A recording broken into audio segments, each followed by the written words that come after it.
Before giving the floor to my colleague Giuseppe, who is actually the project manager of the project SMACR, and give you more insights, I would like to warmly welcome also Winfried Rizzi, which is project officer at the Central Europe Interreg program, and is the one who is helping us to achieve all the goals in accordance with the program.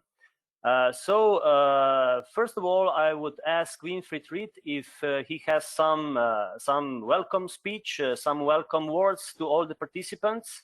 If you have, now you have the opportunity. If not, we can then continue with Giuseppe. Mr. Winfried?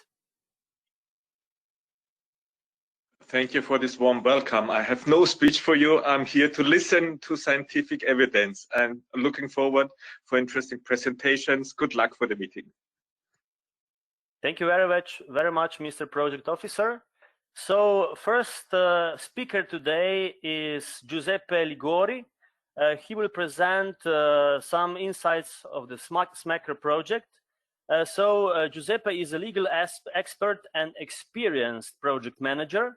From 2003 to 2009, he worked as project manager, advisor, and expert lecturer on EU topics, and has experiences with many EU-funded projects in various fields such as rights and citizenship, agriculture, environment, lifelong learning, and development cooperation. Since September 2009, he has been working with the SRM General Affairs Office with the role of project manager and financial assistant. In 2018, he became head of the General Affairs Office. Giuseppe, the floor is yours. Thank you, Tommy. Thank you very much for this introduction. Thanks to all the participants, and good morning, everyone. I hope you can see my screen and you can hear me correctly, so I can start my presentation. Yes, everything is fine. Okay, thank you. So my role today is to introduce you in the SMACR project.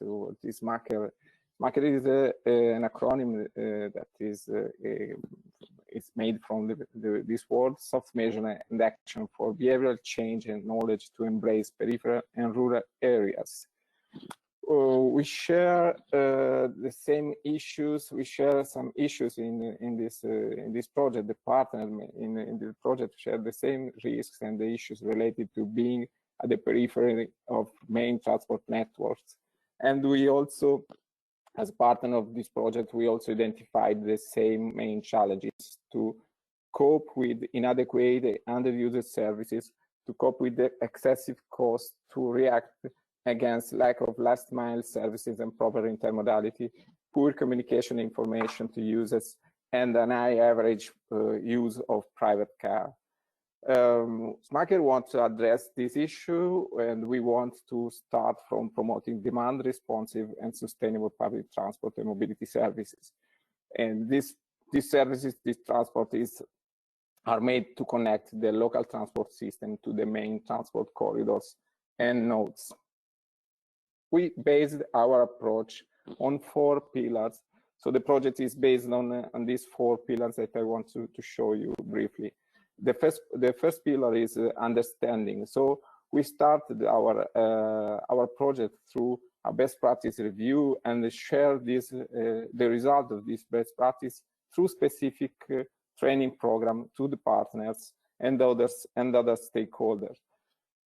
The second pillar is based on participation. So we created the so-called local mobility forum in each region involved in the project, and we activated the community of interest, so road users, and also community of practices, so transport practitioners, in order to co-design services and campaigns. The third pillar is innovation. So we wanted to implement new methodologies in our pilot activities, and also to use innovative approaches such as nudging, gamification, co-design, marketing, and branding. And the fourth pillar, so the last one, is related to impact. Our actions are aligned with requirements and KPIs deriving from strategic plans such as CUMPIs, and this is made to provide a substantial and measurable contribution to strategic objectives. Some bureaucratic information: the project market is funded by the Interreg Central Europe program, the Priority Access 4, cooperating on transport to better connect Central Europe, the specific objective 4.1, to improve planning and coordination of regional passenger transport system for better connection to national and European transport networks. The budget for the project is 2.1 million euros, and 1.7 million is coming from European Regional Development Fund. We are in the middle of the project, so we are close to the middle of the project. It will be over on March 2022. What we aim to do with this project, we want to make some behavior change campaigns using nudging, and also to implement pilots to create and promote flexible and eco-friendly solutions for public transport in rural and peripheral areas. We want also to achieve and enable connection to main transport corridors through this kind of pilots implemented. And we also want to help local communities to redesign their transport service according to user needs. Who will do it? 9 partners from 6 Central Europe countries. So the lead partner is the SRM, the Public Transport Authority in Bologna, in northern Italy. Then we have 3 scientific partners, the ITL Foundation, the University of Maribor, and the University of Boku in Vienna.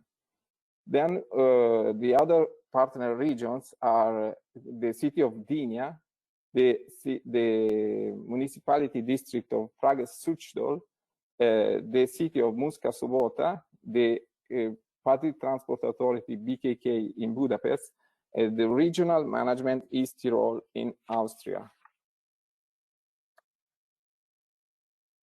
Operational information: how will reach market its objectives? Through 6 pilots, as already said, and these pilots are in the regional partners are implemented in the regional partners of the SMACER project, and through an integrated approach. This integrated approach is made by local communities and working groups that are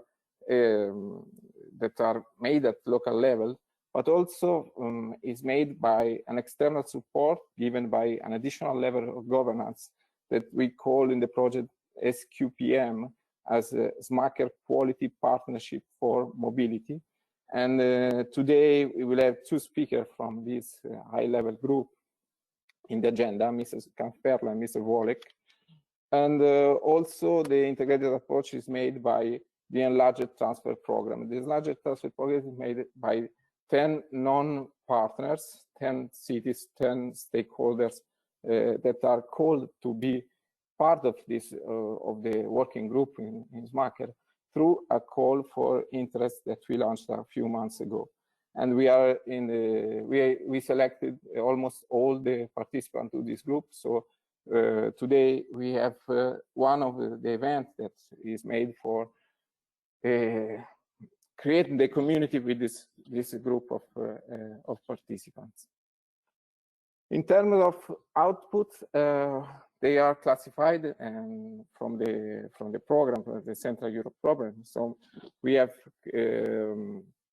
expected outputs. We expect to have outputs in terms of training, so at the local level, but also at the transnational level.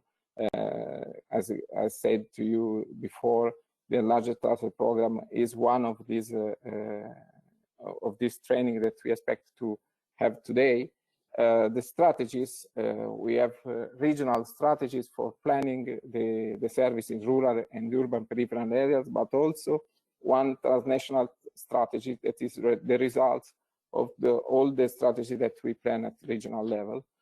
We have 6 pilot action implemented in 6 pilot regions, and from this pilot action we also have the action plans. So the action plan is made to better integrate the peripheral areas using the demand responsive transport that we plan to implement at local level. We also have guideline and toolbox.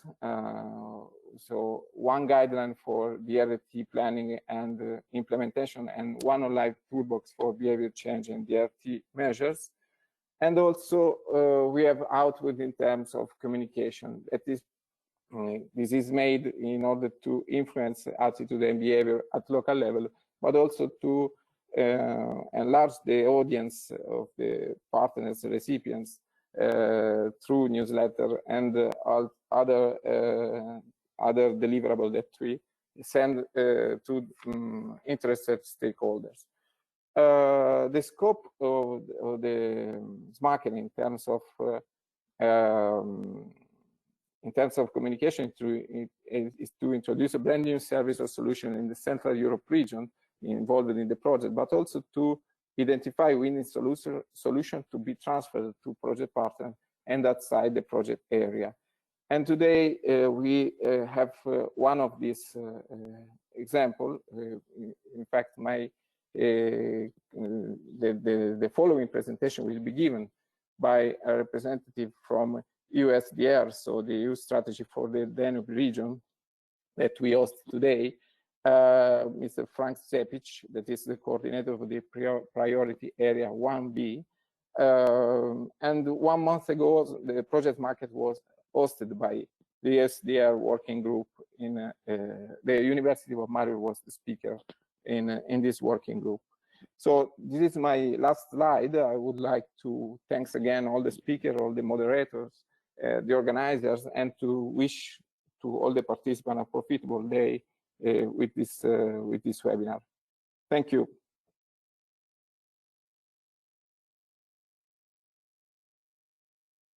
Thank you very much, Giuseppe, for this introduction to the project SMACR.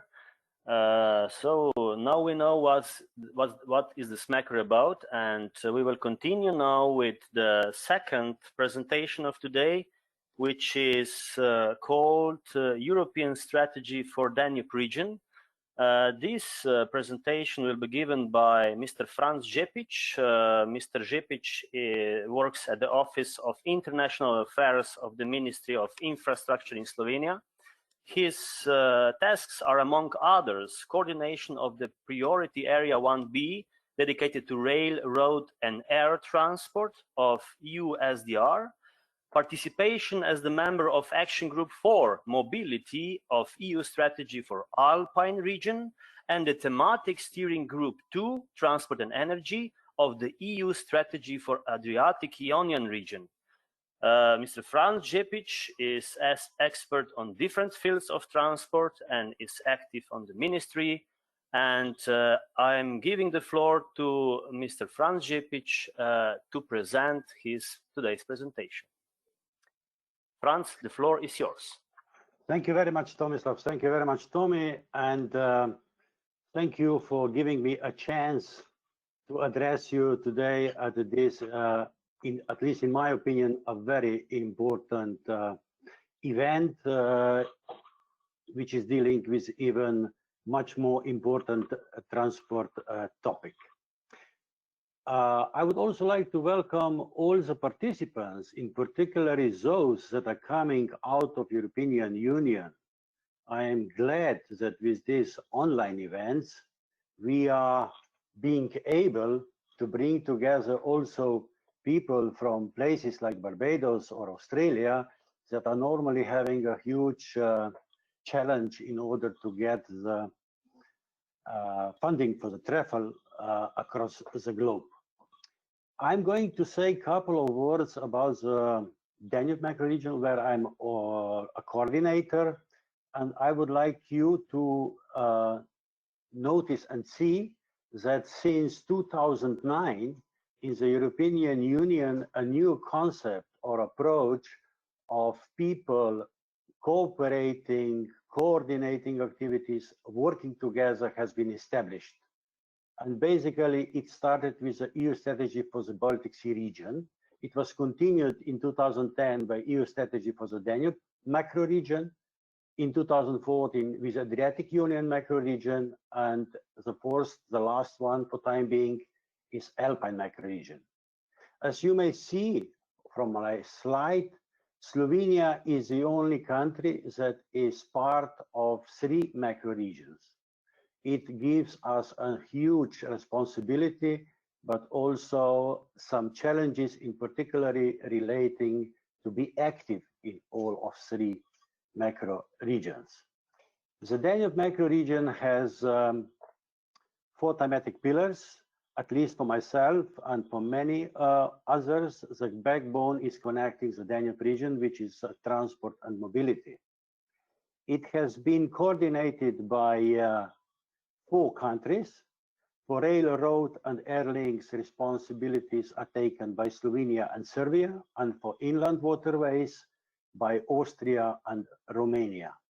The area of the Danube region is about 115 million people, the population, and the area over 1 million square kilometers. Recently, well, all the work around the implementing the strategy is based around the communication and the action plan from the 2010.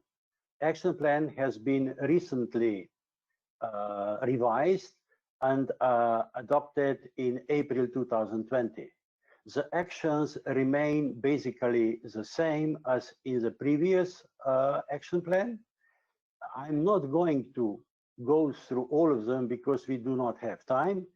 I would only like to stress the importance of our action number 5 to improve the regional local cross-border infrastructure and the access to rural areas by facilitating secondary and tertiary networks. So here is a short state of the play and way forward. We have revised action plan with 85 action, and because we are all aware that embedding of all these actions into the EU programs, in particular the programs that are funding our activity, is a little bit too much. That's why it was agreed between the national coordinators, priority area coordinators, and the relevant staff from the Commission that we would do embedding by using 2 to 3 activities by priority area. We did already the long list within our Danube region. We did the long list of all the topics. However, the short list is still to be approved and adopted. This is just an example of one of the actions that has been proposed by our priority area. It is action number 5, which I just mentioned. And as you can see, we tried to justify it by number of relevant arguments, among others, on a general level, of course, is better access to rural areas. The second one is on nodal planning. We believe that nodes, regardless of their size, are very, very important to establish a full modal integrations across the different populated areas. We are paying attention also to the first and last mile of the journey, and we would like that the transport as such is enhanced and linked to the nowadays passengers' needs. The third, our priority area or action that is to be embedded in a new programming period 21-27 within the EU programs is linked to the aviation, because we are responsible for road, rail, and air links. And we face a huge challenge in relation to the regional airports, since there are a great number of airports in the area. Recently, I counted over 1,000 airports, regional airports, international airports, airstrips, and so on, which are basically not used, but can be better utilized, in particular because of the 3 mountainous ranges that are hampering some of the land transport infrastructure construction activities or whatever. And on the other hand, when we are talking aviation, we all know that the Western Europe in particular is always talking that the capacity crunch of the major airports is almost coming. However, there are a lot of space and a lot of room for the airports in the southeastern part of the Europe, or in particular in the Danube region. Airports and railways also, we believe, needs to work together, in particular that for the small distances, they would cooperate in bringing, let's say, an integrated ticket, one single ticket for the journeys and so on. As I said, it's too little time to explain everything. So this is just a little list of topics that we were faced in a period 2017-2019, well, 2011, better to say, but we have a 3 years period when we are revisiting our tasks. And you will see that it is a lot for us who are not an institutional body. So we have a huge challenge and a huge task, and we are thinking to, let's say, sharpen these activities in a way that we are going to bring a short list of priorities. We will focus on proposing measures and policy recommendations, and maybe on some of the soft projects, while we are going to support the infrastructure projects. What I should mention, and I believe that every macro region is obliged to have, or at least in my opinion, it's a basis for all the other activities, is a common transport vision. And this is something that needs to come bottom up from the people to explain what kind of transport they really want and need in the future. This is something that we failed to do, I regret to say so, in the past years, and I do believe that we will succeed in the years to come. Now, I would like to say a couple of words about the urban and rural transport. It is a lot of initiatives, a lot of work being done within the EU on urban areas, particularly probably, or maybe, because in 2018, 75% of European population lived in urban areas. It is predicted that in 2050, it will be 84%. So the cases or the issue of congestions, accidents, missing links, bottlenecks is an everyday issue, and of course, on top of it, also the pollution from the transport. Sorry. So what I would like to say, when we are looking at policy objectives, transport systems that is energy dependent, like today we are talking a lot about electric vehicles, adaptation to climate change and socioeconomic well-being depends on actions taken by national, regional and local authorities. And in rural areas, all these initiatives still needs to be taken in many places. If I go back to the EU, already in 2007, Green Paper on Urban Mobility was adopted. In 2009, Action Plan, White Paper in 2011 is including urban mobility, and so on, all the way until 2080, when urban dimension was addressed in package Europe on the Move. On the rural field, we have not such an case. That's why, in my eyes, SMACR is dealing with demand responsive transport or flexible transport services is of utmost importance for the one quarter of the population of the Europe, but I believe also for the majority or many places in the world. We need to take this seriously, and I do expect that SMACR will be only one of the projects that is going to contribute and try to solve the solution. At the end, before I end, I would like to mention also the issue of the coronavirus pandemic. Of course, it changed a lot our view on transport, and we need to find a solution how to tackle it once it is going to end. Yet, I believe that with teleworking, that with online shopping, a lot of things are going to be changed, and probably a number of journeys are going to be reduced in the future.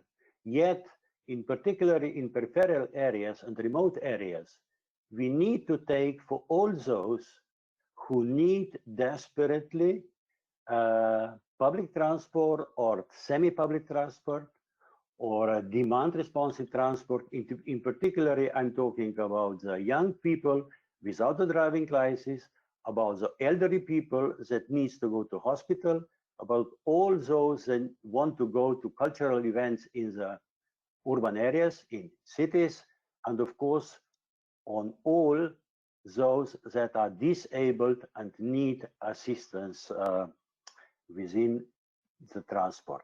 So this would be from my side. I would like to say that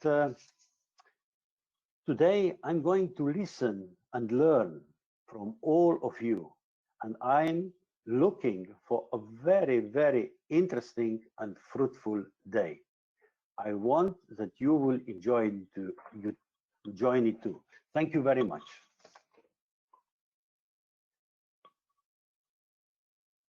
Mr. Žepič, thank you very much for this very interesting presentation and for giving us some challenges. I think we all need these challenges and all need to address those challenges in order to live in the better future. As you said, the common transport vision is necessary, and especially now with this COVID situation when everything is moving much faster on a different way, on a different pace, it is really, really important to take into consideration these flexible means of transport, which are every day more important. And so thank you very much for these insights about urban and rural. And we all know a lot of efforts have been put into urban. So these rural areas and rural flexible options, accessibility to rural areas is really important for our common future. So thank you very much once again for your nice presentation. So now we will continue with the sub-session, which is called Building Blocks and Disruptors of Rural Mobility. This sub-session will start with the presentation, which is called Recent Developments in Rural and Regional Demand Responsive Transport, Experience from Australia. So first speaker is Professor John Nelson. Professor John Nelson holds the chair of Public Transport, Institute of Transport and Logistics Studies from the University of Sydney. He was previously the chair of Transport Studies in the School of Engineering at the University of Aberdeen and director of the Centre for Transport Research. Before moving to Aberdeen in 2007, he was professor of Public Transport Systems in the School of Civil Engineering and Geosciences at the Newcastle University. John is particularly interested in new technologies to improve transport systems, as well as the policy frameworks and regulatory regimes necessary to achieve sustainable mobility. He is active in ITS community. He's editor and part of the editorial board member of several leading journals. It is my great pleasure to give the floor to Professor John Nelson. Professor John Nelson, the floor is yours. Thank you very much, and good morning, everybody. And it's a great pleasure to be talking to you today. That's perfect. Thank you. Thank you very much. I want to talk to you about the experience with on-demand transport. That's perhaps the Australian term for DRT from New South Wales, which is the state in Australia where I am living. And we've got quite a remarkable experience going on here, because over the last 3 years or so, there have been no less than 25 on-demand transport trials taking place. And it's instructive really to think of this as a living laboratory. And it's the experience of the New South Wales trials that I want to share with you in this short presentation and offer some reflections. One of the important things to emphasize is that these trials are taking place in a coordinated manner. They're part of a regional transport strategy known as Future Transport 2056. And one of the learning experiences we hope to get from this is some real insights into the role in which DRT can play in helping us to achieve an integrated transport network. Thank you, everybody, for your patience. So, as I was saying, the interesting thing about this program of coordinated trials is that they've been set up with a very specific set of objectives, and you can see those on this slide: to identify and test new service delivery models, to identify the technology requirements, but without letting technology have precedence over everything that we do, to improve customer outcomes, and very importantly also to achieve value for money. The next slide, please.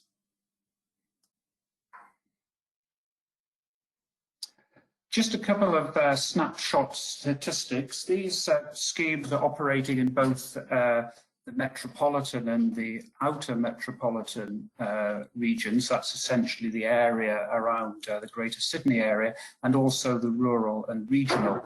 I'm going to be giving you a couple of examples from rural and regional schemes in just a moment, but you can see the types of patronage numbers that we're talking about. Quite an encouraging build-up, with the metro and outer metro having achieved more than 1 million passenger trips so far since commencement in October 2017, and the rural and regional area, where of course you'd expect the numbers of passengers carried to be lower, is currently approaching 150,000 passenger trips.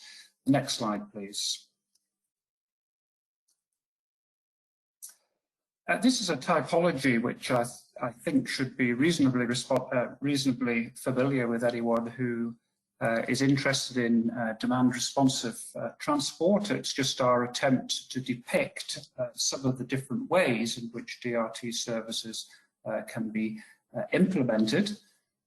Starting from the left-hand side, we have an example of a flexible rural service accessing a small town to create a network DRT effect, and I'm going to be giving you a couple of examples of how this has been implemented here in New South Wales.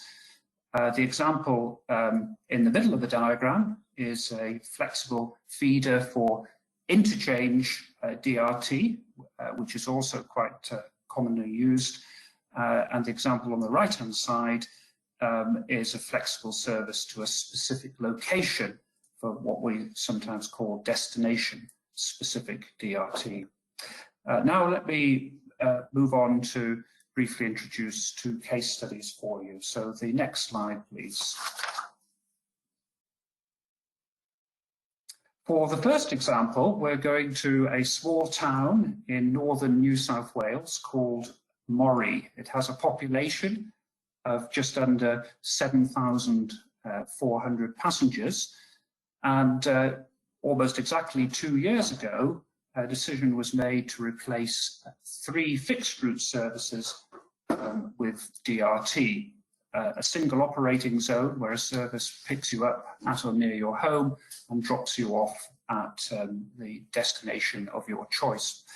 Importantly, in this case, the operation, which is branded, also includes a twice daily fixed route service connecting the train station with different parts of the town, and illustrating quite nicely how fixed and flexible services can operate alongside each other. This service is a low-tech solution, or relatively low-tech solution from the passenger perspective, with bookings needed to be made up to a day ahead by either phone or text, and it's 7 days a week, 7 to 7 p.m. The patronage has built up quite nicely over a 2-year period to greater than 90,000 trips so far, notwithstanding the COVID era. And I will, before I conclude, say a little bit about some observations I have on the pandemic and DRT. Interestingly, Transport for New South Wales are in the process of converting this trial service into a more permanent operation, with the outcome of a recent call for tender, a 4-year service shortly to be made public. Next slide, please. Now, as part of a data sharing agreement that we have with Transport for New South Wales, they've given us access to quite an extensive set of customer surveys, the outcome of the customer surveys that they've done for a variety of DRT schemes across New South Wales. This is just a quick snapshot of one of the data collection waves for the Moree service. Travellers are predominantly female, not uncommon for this type of service. What is quite interesting is that the customers are generally younger, with just over half of them being between the ages of 30 and 60. And this is partly explained by the socio-demographics. There's quite a high level of unemployment in this area, and a lower incidence, despite being an Australian rural area, of access to car. So this service fulfills a particular social requirement. One of the characteristics of the monitoring program is to look at customer satisfaction, and some of the results here are quite exceptional. On the right-hand side of the slide, on a scale of 1, very dissatisfied, to 7, very satisfied, you can see some average scores there, many of which are greater than 6, and particularly in terms of safety and security, for example, 6.3. Ticketing also 6.3. Next slide, which I'll skip over in the interests of time, having lost a little bit of time. Just to confirm, these data collection episodes are done about every 6 months, and this second period confirms a very high level of ongoing customer satisfaction. If we go to the next slide, and we'll look at the second case study example. This is from the north coast of New South Wales, an area called Coffs Harbour, a slightly quite a larger settlement. The built-up area houses about 70,000 people. On-demand service has been operating here since March of last year, a zone-based service, 2 zones based on a time-based catchment area from the principal centre of activity. In this particular case, the service will pick you up at or near your home and take you to any destination within either of your zones of choice. This is an app-based service, but you can also have You could also call in to book. This continues to be very important for passengers. And unlike the Mori service, you can book to within 60 minutes ahead of travel or up to 1 week ahead. Next slide, please. This is to show the corresponding type of information in terms of the customer feedback. Again, the gender split is very similar, but in this case, we have perhaps the more typical clientele, older, so the second most frequently reported age band was between 70 and 79. The main purpose is for shopping, but there is a conscious effort there to select evidence of selecting this service as an alternative to owning a car. Again, some of the satisfaction scores are extremely high. We'll move on to the next one, and we'll skip that one. Just confirmation that the satisfaction scores continue to be high. This is just a comparison. We thought the Mori scores were good. This lets you look at them alongside the Coffs Harbour, which is actually reporting higher satisfaction scores even than Mori. Does this mean everything is absolutely perfect? No. Let's look at the next slide and at some of the issues that need to be resolved. And I think there are some lessons for transferability as well, which is something that I do want to hopefully contribute to the discussion. We find, despite these being, quite carefully planned trials, that there are still issues relating to fare integration between DRT and fixed route, and this is not uncommon. What are the ways in which the Transport Authority have been able to start addressing this? And I think partly with tourism in mind, I know we're talking about tourism a little bit later on, is the introduction of a regional excursion ticket that can be used across both the demand responsive and the fixed route services. Although it's unlikely that many customers would travel on more than one service unless they were really going out of the way to do that. Nevertheless, there is an occurrence of a variety of technology applications, and this could potentially be viewed as a barrier. In defence, during the trial, of course, you saw earlier that one of the objectives has been to look at different technology solutions. And although I've only talked about two schemes, there is a complexity of operating models, which again may cause some confusion to passengers. And for those of us who have been looking at demand responsive for many years now, one of the key lessons we have learned is that it's very important that you have a product that is easy to represent and to explain so that customers will understand exactly what they are getting. Could I have the next slide, please? And just broadening out a little bit from the New South Wales experience and taking into account things that we've learned from elsewhere, I wanted to make a few what I've called observations on DRT in rural and regional contexts.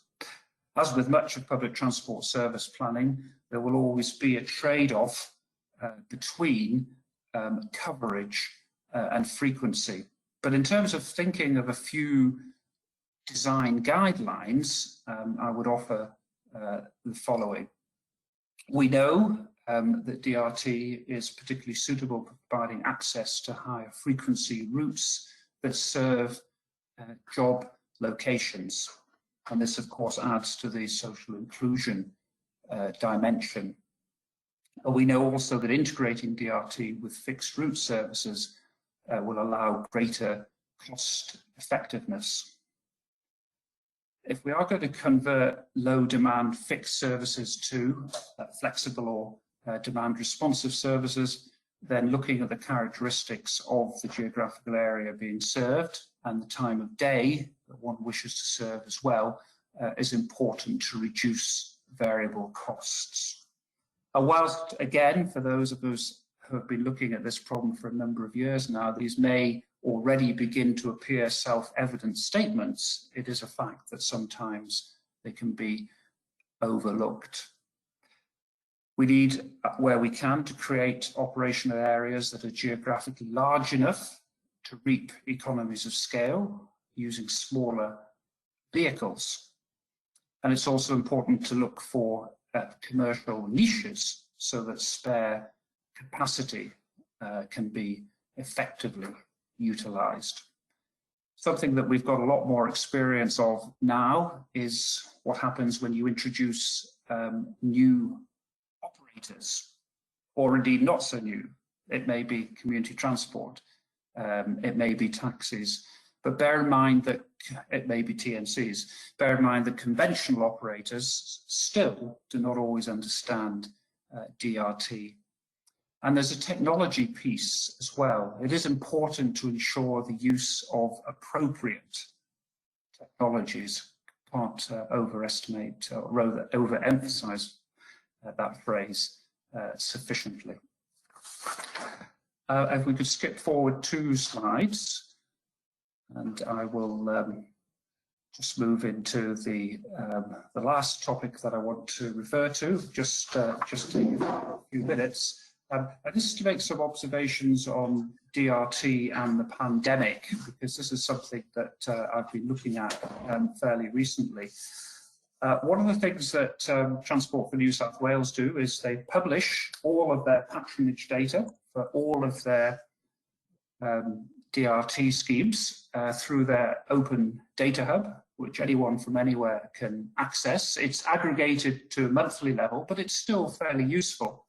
And all I've done here is plotted what has been happening in the first 6 months of 2020. I chose that period because we can track the before, before the onset of COVID pandemic and the after. I just picked 6 months in the case of New South Wales because that was quite a significant period in terms of beginning to recover and then anticipate a potential second wave. And over the period, we're finding that DRT has recovered quite significantly. And in fact, now by the end of September, DRT in New South Wales is operating patronage-wise at about 74% of where it was at the end of February, compared with fixed route bus services, which are operating at 54%. And that got me thinking about why that might be, and that's what will be my concluding remarks in a moment. Just the 2 schemes that I was talking about. The Morrie scheme is the lilac covered line near the top of the graph, where you can see very substantial recovery. The Coffs Harbour scheme is a darker purple scheme in the bottom quarter of the graph, but is also recovering much more effectively than many of the metropolitan-based schemes, and that might imply that there is a particular service design issue here as well, that the area-based services have shown to be much more effective, much more responsive, if you like, than those feeder to fixed routes. Next slide, please. And this is the penultimate slide. So what has been happening with DRT during the pandemic? And our experience here is not dissimilar to many other parts of the world. public transport has been characterized as an essential service. And that's been important because it's meant it's kept running. However, the initial patronage losses have been significant. Actually, on fixed route, we dropped by about 80% from the middle of March onwards. The recovery rate, or the bounce back with DRT, though, and I know this is not a phenomenon that's restricted only to this part of the world, may be explained by a number of factors. The ability to book ahead, which ensures that physical distancing is maintained. The fact that booking and confirmation of pickup and sit down ensures contract tracing. We hadn't thought about it in that terminology prior to the pandemic, but it's now part of the everyday language. The fact that services are predominantly cashless, although in one particular case where it wasn't possible to move to cashless, the operator just put a box in the vehicle and asked for exact or near exact fares to be placed there. The use of passenger information to advise on COVID-safe travel. I don't have time to talk about that now, but we've been doing a little project recently on messaging and public transport services during the pandemic. And the fact that there seems to be a relationship between service design issues and the ability to be responsive in a crisis environment. Next and final slide. So what does all this mean for the future of public transport? But this is a particular interest of mine over a long-standing period.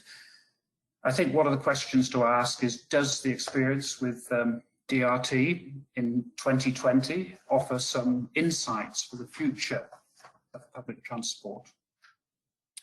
What we require as travellers in terms of quality service may have been changed forever to a certain extent. Certainly the need to keep physical distancing is already bringing about a revision of what many travellers consider to be an acceptable capacity in public transport vehicles.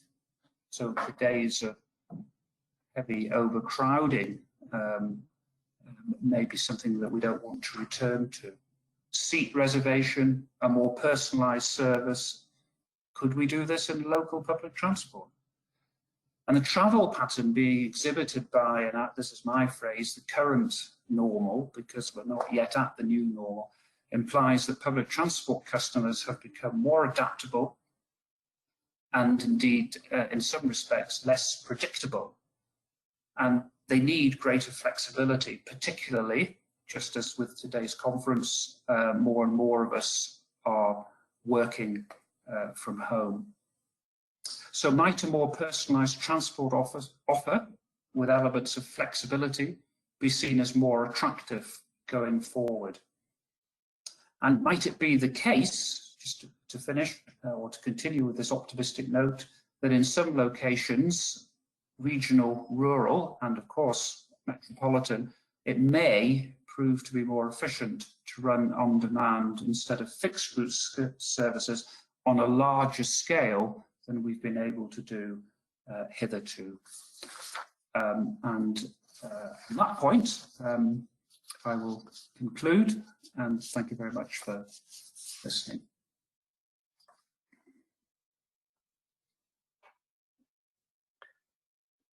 Professor Nelson, thank you very much for this interesting presentation. So Professor Nelson presented us the experiences of demand responsive transport in Australia. He presented two interesting examples, how this is possible. We already received some questions for you, Professor Nelson, but we will ask you these questions at the end of this morning session.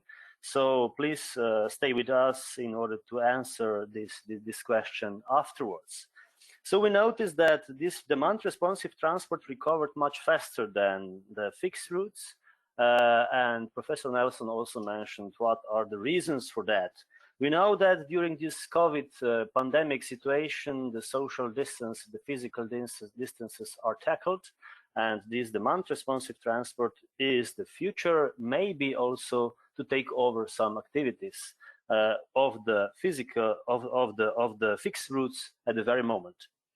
Okay, so we will continue with the next presenter, which will present the topic Right to Rail, effective feeders for high capacity transport services. This will be presented by Giuseppe Rizzi. Giuseppe Rizzi is coming from UITP. He has joined UITP 1 year ago as junior project manager in the rail unit of the Knowledge and Innovation Department after a 4 years experience as advisor for EU projects in another Brussels-based association dealing with rail freight research.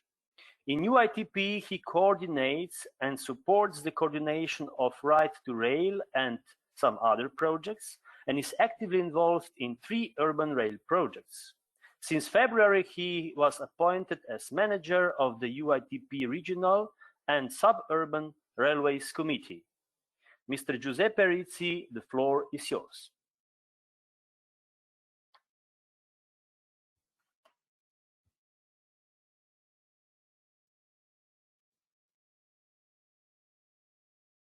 Good morning. Hello. Can you hear me? Yes, good morning. We hear you well.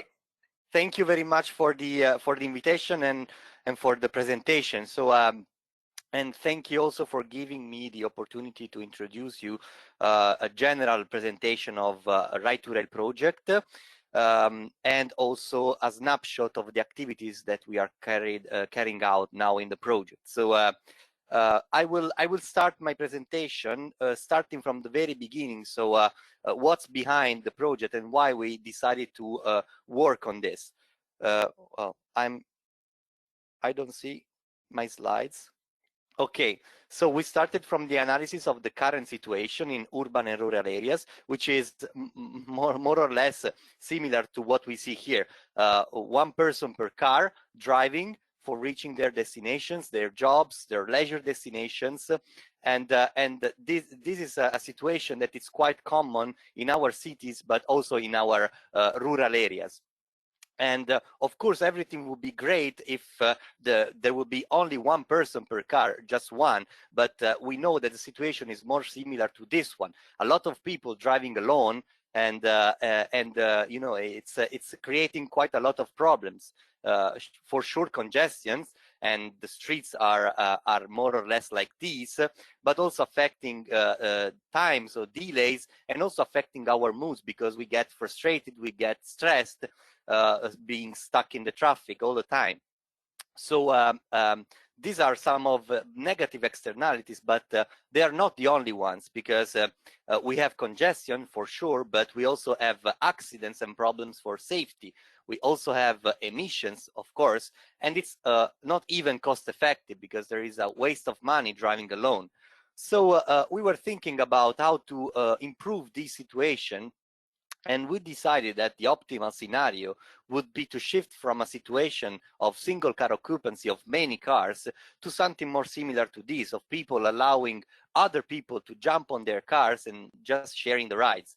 And of course, this will be combined to effective public transport, so buses, light rail, metros, and regional trains. So in our vision, let's say Right to Rail vision, we have a combination of flexible and scheduled transport services, and this is allowed through technology. So a software, a tool allowing people to book and plan their trips, combining both ride sharing and public transport.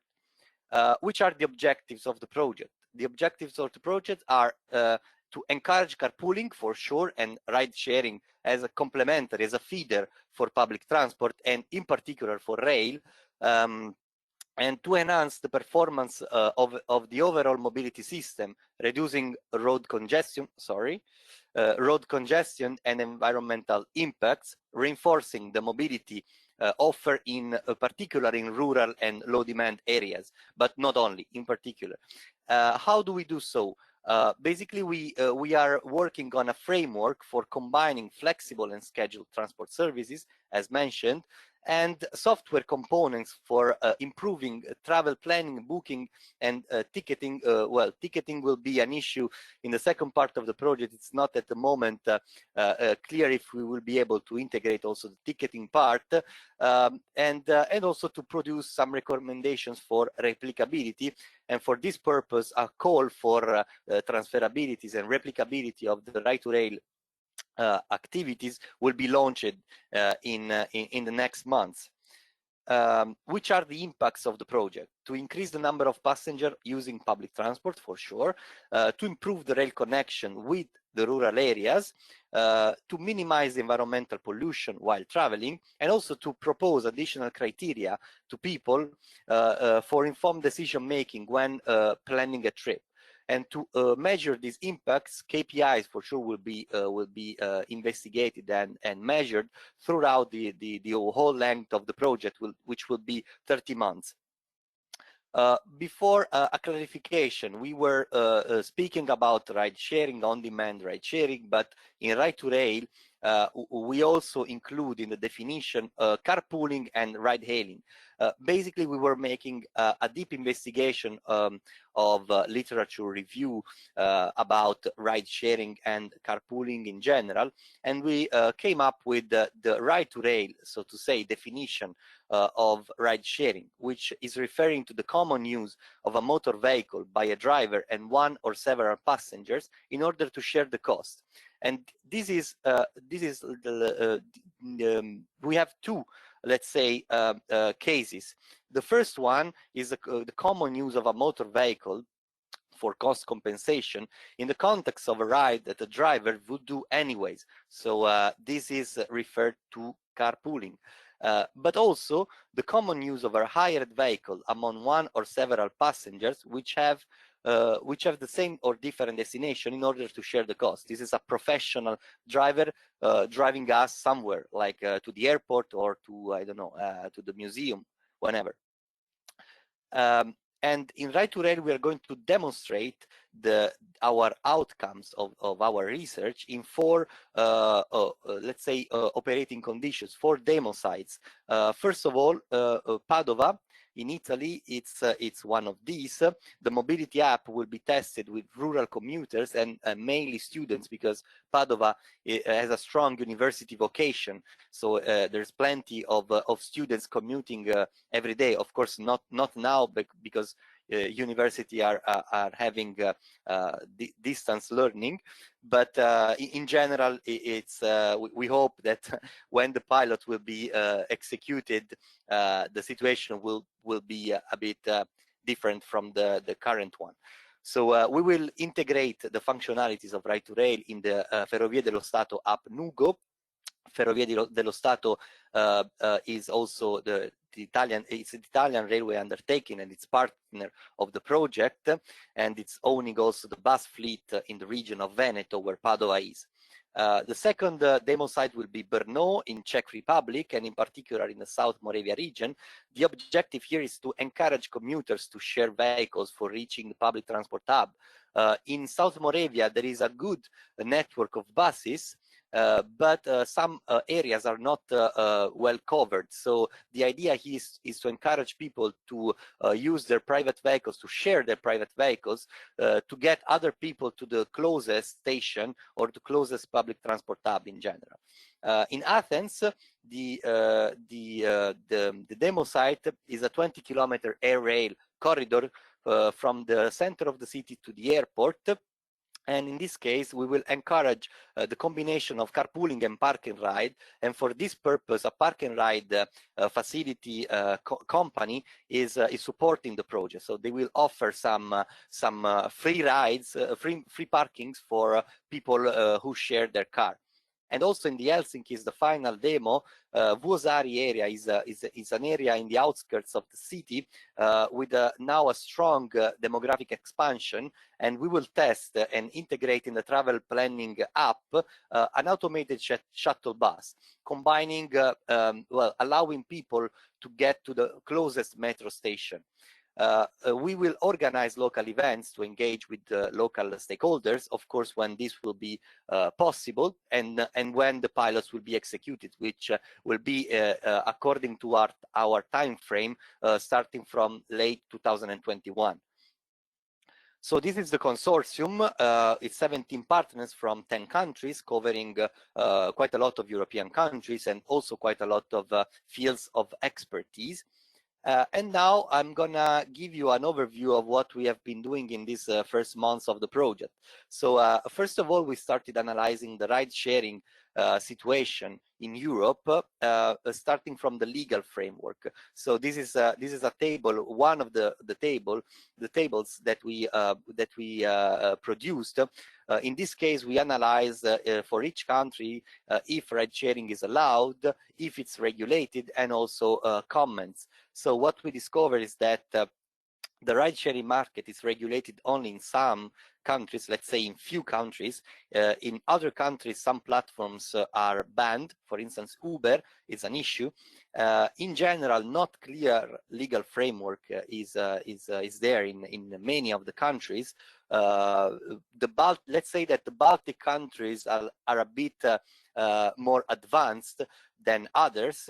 And in general, there is a problem with the taxi drivers because of the, let's say, unfair competition provided by some of the ride-sharing services. We also analyzed more than 59 ride-sharing providers, and the key aspects are here. We have for-profit versus non-profit systems. Driver's age is minimum 17, in general it's 18, sometimes it's 21. Payment method is the credit card. Usually no cash is allowed in any of the 59 providers. Some platforms are allowing to book a trip up to 2 days before, but generally people use it in the 20 minutes before executing, let's say, the trip. Only in rare cases, the system is operating in the whole country. In most of the cases, they are operating in the limited area. We don't have to only think about the big ones, Uber and the BlaBlaCar, but there's plenty in Europe of other smaller systems operating just in the city or in a small region, so in limited areas. The rating of the driver is often allowed, and this is a very important functionality because for people, safety is one of the main, if not the main aspect. And for the same reasons, always the ID card is always asked, and in some countries also the criminal records are checked. Starting from this, we produce some ride-sharing users types, 4 in particular, summarized here. And for each of them, we develop, let's say, a description with all the characteristics in terms of age, of income, of behavior, and whatever. So all of this is included in the public deliverables, which are now on our website. So you are totally free to go there and find many other information. In general, we can say that people with low income are more open to share rides, and in particular for leisure. So what else we did? We produced a survey shared and responded by more than 1,500 people, users and non-users of ride sharing. And we came up with the analysis of offer categories, user preferences, and incentives. This was made to better have an idea of the users, so what they need, what they rank as more important. And the results are here.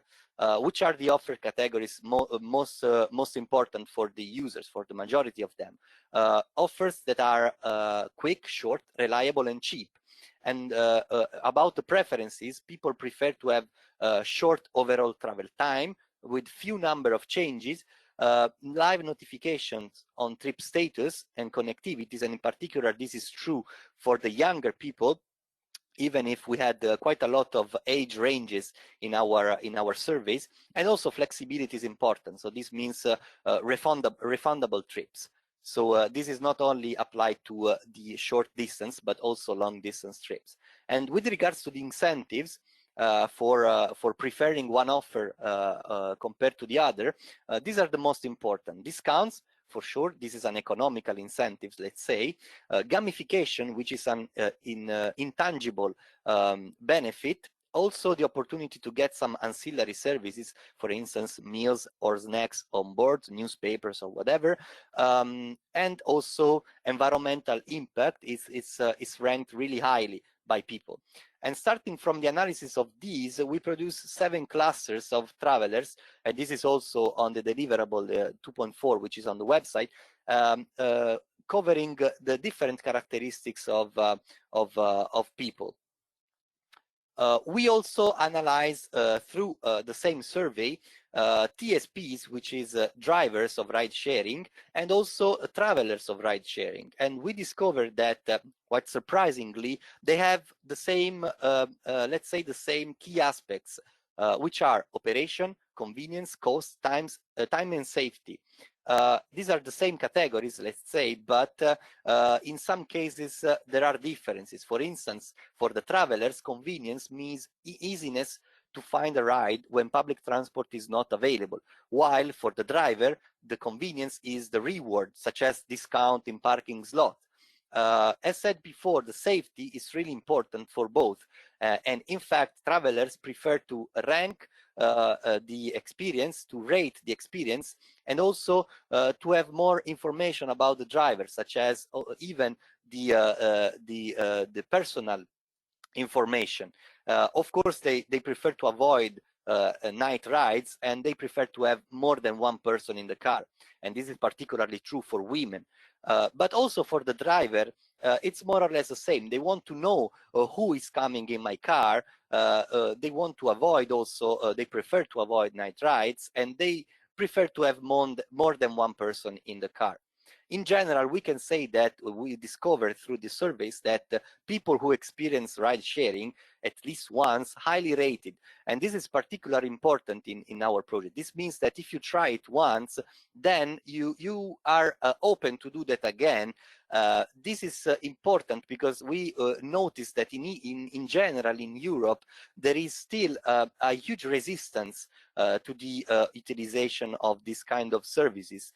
People are not open enough in some cases to make available their seats in a car or to enter in a car of a stranger, particularly alone. So there is a barrier in this case. And in some countries, there is also a technological barrier. So this means a friendliness with this kind of technologies. And this is particularly true for the over 50 people with more than 50-year-old. What's next in our project? So we are going to develop, we just started, and this will be made in the next, let's say next year, the offer ranker and the crowd-based TSP, which are the main functionalities of Ride2Rail.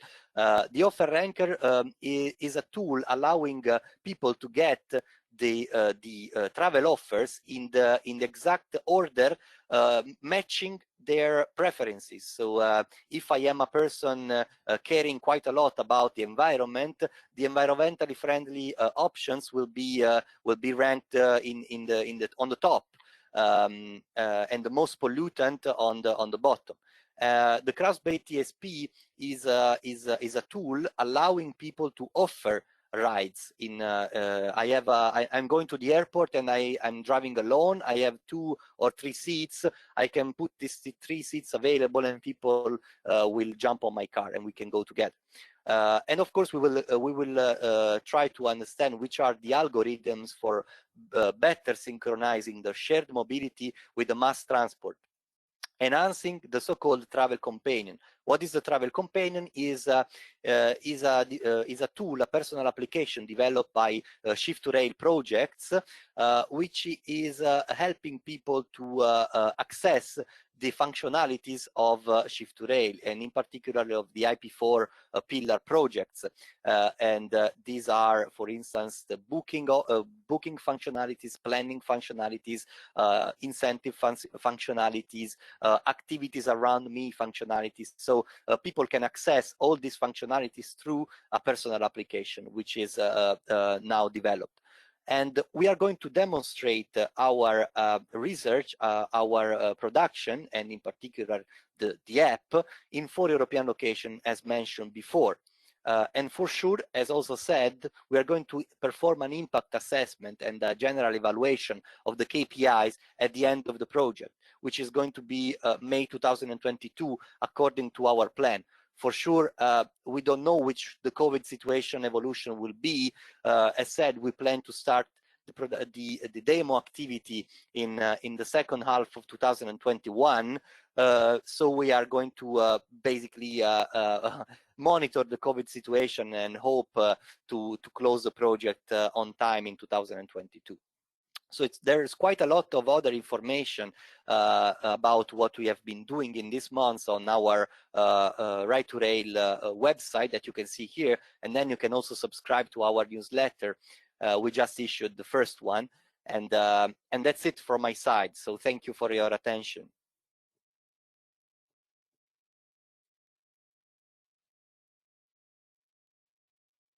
Mr. Cosi, thank you very much for your interesting presentation. Mr. Cosi presented us what should be the optimal scenario of the future, and from individual to mass transport to flexible transport means to book the trip in advance. He presented several interesting insights into ride-hailing, carpooling, ride-sharing as a common system for the future. He presented 4 different pilot activities which are running at the moment, and we are looking forward how this will end up, definitely with a lot of experiences which can be used also afterwards by other regions and other options. He presented also what customers are expected, what the drivers are expected, and so we see that the new services should be quick, short, reliable, cheap. The problems are in sharing car with strangers, and the future is in offer ranker, a matching preferences tool who will actually provide us the solution which is according to our expectations. So the next speaker and the next topic is the role of demand responsive transport in tourist areas, learnings from the last mile project. The next presenter is the Christine Zehetgruber.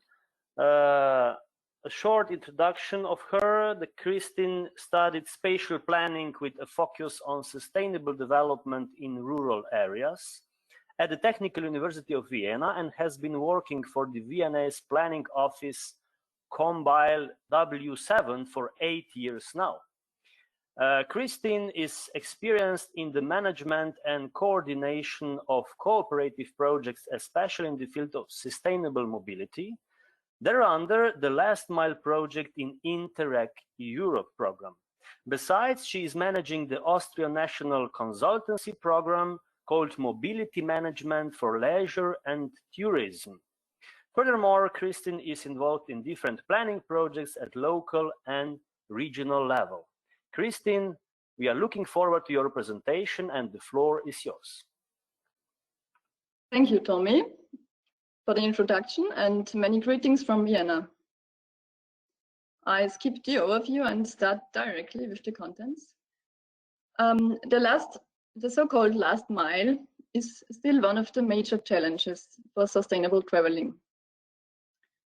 A tourist starting his journey from his residence city where he lives takes, in the best case, the train and arrives in the regional train station near his final tourist destination.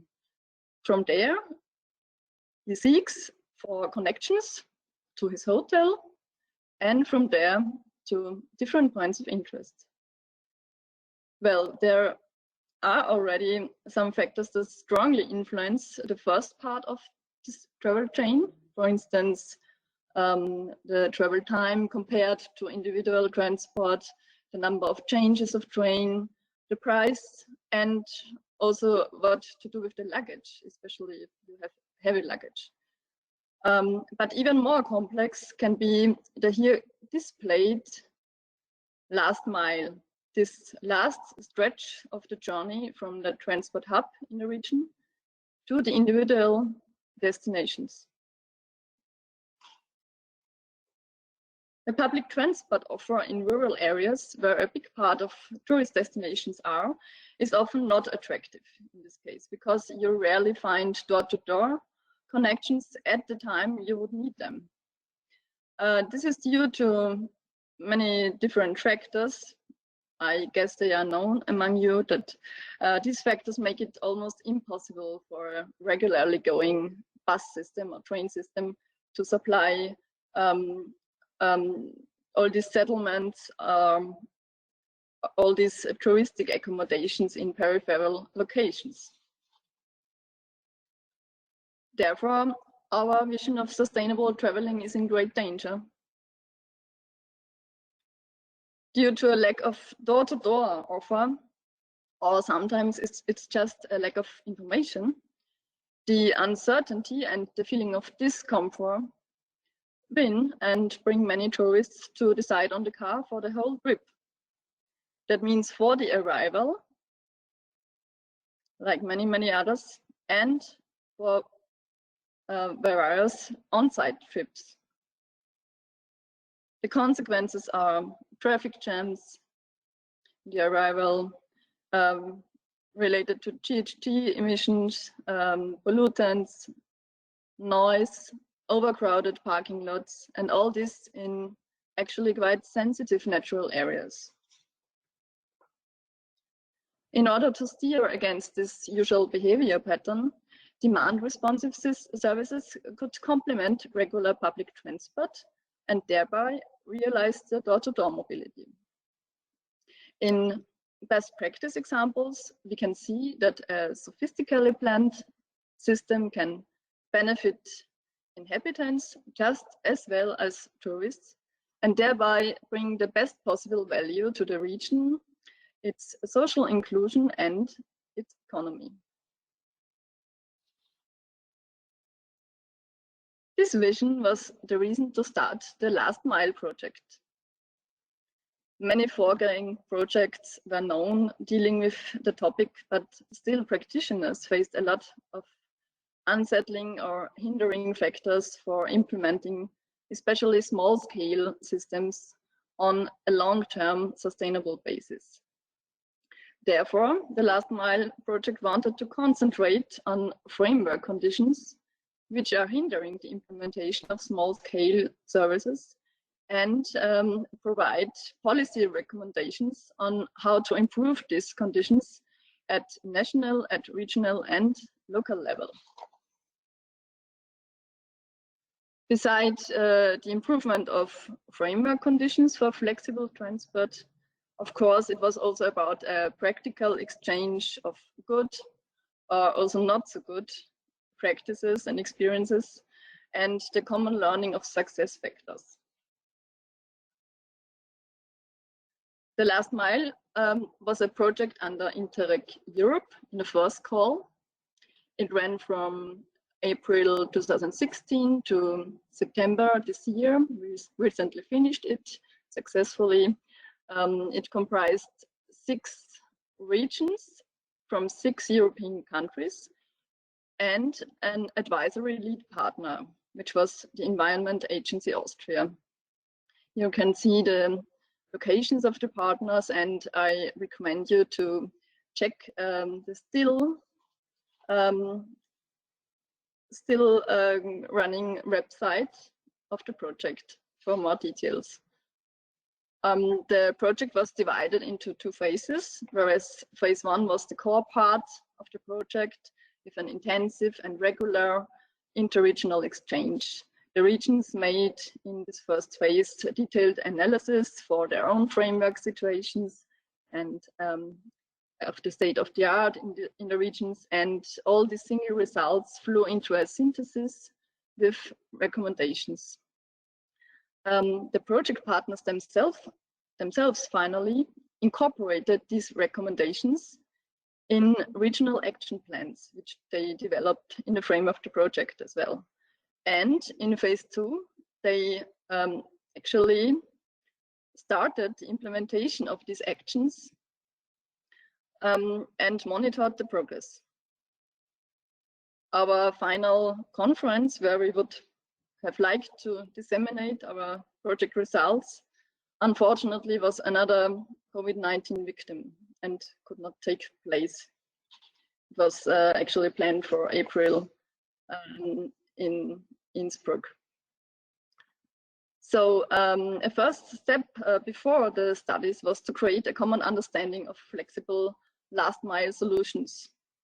The project partners agreed to regard not only dial-a-bus system or hail shared taxis as flexible last mile services, but also seasonal buses going on a regular time plan and other regular all year or seasonal public transport with request stops.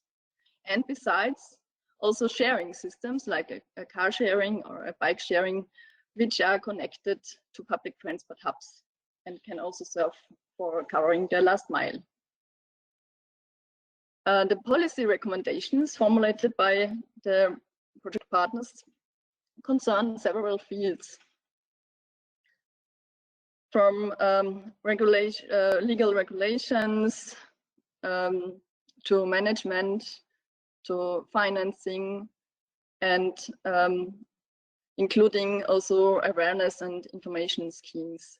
I'll give an insight in the conclusions and try to demonstrate success factors with the help of some practical examples, mainly in the project regions, but also beyond. Let's start with the first field of conclusions. The analysis of framework conditions revealed that actually in all regions, clear legal definitions of demand-responsive transport systems were missing. This causes, of course, uncertainties regarding competences, licenses, tariffs, and last but not least, it makes also public funding even more difficult without a legal basis. Therefore, a strong recommendation was to create unambiguous legal definitions and regulations for demand-responsive transport systems in the respective laws. Second issue is that regional development strategies often do not handle demand-responsive transport and their role in the basic supply, in the basic mobility supply for inhabitants or for tourists. This is also due to the fact that there rarely exist integrated strategies taking into account both regional development and the tourism development. So it would definitely require a stronger cooperation between regional administrations and the tourism sector. For urban areas, the keyword SUMP, SUMP, with an integrated interdisciplinary approach is becoming European standard. For rural areas, a similar integrated approach would probably also be wise. Last but not least, a further argument is that strategic plans are often connected to financial instruments, be it regional funds or national funds or even EU structural funds. So what our Polish project partner, the Regional Office for Spatial Planning of West Pomerania, or of the West Pomeranian Voivodeship, could do within its own competence was to integrate demand-responsive transport into the regional spatial management plan, what they did, in fact. This plan is an important basis for investments in regional development. And furthermore, they initiated a petition to the national government concerning the change of legal definitions in connection with the provision of public transport services.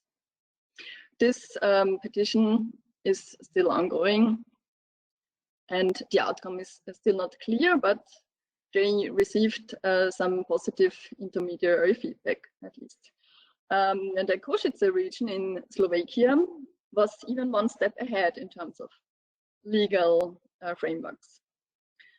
They succeeded that the National Transport Act, thanks to their efforts, now includes a real legal definition of dial-a bus services.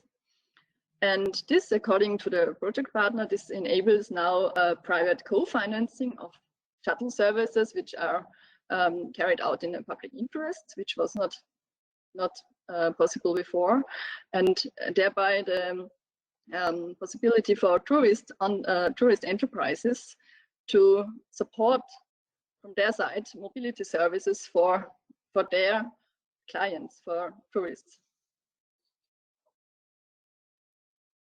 So another field of conclusions was about management and cooperation.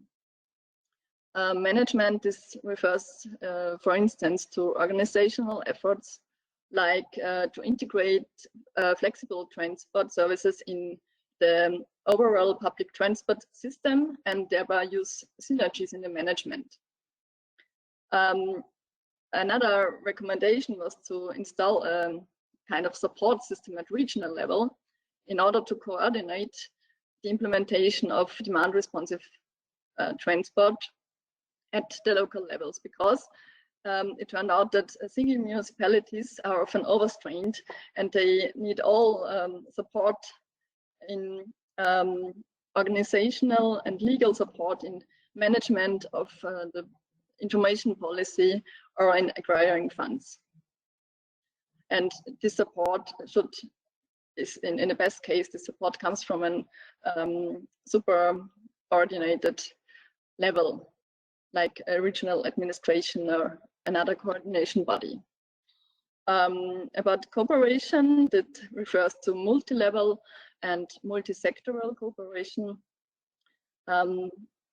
It means, for example, the cooperation between different regional or local, between different local administrations, municipalities, or between public administrations and private entrepreneurs like taxi companies also.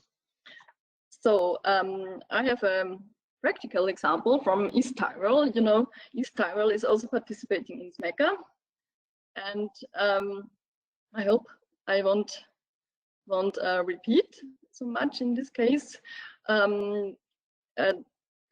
I talk about the DEFmobile. It's a hail shared taxi with predefined stops. It supplies also the settlements up on the hills in the very narrow valley of the Verrecken and serves as a feeder to other public transport lines, for instance, in the valley. The first implementation was through a municipal association from three municipalities in the Verrecken Valley. This association received also a public funding in the initial phase, that means for the first 3 years. And this pilot phase turned out to be very successful, and they really met the needs of the population, and not only the inhabitants, but also of the tourists residing there. And after some years of successful operation, the management was taken over by the Regional Transport Association of Tyrol. And this system is still managed by the Regional Transport Association. It is included in the public transport system, and of course included also in the regional and national transport information system. So the information is you get an integrated information if you want to go from a far city to a small village in the Verrecken Valley. So, and I have another example, which is a completely different approach, a commercial case from the region of West Pomerania in Poland. It's a seasonal touristic rail shuttle. The former railway transport department at the Reval municipality bought a narrow gauge railway from the Polish National Railways in 2013. Afterwards, the decision was made to build a company for commercial business use.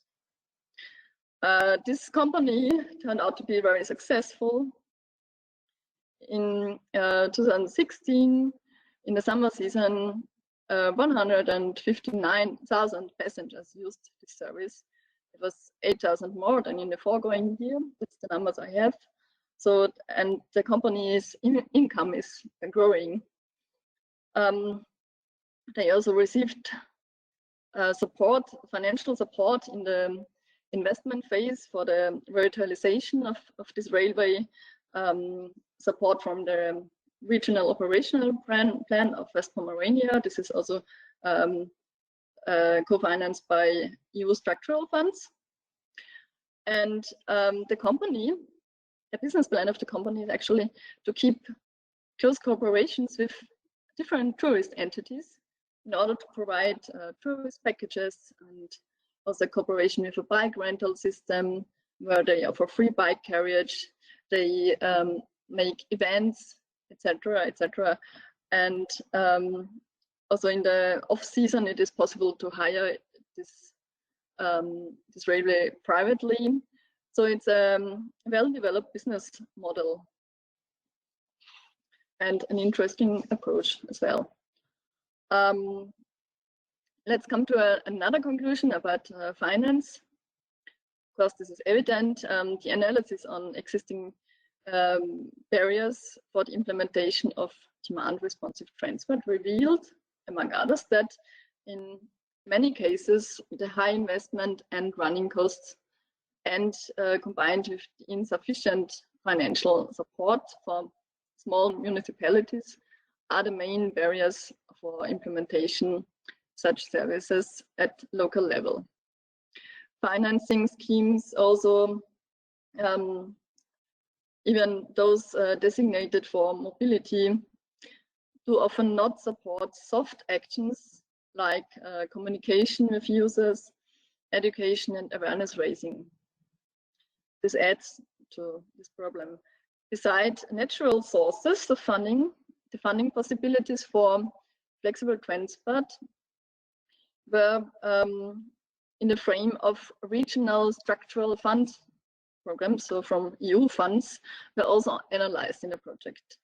In most cases, they turned out to be not relevant because only investment costs were eligible and not operation costs. However, the regions lobbied in the extension of funding also to operational costs, and in particularly to add sustainable transport and especially also demand responsive transport to the funding priorities of these programs. The first impacts are expected to come out in the next funding period starting from 2021. Funding can definitely be decisive in the initial phase of a project. In Austria, for example, there are funding schemes involving demand responsive transport and even operational costs related to them. However, we are definitely aware that initial funding support does not replace a long-term sustainable financing structure. This needs to be emphasized. In terms of financing structures, I like to refer to Austrian examples. Firstly, I'm familiar with them through my consulting practice. Secondly, in Austria, we have good institutional structures, both in transport and in tourism, like regional associations, including single municipalities who work together for coordinating tourism activities, and the same in transport. And these structures are an important requirement for the building of sustainable cooperational financing structures, which are meant to be intersectoral. I take another example beyond the last mile project, because I don't want to take another practice from East Tyrol, which is, as I said, a project partner in SMECA as well. But I chose the komobile, which is a hail-shared taxi system in the Biosphere Park Nockberge in Austria.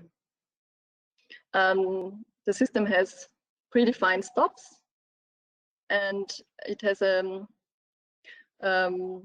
let's put the tariff for your interest, and the incentive is that there's a group discount, so it's an incentive for bundling rides. They are almost at the end of the second year of operation now. It started in February 2019, and the user numbers are developing not so bad despite of the COVID-19 crisis. They had a minus of 6%, but which is quite okay.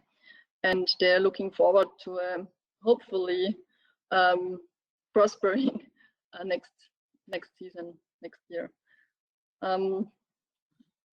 So the most important issues about this example are the cooperation and financing structure.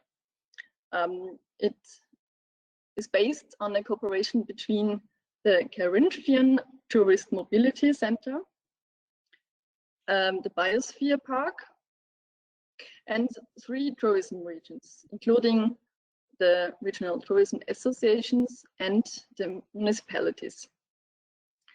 The Carinthian Tourist Mobility Center is really extraordinary and should be mentioned specifically. It's a regional coordinating body focusing on tourist mobility, and they initiated and still are initiating a couple of mobility projects and supplying these projects also in the running phase by providing project management resources and other support.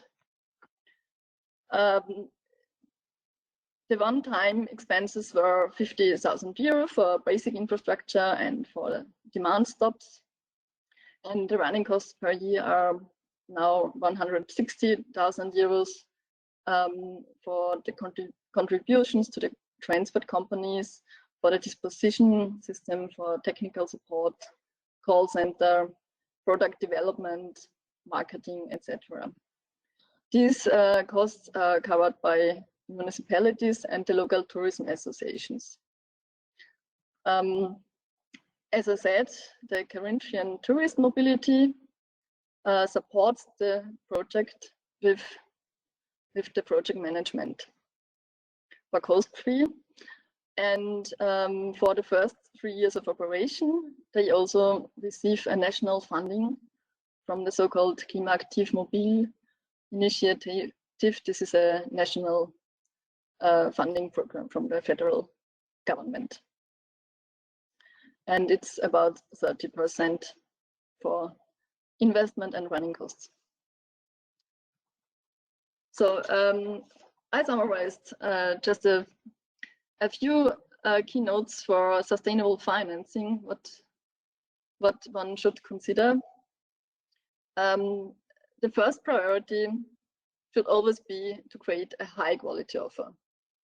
And not regarding the price, but this is otherwise it makes no sense at all in tourism. And you always have to remember you compete with modern, comfortable private cars. So the offer must be very attractive. The access must be very easy and clear. Information must be transparent and user-friendly. It must be barrier-free. It must be multimodal, intermodal. You must care for a bike and luggage carriage possibility, etc., etc. And the good news is that we experienced that tourists during their stay in the tourist destination do not care so much about the price as we might have thought. And it's a fact that good quality can have its price, and if it has its price, this can even boost the image. So please consider it from this point of view. Then another hint: search for cooperation. That's clear, but cooperation partners could be tourism associations, single tourism entities, transport, municipalities, and even other local economies. And for financing, for a financing source, you could also consider to add mobility fee to the existing local visitors tax. Sorry. So I come to the last part of the conclusions, which is about awareness raising. And raising awareness is important at two levels.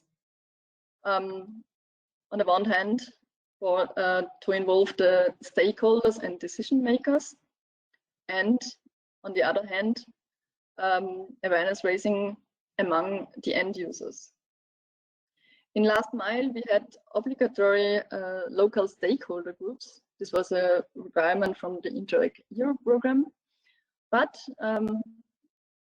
we saw that this helped a lot to install the topic sustainably in the region and get decision makers on board, which also maintained after the project. So through these local stakeholder groups defined due to the program requirements, many regions have now a good basis to continue their efforts in sustainable transport or in demand responsive transport in particular. The second issue is that it is always the user who decides about the success of each flexible transport service. So it pays to analyze the target group and adapt the services to the needs of the target group. You should always ask yourself the question whether the target group are residents or whether they are tourists or whether they are both. Are there possible synergies between these two target groups? And if possible, try to involve representatives of each interest group in the process of development of new services to make feedback loops and better adapted to the real needs. I brought another two examples where this happened quite successfully. Christine, sorry to interrupt. I would kindly ask you to speed up because we are running out of time. Yes, I'm almost finished. No problem. So in this case, I moved to the second example I brought for this category from Slovak Paradise Park in Slovakia. They developed a seasonal express bus with bike carriage in the frame of the project. And the specificity is that they really paid attention to the fact that this Paradise Park is a very popular biking area. And therefore, they equipped the new buses with bike carriage facilities in order to provide a target group oriented offer. And thereby, they are planning to compensate their long-term plan, namely that they want to prohibit private cars in the park. So it's a give and take situation in this case. So there are a lot of more practices from other participating regions like Catalonia and Bulgaria, and I invite you to look them up at the Interreg Europe Good Practice Database, where you find more detailed information about the already presented examples and other examples. And if you are interested in all our learnings, I can also recommend you to check the long synthesis report and the small the smaller summary of the synthesis report. It's a small brochure, and both of them can be found at Interreg Europe EU Last Mile in our library. So thank you very much for your attention, and I hope my presentation was interesting for you. Christine, thank you very much. Your presentation was very, very interesting. At the very beginning, you presented what is the sustainable transport for tourists, what is the vision, and what you have to do in order to achieve this vision. We have to have a common understanding what is flexible last mile solution, about sharing, about shuttles, and all these possible options. You presented policy recommendations, and you said that the demand responsive transport is not appropriately addressed in regional and tourist development documents, and you presented several options how to improve that. And also from financial point of view, from awareness raising point of view, as we see, this topic is really comprehensive, and we learned quite a lot from your presentation. And first of all, I have a question for John Nelson. So John Nelson, good evening once again. So in Australia at the very moment, this is already quite late. So we are happy that you are still with us. So one short question is, are users and other stakeholders being heavily involved in design of services and products in Australia? Okay, thank you. And I think that was one of Brian's questions. Exactly. I would say not yet as much as I would like to see. I think there's still quite a strong element of the Transport Authority or the other tiers of government, coming up with solutions and then implementing them. But we are starting to see a change with a focus on co-design. I should mention that in addition to on-demand transport, there are also a number of trials of autonomous vehicles for public transport applications, and including regional and rural locations, which is in itself is quite significant. And they provide good opportunity for co-design with users, obviously with members of the public, and with all of the types of stakeholders that you would expect to be involved. So we don't have the level of user involvement that, for example, Brian would be familiar with in the UK context, but that is certainly the direction of travel, and very important obviously in the topic that we're discussing as part of this conference, which has traditionally as one of its strengths that it is more focused on the requirements of users than many other transport applications. Thank you. Okay, thank you very much. I will take another opportunity because we have you here. So you mentioned that you're using different booking systems, like on phone, text, app, and so on. So which solution proved to be the most effective in Australia? I think that partly depends on geographical context, because clearly you needed to take into account things like digital infrastructure, which may not be as strong in rural areas.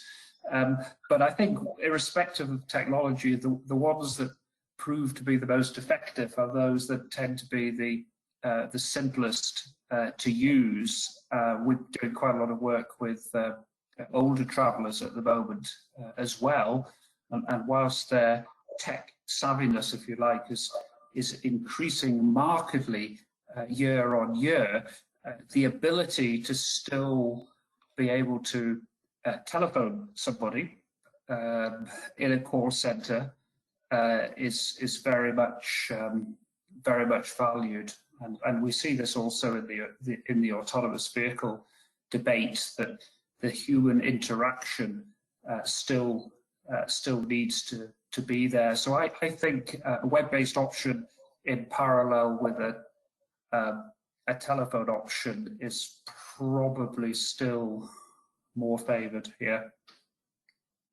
Thank you very much. We really enjoyed having you here, and we look forward to next opportunities to meet again. Okay, thank you very much. Yeah, now we will continue with some questions for Giuseppe Rizzi. So Brian Mason again asked, have taxi and ride-sharing companies been involved to break down barriers to success? Banning Uber is example. Passengers love Uber, but taxi companies hate them. Multi-stakeholder business models can break down these barriers. Are you testing approach in your project? Trust between all stakeholders is essential to success. Can you please give a short answer? Yes, I absolutely agree with the point. At this stage, we didn't involve at the moment taxi and other kind of ride-sharing companies, but we are setting up a stakeholders group to be involved in a project in a later stage. So for sure, we will involve these kind of actors and stakeholders in our stakeholders group. There will be a stakeholders workshop. Actually, there will be 2 stakeholders workshops in 2021. So we will have the opportunity to engage with these kind of actors later on in the project when we will develop actually the technology. Okay, thank you very much. Just another question. So you mentioned that you will make an impact assessment at the end of the project.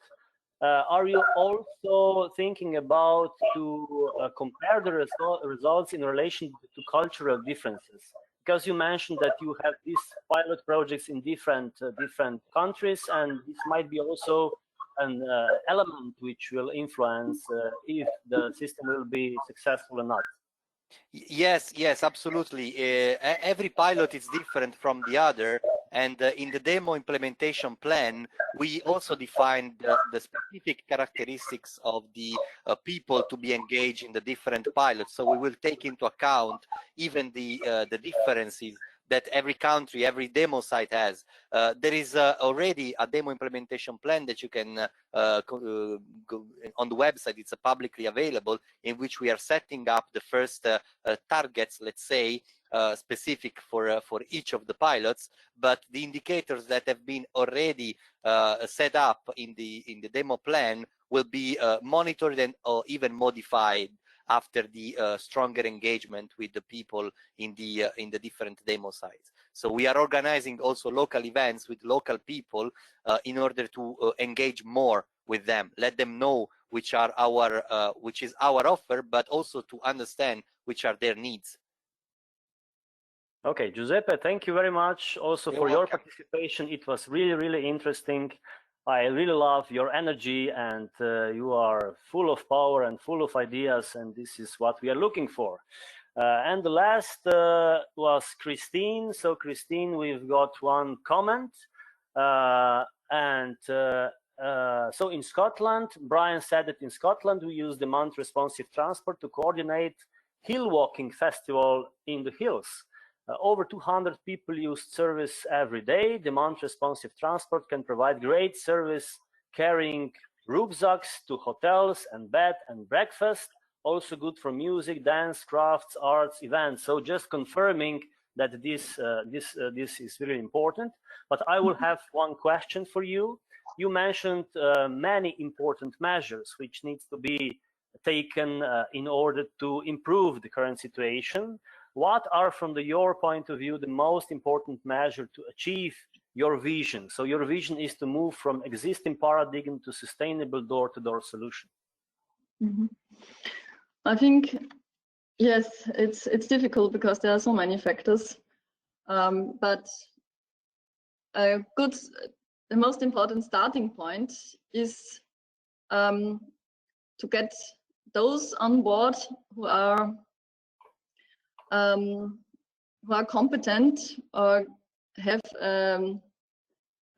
can make decisions or have a certain role in pushing such an idea forward. And it needs definitely a coordinator who undertakes this task of bringing these people together. Yeah? But then this group of people must function as a unity and must have a common understanding and common commitment of the target. So again, cooperation is the key, and with a good cooperation basis, and here I refer again to these institutional structures which we have, for instance, in Austria with transport associations and tourism associations. This is a good starting point. If you do not have this kind of starting point, then it's really hard to reach this this condition.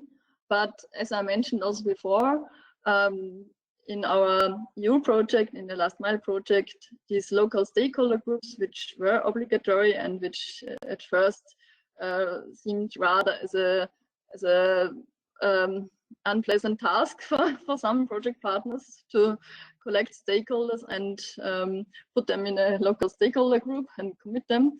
But this turned out to be a very good a real benefit to the regions, because they can profit from this basis for a really long time.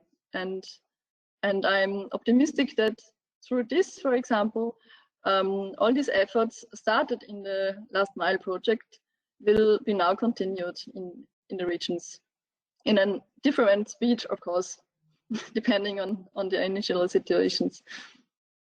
Okay, Christine, thank you very much also for your participation and very valuable information from your project. So thank you very much. Now we will continue. We have just one presentation left. The subsession is called Mobility Challenges from the Regional Perspective. And I'm inviting to the floor Denis Grasso. He will present a topic called Level of Service and Policies in Relation to Demand Responsive Transport. Denis is project manager and researcher at the Institute of Transport and Logistics, ITL, and no-profit body with the purpose of contributing to the development and promotion of logistics and transport systems in the region Emilia-Romagna through research, consultancy, and training. ITL is scientific partner of the SMACR project. He is graduated in urban planning and he has PhD in architecture, cities, and design. The main research interests are transport planning, smart mobility, urban logistics, and urban planning. Denis, the floor is yours. Good morning to everyone. I go very, very fast as we are a little bit late and I'm the last obstacle until the lunch break. So I give a rapid presentation of our work we conduct in the project as a scientific partner. Next slide, please. Sorry, I ask the help of my colleague Irene because I have some connection problem. So we make a rapid overview of European project and international scientific literature in order to find some technical elements for our pilots developed in the SMACR project, but also several of you are our enlarged transfer program partners. So we also try in this work to collect some technical relevant aspect to be shared in order to design and to implement efficient and reliable demand responsive transport. Next slide. A first element, very important, is it's very difficult to define exactly what is a demand responsive transport. So the key message is there is one demand responsive transport, but several demand responsive transport, because as also anticipated by other speakers, the demand responsive transport are something of hybrid between a public and a non-public service and among regular and irregular services. So the different kind of demand responsive services is a little bit have different emphasis of these different aspects. So we have to consider this aspect when we plan these services. Next slide. Also, as already anticipated by John Nelson in his presentation, we have also different operative models. So we have model more flexible and model where the flexibility is a little bit more controlled, as for example in this scenario 2, where we have fixed itineraries with deviation on demand. So also in this case we have to choose the right operative model based also on our territory and also based on our user needs. Next slide. And the common aspect of this demand responsive transport are related mainly to this aspect. So we can use these services for replacing a normal public transport offer in a specific areas or hours of the day where we have a low demand. We can use this service, as already also anticipated and proposed from some of the speakers, to integrate some public transport services, for example, as feeding services for traditional and most frequent public transport services. A third element is we can use this demand responsive transport for provide high quality services in specific areas or in specific needs. For example, for airport shuttle or something similar.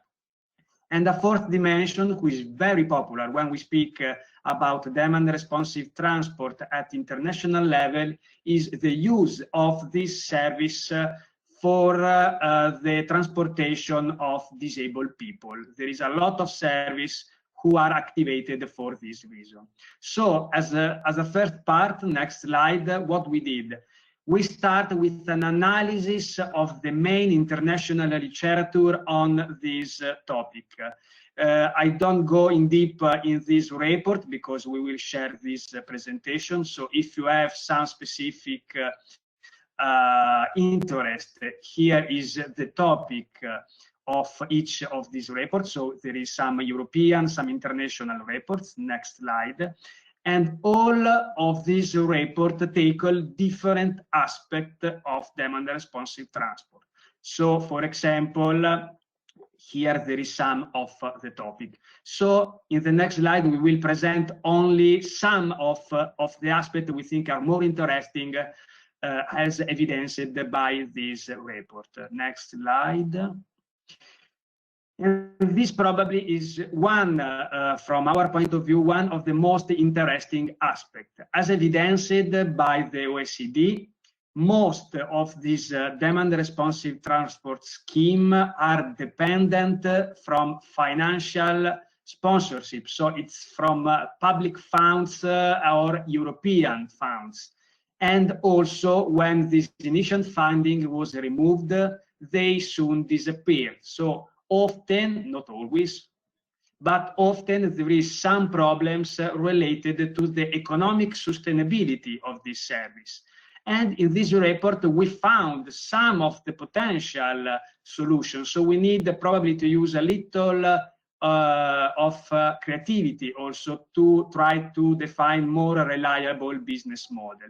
For example, one important aspect is related to the fare of these services. And this report underline as always these services are provided at a very low prices, but in reality the willingness to pay of the people for this kind of services is higher.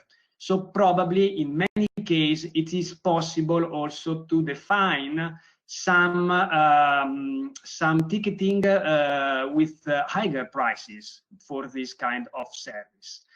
Another second interesting element is related also to the possibility of a combination with other service. For example, a combination of passenger and freight transport system.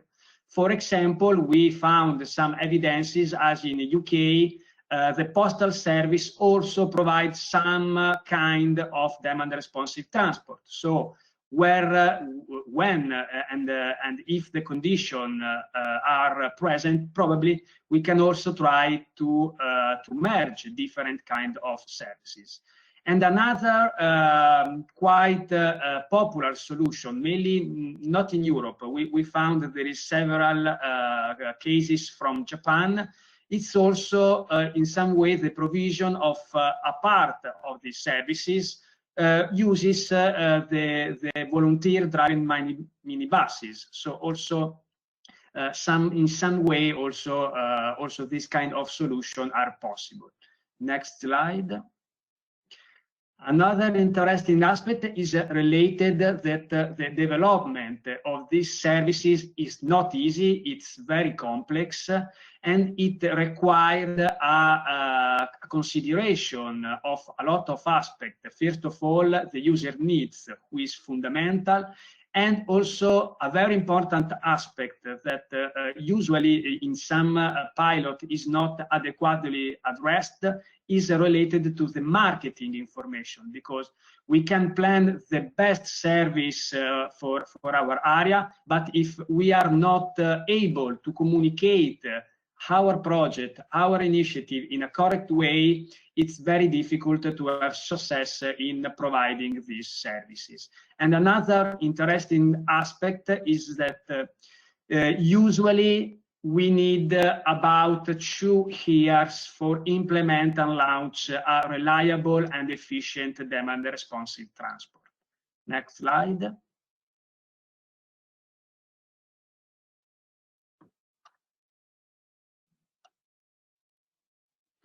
And another important aspect is the user needs. Already also the other speaker speak about these topics, but not all the users are the good users for a demand responsive transport. As synthesized in these tables, for example, if we are in a, for example, in an area where the population is mainly workers or people go to school and young people, probably, not always, but probably a demand responsive transport is not the most reliable and good solution. Even if we are in an area with old people who is mainly traveling for example, non-emergency medical, so it's more flexible from the time point of view, probably our demand responsive transport will be very, very successful. So it's not a rule, but it's quite interesting, this analysis conducted by Enea in relation to the importance of users in the success of a demand responsive transport. Next slide. Next one. Yeah, sorry, I'm trying. I don't know why it's not. Okay. Thank you. No, is return wait, back wait, to wait, this sorry. one. Okay, now, can you see it?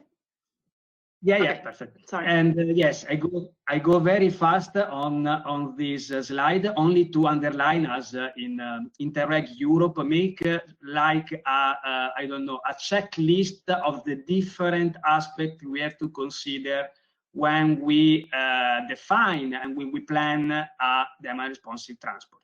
Many of these aspects are already anticipated in the presentation of the other speakers. So, for example, we have to define the level of flexibility. We have to select the kind of vehicle we have to use, because sometimes we can use, for example, minibuses, or we need bus, more big bus. So it's very important. And also a very important dimension is the integration with existing fare system, because it's also in this, as already said, is very important, the level of integration both of the fare system but also of the app, so also of the booking tools. In relation, in particular, to the booking tools, it's very important to consider older people, because app, it's for sure is a good solution for manage this kind of solution, but not always old people are able to use this kind of service. We can go ahead. And in the next slide, we will probably arrive in a few minutes. Yeah. It's very, it's interesting, and we go very fast, but it's a study conducted by Enea on more than 1,000 international demand responsive transport services in order to find some common aspect of all these services. And it's quite interesting to note as the route deviation scheme is the most common type of flexible public transport services. The users are mainly old people and persons with disabilities. So many of these services are activated for medical and to provide a reliable service for these disabilities in the rural areas. Mainly the productivity or the number of passengers of service per hour is very, very low, but is okay. It's foreseen for this kind of services, so 4 passengers per hour. Most agencies put some limit in the distances the buses can deviate from the route in order to be more easy the management of these services. Other interesting aspect that these services usually are provided with not a charge of a premium fare. So in some way, these services are provided as integrated in the existing public transport offer. And usually also there is a previous day booking procedures, and the bus riders usually not receive specific training, because there is some device, some application, and some technology who allow to manage in a quite easy way this kind of services. We can go in the next slide. And in the next slide, I go fast. Okay, this is we can go ahead. It's as we anticipated, is very difficult. So there is a lot of problems usually in the development of this kind of services, but there is solution to be in order to overcome these barriers. The second part, we make a large analysis of the pilot developed in several European projects who are working on this topic. Now, we don't go inside all the project, but so we can go ahead. But we have several projects, and several of these projects develop different kind of pilots. We can go ahead. Here there is only a rapid presentation of some of the pilots developed. But the most interesting things for us, we try also to find some bad practice, because usually bad practice are very important to understand what happened and why a pilot or a test initiative is not successful, in order to understand why and also find solution to overcome these barriers. We anticipate it is very difficult to find bad practice, because it's quite clear every project try to present their pilots in the best way, but from the information we collected, we can understand that the pilot fail mainly for 2 reasons. And the first reason we already anticipated is that when the financing from the European Union or from the EU funds, many of these pilots were interrupted. So these pilots, many of these pilots are very dependent from the public funding. A second interesting aspect is related also to the governance scheme, because as many of you, I think, know, is very difficult also to implement and manage these kind of services.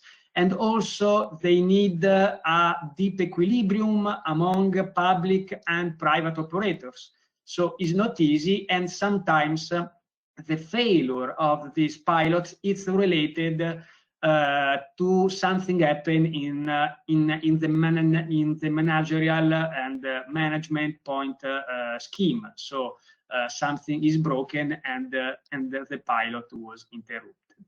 Next slide.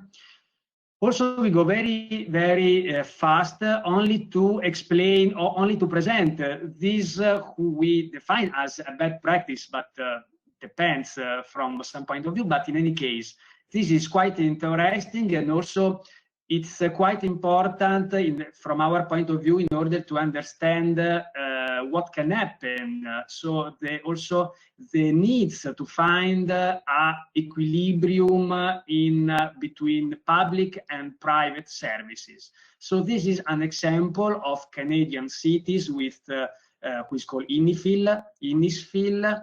It's a rural area, and in this rural area, the town need a public transport service. So, but the municipality have not enough money to provide a traditional public transport services. So what? This municipality thinks creatively and define, in collaboration with Uber, a kind of public transit with ride-sharing services. So use the Uber vehicles to provide a public transport services. And this service and the municipality paid a fare for every travels made. So. And in the first part, this is a very it's more from the economic point of view is most reliable than the traditional public service, public transport service. So the municipality in the beginning of this pilot, so Uber providing a service, a demand responsive transport service, the municipality paid Uber for the service conducted, and the first part of this initiative was very, very successful. Next slide.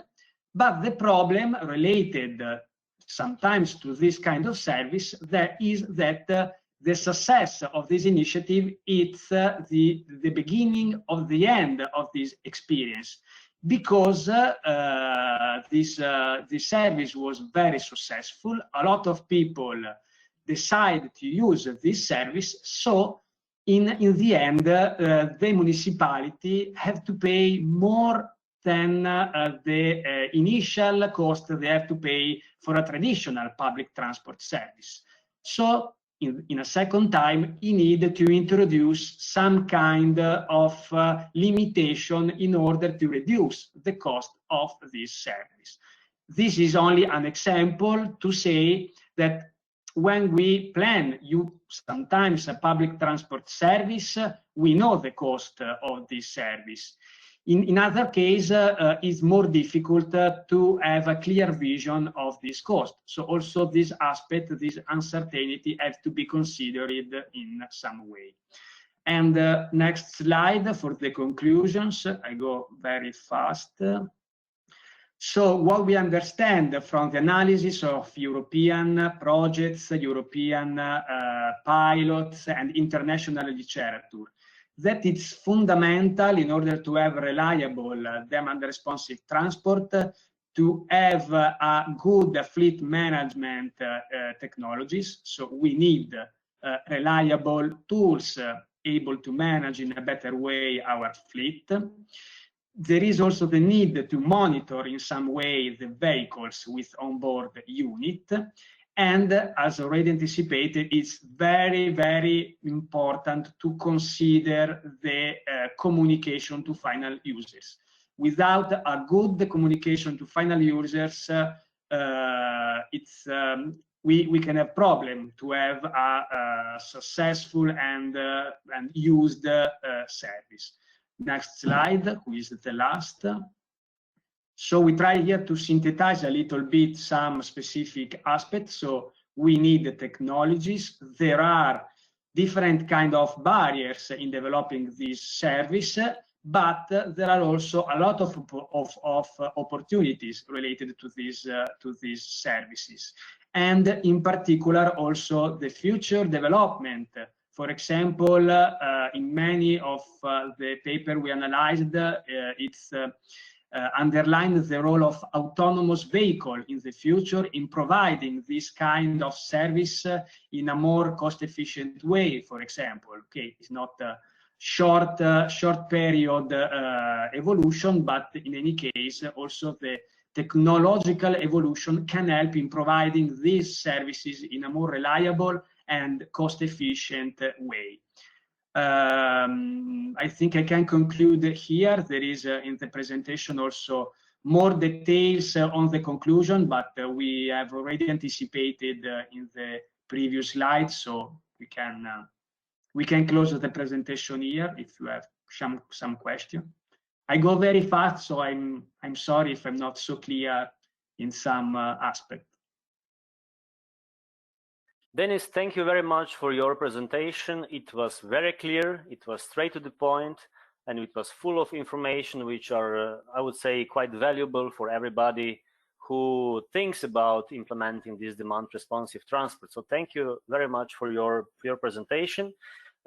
You mentioned at the very beginning that demand responsive transport is covering different aspects, and we are having different scenarios which can be taken into consideration. And we have one of these scenarios is we can replace the existing services we can integrate demand responsive transport with existing services, we can adopt them, and we can develop them for specific groups like for disabled people and so on. You presented quite detailed analysis of scientific literature and different aspects of them. And you mentioned what I consider very, very important is the financing of demand responsive transport solutions. So public funds are definitely needed to initiate these kind of activities, but we have always the question about economic sustainability, and the crucial question is connected with the business model. So what is the optimal business model for a specific case? You also mentioned that user needs are really important to be taken into consideration.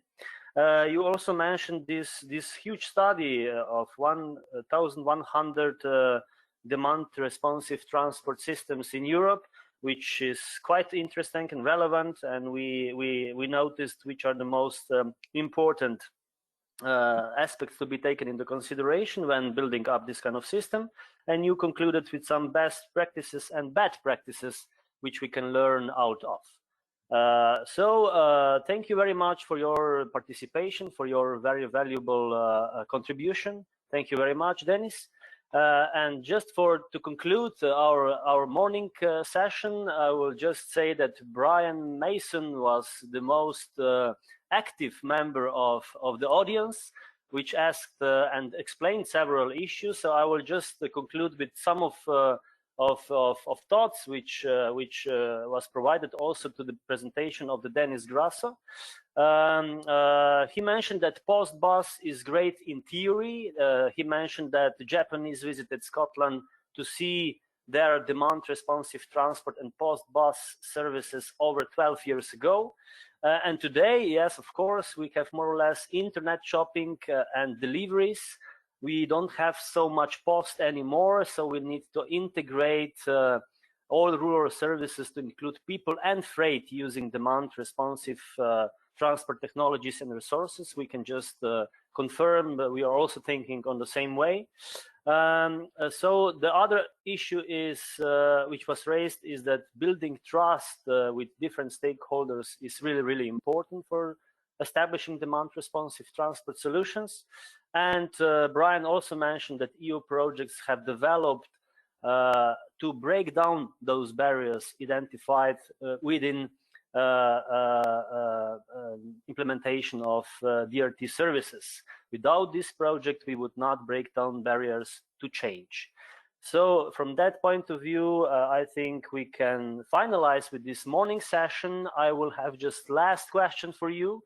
We will try once again with our cameras to make another screenshot, and once we will finish that, I will kindly ask you to come back exactly at 2 o'clock with afternoon session, which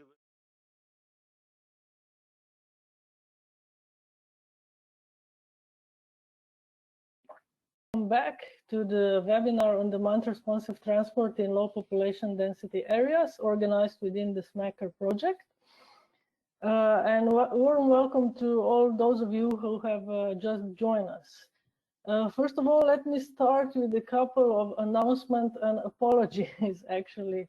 The first apology goes to everyone who expected to see Marian Lip as moderator instead of me, but he is having some technical difficulties with the internet connection, which is quite common in these days in Slovenia, because everybody is working online, so he's having problems. Hopefully he will be able to join us later on and take the moderating from me, but for the time being, I will be here with you. The second thing is that, of course, thank you to everybody that is here. A special big thank you in advance to all the presenters who will present later on today. And the second apology goes to the change in the agenda, namely the last topic of the day, that was how politics should support the implementation of the sustainable alternative transport services, have been cancelled in the last minute. But do not worry, you will hear about politics as well before we end. A few technical, let's say, issues for everyone. Please remember to mute your microphone when you are not speaking. Also turn off your camera so we will have a good meeting and it will not be interrupted. The only one to have the camera on is the speaker. And if you have a question, please write it down in the chat, and the moderator, at this time this will be me, will read it out loud. And one last important thing, this webinar is being recorded and it will be published online later on. So if you have any problems with that, well, then you will just have to deal with it or leave us. But anyway, we are not, as you don't have your web cameras on, that should not be a big problem. So this is about the technical part of the project. And as this webinar is organized within the SMACR project, I would just kindly ask Chiara Lepori, who is one of the representatives of the lead partner of the project, to take us through the project and give us all the insights and everything that you need to know before we continue with everything else. And Chiara, I think the floor is yours. I just need to make you the presenter. A few words about Chiara before she begins. She holds a PhD in transport engineering and she has completed her MBA studies. She started working at Interporto Bologna Group, where she primarily dealt with freight, and then she continued on also to the Smart Freight Center. So Chiara comes from the background of freight, and in 2019 she joined the SRM, and she started to dealing with all things related to also mobility, moving people, not just moving freight. And Chiara has also coordinated several European projects, so she's quite experienced in this project management, and also, as you heard, in freight and also now in mobility. So Chiara, the floor is yours. Thank you very much, Katia. Thanks also for the nice introduction. Yes, the transition from freight to people is a bit challenging because freight don't speak, while people do, but okay, it's anyway very nice and interesting dealing with this. As Katia anticipated, I'm going to give you some insights on the SMACR project. I hope that you are seeing my screen. I'm trying to start the presentation. Can you please confirm, Katia, that you are seeing my screen in the proper way? Yes. Very good. You can see your screen. Fine. Thanks. Thank you. So let's start again from the last slide that Giuseppe showed us this morning with the expected outputs from the SMACR project.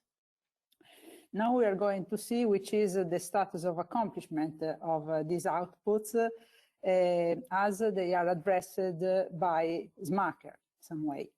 The outputs are mainly related to training, strategies, pilot action, action plans, and finally guidelines and the toolbox. How SMACR is addressing such outputs? Well, first, SMACR relying on the 4 pillars is organized with work package structure that is addressing the pillars we have seen this morning, then understanding, participation, action, and the impact, the wider impact through the growth and expand work package. And also SMACR addresses innovation in various ways. First, considering innovation in communication, in communicating with the people, trying to engage people with targeted communication, with some activities like nudging, and we can see them as innovative because they go on the communication ways that also the public transport service providers put in place to communicate to the wider public. Then SMACR is implementing concrete actions with the participation of the involved regions through the 6 pilot actions. The pilot actions can be categorized in 2 main groups. We have Bologna, East Tyrol, and Murska Sobota that share similar spatial characteristics as they are predominantly rural and with rather dispersed settlements, low population density. They also have similar characteristics of the transport options in the area.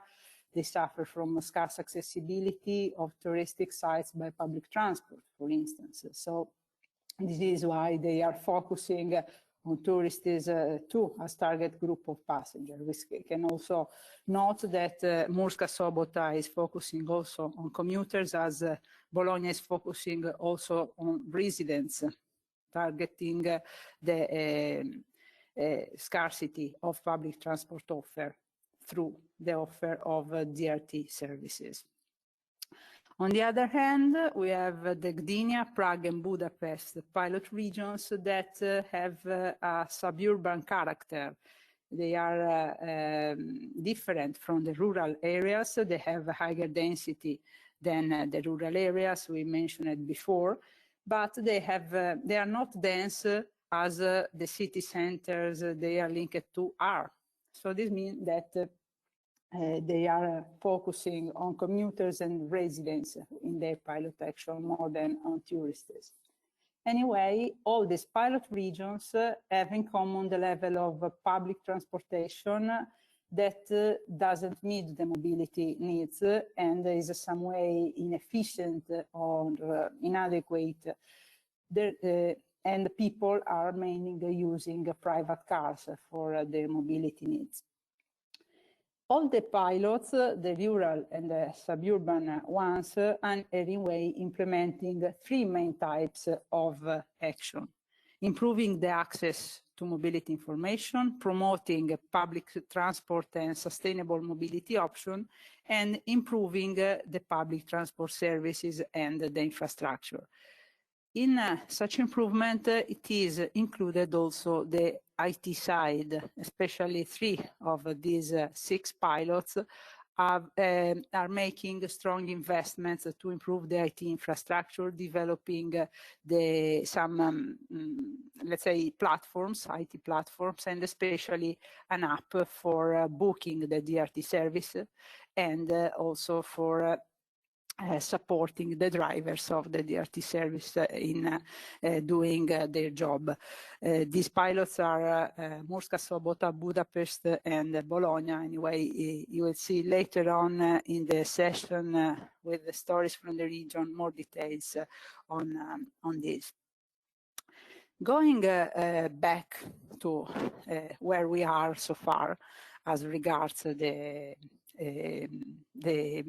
expected outputs, we can see first it has been adopted the top-down approach, reviewing the best practices, which Denis introduced us before, and it has been completed the bottom-up analysis of the user needs and the data collection to have the basis to proceed with the pilot planning.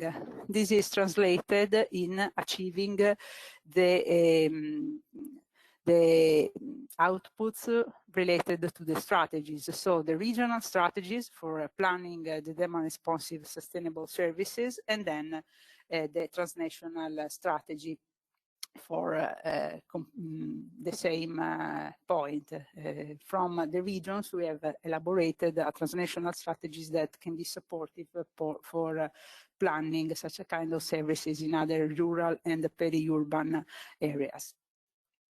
Besides this, we have also bounded with the local communities, first through establishing the local mobility forums that Giuseppe mentioned in the beginning of the morning session, and then training people of the local communities, including the local mobility forums, but also other stakeholders, users, community of practitioners, etc.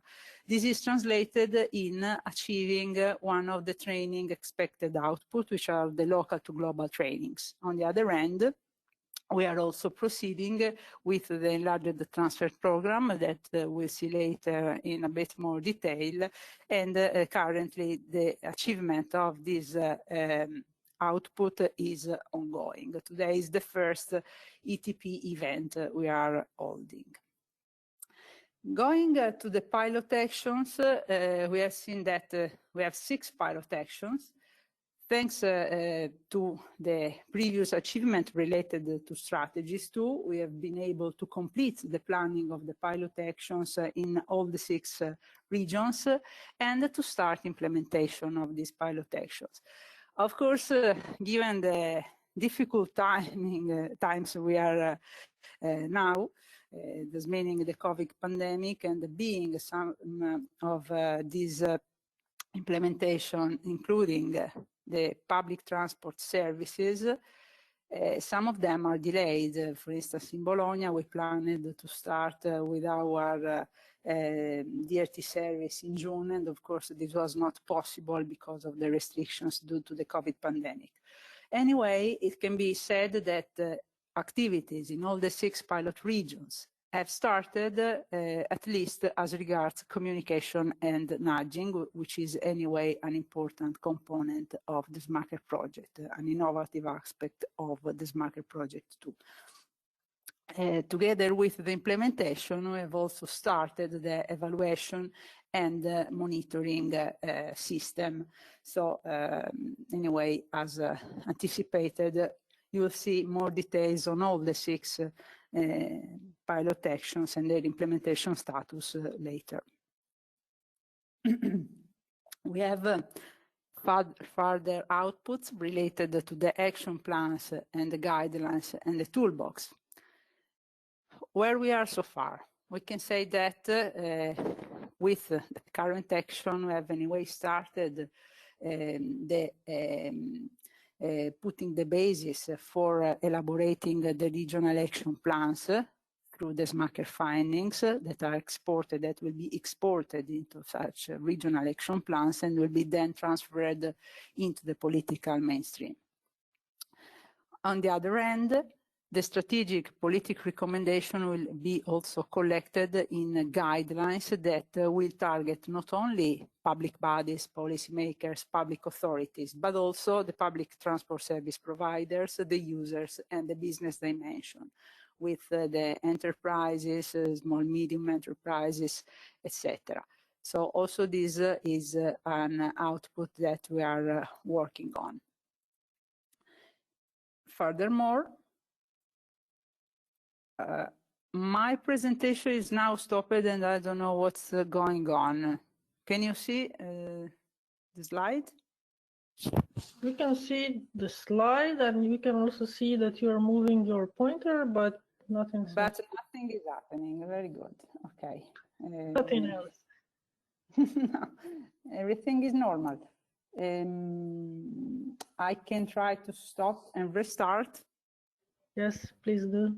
Let's try this way. Okay, I suppose now we are seeing my screen, normal screen, no presentation. Yes. Okay, let's try to restart the presentation. It has started from the beginning, so sorry for that. Let's go to the slide where we were. So I was just here explaining that we are working to these guidelines in an indirect way, and the same is happening with the toolbox that will be a durable SMACR result, real SMACR output that will be available online and will contain behavior change and DRT measures.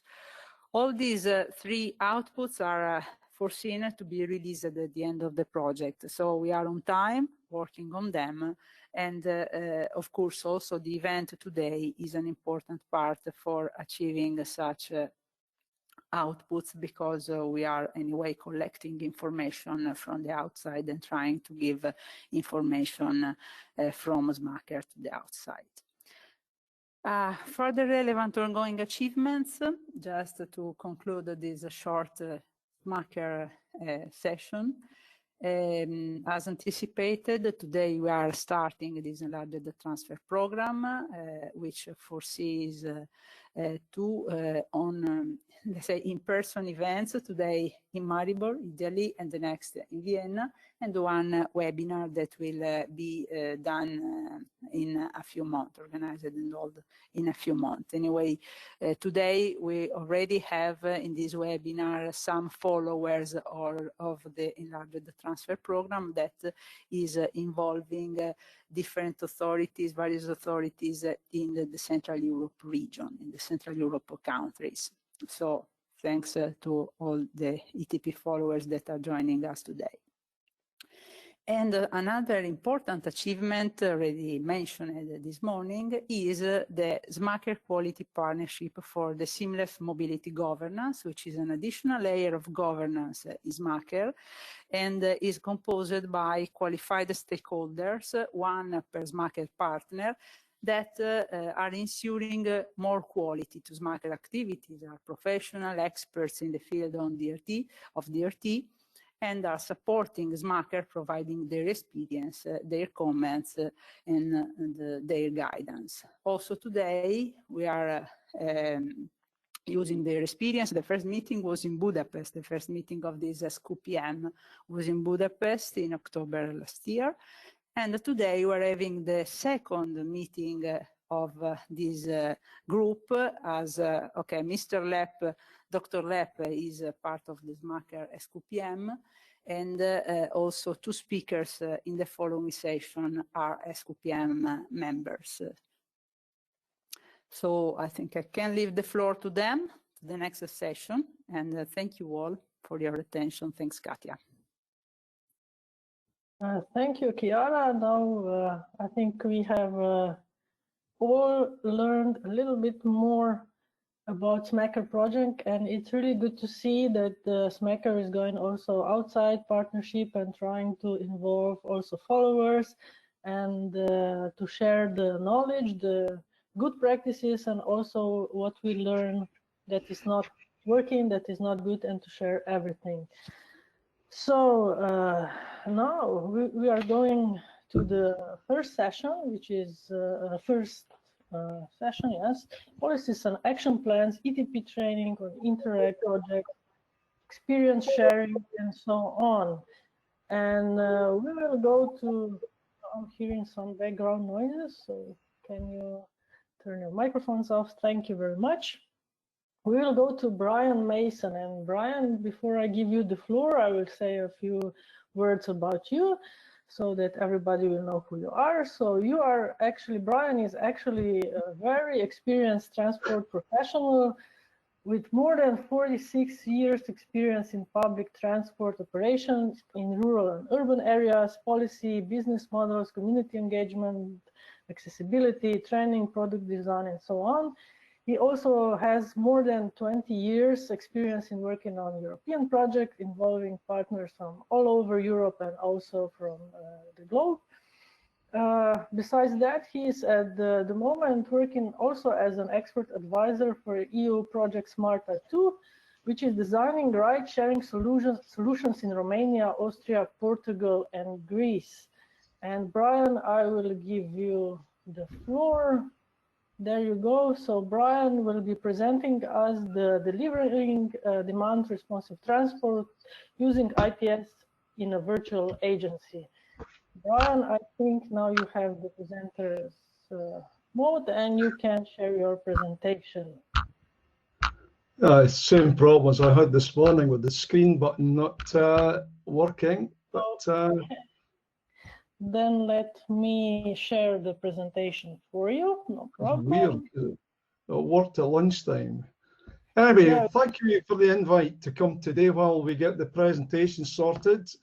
Today I'm going to go over some of the experience based on developing DRT systems in 50 sites across Europe over the last 20 years, and hopefully break down some barriers and explain some of the lessons that have been learned. And one is never trust technology. Right, thank you. If you could have the next slide, please. Yes, let me see. So delivering demand responsive transport using ITS is a virtual agency. Why use a virtual agency? If you go to the next slide, please.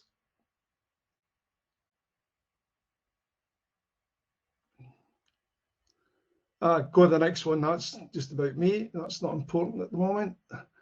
Right. Before we design any transport system, we've got to understand why we want to do anything. And people in transport authorities will say, how much will this cost? That is relatively easy to establish: the cost of the vehicle, the cost of systems, the cost of the driver, cost of the fuel. And then you'll come to a figure and you think, God, that is too expensive. It's way, way expensive because the low number of demands, particularly in rural areas, will appear to be uneconomical. But here is the question to ask. If we don't provide these services, what is the real costs to society of not being able to get to hospital, not being able to get a job, not being able to get to school, not to be able to get training, ending up on drugs that make your life miserable, become an alcoholic, involved in crimes?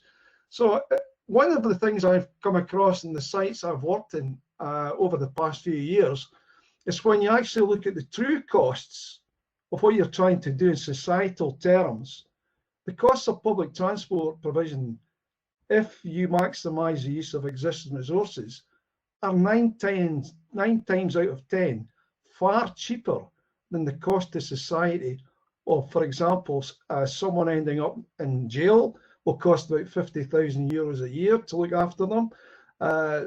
If someone cannot get to a day centre because they're elderly, people have to take food to the person's house, etc. If you can't get to the doctor and the doctor has to come to you, it costs over 100 euros per visit. So when you're looking at the costs, do not look at just the costs of developing the transport system. Look at the cost of not providing that service. Next slide, please. Right, so what are the problems we have with the current transport system? One, it doesn't recognise the ever-changing needs of the individual or communities. It doesn't encourage social inclusion or sustainability, because you have to actually make sure your life revolves around the offer that's made there. It doesn't maximise the use of the resources, because we work in silos with each different section looking after their own needs. There are too many stakeholders in the decision-making process in the supply chain, and we don't actually listen to the residents who are going to be using the service in the first place. And the regulations that we have go back historically back to the days where we only could design fixed transport networks. Next slide, please. So, when demand responsive transport, what is it? Now, we've had discussions about that today, and if you ask 100 people what demand responsive transport is, you'll get 100 different answers. But again, through working on all these European projects across Europe and speaking to people, you suddenly realise if there was no demand, there would be no transport. So if you're looking at demand responsive transport, that means if there's a demand for a bike, a car sharing, minibuses, whatever, all forms of transport are demand responsive. So when you're looking at designing a service as DRT, do not rule anything out or anything in, and do not assume that everybody realizes what is meant by demand responsive transport, because when you speak from your point of view, the person that you're speaking to or the communities you're speaking to may be listening in their thought of what DRT is. So first of all, we've got to clarify, what does DRT mean? Next slide, please. So who decides the best solution? Now, this is a good thing.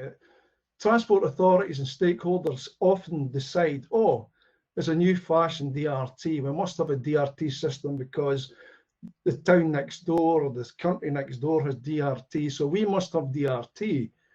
Not really. I mean, first of all, we have to identify what the known demands are and see if we can cost effectively give a solution that is environmentally friendly, useful to the people, and economical. So what's already there? Can we use that better? Can we actually add to the value that that brings? And most importantly, we need to get all the stakeholders to buy in, to work with us to design the transport systems of the future. So if we can actually involve right from the start, I hasten to add, based on my experience, if we do not engage with everybody at the start and then decide halfway through to invite other stakeholders in, they feel excluded from the whole process. And if you use Pareto as an example, the 80-20 rule, in best conditions, you will get 80% of people wishing to work with you 80% of the time. But if you don't bring everybody at the start, you end up with subsections of people arguing about why they weren't brought in or whatever. If you bring all stakeholders in and try and emphasize that everybody is part of the process and everybody has to give a little for everybody to gain a lot, you have more chance of success. And why do we want success? Because we want our rural areas and our urban areas to be better to live in. We want to feel healthier, both mentally and physically. We want the environment to be better. We want a better life, not just for us, but for our kids, our grandkids. And we are all part of this problem, and we can all be part of the solution. And we've got to realize there is no set solution that's a magic bullet that can work everywhere. And we need to have flexible solutions to meet different needs from different age groups with different disabilities, abilities, different climatic areas, different seasonal demands for tourism and the likes. And in times of crisis, as we have with COVID, DRT, demand responsive transport, can respond to varying demands and different climates if we get the structure and how we do this properly designed with all the stakeholders buying into what we're trying to do. Next slide, please. So multimodal networks, are they the future? Well, I think so. I created my company, Multimodal Transport Solutions, back in 2003, based on the results of our farms project, which I'll come on to later. Every mode responds to demand, and we have to make sure that they connect. We don't want to be competing with one another. We want to give a serious offer to the people in our communities, the visitors, that is attractive to the car, that they can enjoy the experience of living, visiting the area, one ticket to pay everything, good information, and based on customer needs. So this is where investment in ITS comes in, but technology alone does not give you the solution unless people buy into what the technology can deliver. They're involved in the design of the delivery process, the collection of data. And then if you're going to create an agency, who's going to be responsible when the issues arise? Who do you complain to? The operator? Or if the booking was taken through the agency? And again, who's going to collect the data, the revenues? What will the role of transport authorities be? What will the legal requirements can be? There are a whole myriad of options that we have to consider in the building of our agencies to coordinate multimodal services. Because the operators, they don't want to lose revenue, and the customers don't want to pay more for the service. So who pays for the cost of the agency that's delivering this service in the middle? When we came up, next slide, please. So how can we quantify demand? This is the main thing. If we're going to try and come up with a solution, how big is the demand? What type of demand? When is the demand? And this needs data. Now, how do we get data from multi-stakeholders? Everybody protects data. It's their data. It's my business. But what we're trying to do is improve the society where everybody can benefit, where we can be a win-win-win situation. And this goes back to multi-stakeholder engagement right at the start.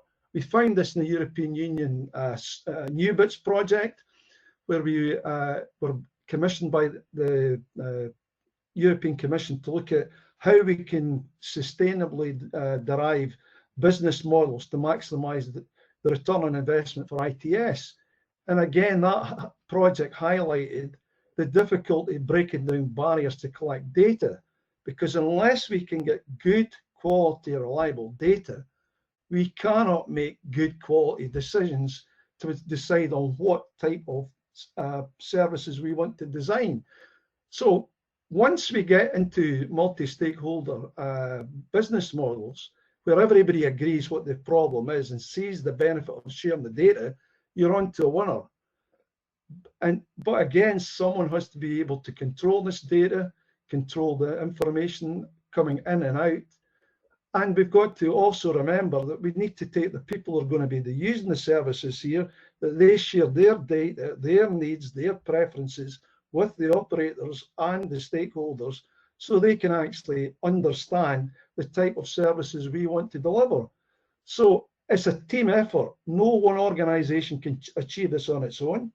And as we find out with the disputes between Uber and taxi trade and local authorities and governments, this is all about data, who controls data. But without data, we are going nowhere fast. So quantifying data is key to success. Next slide, please.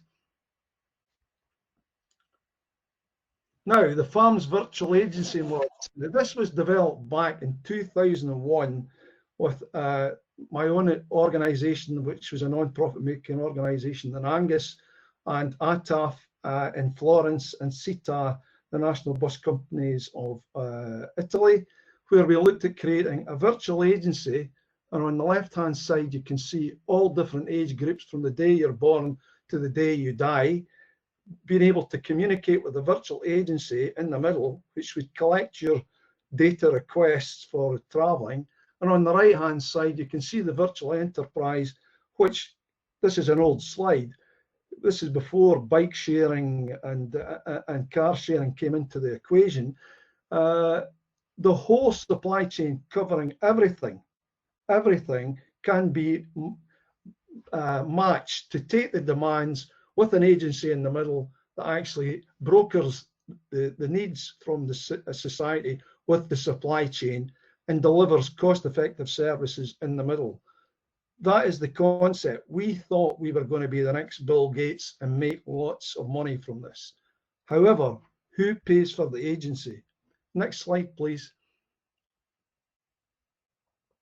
I'll ignore this one because this ITS structure was covered by a previous speaker this morning. We can come back to that one if we've got the time. So we have the technology, tick the box. We have the vehicles, tick the box. In theory, we can get the data. However, can we work together? This is the big problem. Can we share data and resources? And will stakeholders agree to share costs and rewards? Because somebody has to pay for this virtual agency in the middle. None of the big ride-sharing companies, including Uber, are making a profit. Why? Because who pays for the agency in the middle? The operator doesn't want to give up costs or revenue, and the consumer doesn't want to pay more. But we know we can deliver more cost-effective services, maximising the use of resources through investment in technology and business models. But somebody still has to pay for this agency. Next slide, please. So, continuing from that, we have mass as a concept, which will face the same problems. I think I'm on public record since 2007 saying, no way we will go anywhere until we address the whole business model for the provision of public transport, because the agency costs in the middle are large, but the benefits they bring to the multi-stakeholder environment for the communities and the operators and society as a whole are huge. But this cost of the agency in the middle is the big problem, as Uber Mass will find. The theory is fine, the technology is there. So the problem that we faced, our farm's business model was highlighted at last year's G20 summit in Tokyo as one of the most sustainable business models for climate change challenging to aid modal switch. But again, it's great to have that accolade, but how do we make money from that? Or we don't want to make money, but how can we make the actual model work? We have to look at the regulatory framework for the way we deliver transport to make it either not for profit, where the revenues are shared and the cost of the agency covered in the middle. So in theory, we have a great system we know can work. We know people like Uber. We know the taxi trade hates them. We know the politicians hate them because they get pressure from the taxi companies. So we can go round and round in circles. Next slide, please. So potential business models. In New Bits, we set off to test multi-stakeholder business models across 4 different areas, including rail, shipping, car ride sharing, and technologies for controlling traffic lights and smart technologies. And basically through adopting multi-stakeholder business models involving everybody from the start and getting the whole process through using co-creation, co-design methods, we were able to show at the 4 sites a minimum return of investment of 2.5 times and a maximum return of investment of 13 times. Now, my business background before I came into research 20 years ago was in commercial companies. Investors will invest in any rate of return of more than 2 times. We have got potential here and have demonstrated across different modes that it is possible for people to work together, share data, design better products if we adopt this type of approach. And I see no reason for the same returns if we can convince politicians, the local communities, and all the stakeholders to work together to develop sustainable rural transport and urban transport solutions. Next slide, please. So it comes back right from the start. Who do we exclude and who do we include? Because you can't involve everybody. True. But we have demonstrated that now we have co-creation and lean methods that can bring people together, get everybody to understand the problems that are faced by each of the different stakeholders. They understand the needs of one another, and then we can get down to breaking down the barriers to innovation. And this is critical. It's not about throwing money at a project, and it's not about just telling people this is what you can get. We have to break down the trust barriers. That small word is the cork in the bottle for future transport design. You can have the best wine in the world, but if that cork isn't going to move, you're not going to be able to taste the benefits. Same with transport. We have everything in place apart from trust. If we can get that trust in one another, we can make huge leaps of faith and design new services. And it has to be bottom up. We have to involve the communities. They're going to be the people using them. And that way we can design sustainable solutions. Next slide, please. So in theory, we have everything in place. So the job of projects like ours, Smarter 2, where we're looking at designing shared mobility schemes using e-bike in Portugal, car sharing and ride sharing in Austria and Greece, and the same in Romania, and using apps and different technologies to aid the stakeholders to get the message across. We need then, through the demonstration, through the results of our projects, to convince the powers that be locally, nationally, and through the EU that we need policy recommendations that give us the freedom to produce more flexible solutions for shared mobility, mass, autonomous vehicles. It doesn't matter what we come up with, policy will always be behind innovation. And we can't have so lax and flexible legislation to create a flexible future. We need some barriers to make sure we protect the safety of our citizens. But we also need to recognize that innovators need flexibility to get stuff to market. So this is where dialogue and European projects have been involved with them for the last 20 years. Without these European projects, nothing in this planet would change quickly, because there would be resistance from one side or the other. But we need new critical thinking and openness from even the policymakers in Brussels, so they fully understand what we're trying to do. Next slide, please. So the conclusion is partnership working is definitely #1 priority. New technologies that are required based on the findings from the negotiations and interaction between stakeholders. You don't need to buy technology to solve a problem, but once you've identified the problem, identified the technologies that would help, it is beneficial.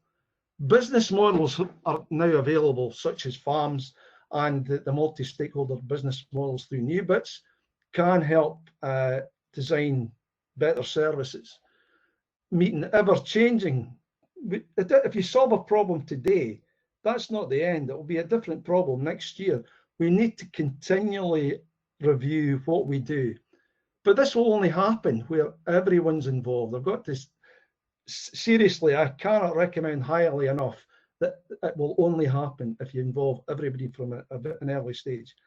ITS is vital to success if it's large scale and you're dealing with large amounts of data. That data has got to be good quality and robust. And we've got to recognize that everyone is part of this process. We are all equally important. No one is more important than the customer, and the customer has got internal customers within this process and external. So the more we understand each other, the better chance we've got of success. And I think the final slide coming up. Yeah, just my contact details. So from my point of view, this is a time of opportunity. COVID has demonstrated that this is a time of crisis. We need flexibility. People are unsure what the future is going to have. This is a huge opportunity now to take stock. And do we want to go back to a system that didn't work? What do we want the world to look like in the future? And DRT, working along with existing stakeholders, we can then design multimodal networks and solutions based on the needs of communities in a cost-effective manner if we all work together from the start. Thank you. Thank you, Brian. Thank you very much. That was really interesting, especially you saying that engaging everybody is key, and this is one part of the SMACR project, actually. So everyone, just write your questions for Brian down into the chat box, and at the end of this session, we'll go back to Brian.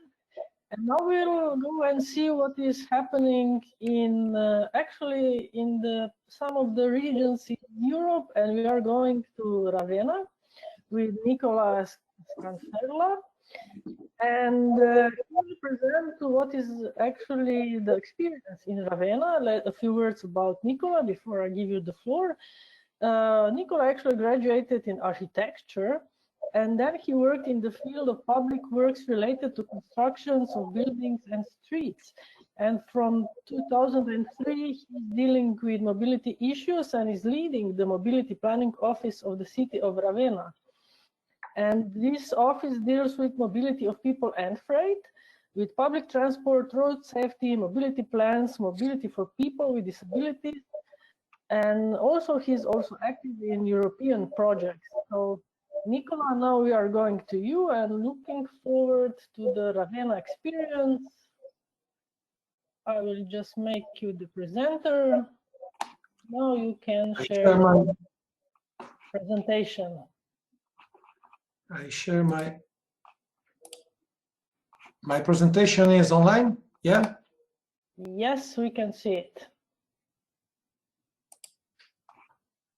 Perfect. It's okay? Yes, yes. Perfect. Okay, good afternoon, everybody. Thanks to the SMACR team for this invitation, and Katia for the presentation. And I hope the network will be stable. I had a lot of connection problem in this morning, but thanks to Brian Masson for the interesting presentation. I believe that today is an important learning opportunity for me. Okay, well, I would like to tell you some information about the experience of Ravenna in terms of DRT, or MOD, if you like it, mobility on demand. But to do that, I have to give you a small overview of the territory and the management of the local public transport in our municipality and in Romania territory. Some brief information about the municipal area. First of all, the position. This is the Emilia-Romagna region, the position of the province of Ravenna, and this is the territory of Ravenna into the Ravenna province. The municipality of Ravenna is a very large territory, the second in Italy after the city of Rome. The extension is over 652 square kilometers with 38 kilometers of coastline. Ravenna is also the commercial and touristic part of the Emilia-Romagna region. The population density ratio is very low because there are only 160,000 inhabitants. In addition to the main city, Ravenna, of course, with about 19,000 inhabitants, there is also a significant number of smaller centers, 64, with more or less 17,000 of citizens. You can see in this map the position of the city and the very large position of the rural area. Naturally, the population density in a rural area is very low. The territory has an important road network with over 1,600 kilometers of roads. An idea about our local public transport management framework. After a public tender, the municipality of Ravenna entrusted to the mobility agency the administrative management of the local public transport contract, and entrusted to the MET consortium the management of the service. The MET consortium is made up of the Start Transport company with partial public participation, and the Corbus consortium, with which bring together all the private bus company in our area. The Sustainable Urban Mobility Plan of Ravenna, approved in 2019, had provided the possibility of new way to manage the local public transport,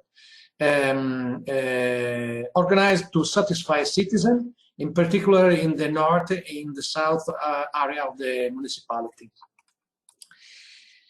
During the spring in 2018, some meetings were held with the representative of the citizen of the southern area of the territory, with the mayor and the councillor for mobility. During those meetings, the lack of local public transport in this area has been strongly underlined by the local representatives. I want to underline which Ravenna station is about 15 kilometers from the centroid of the study area.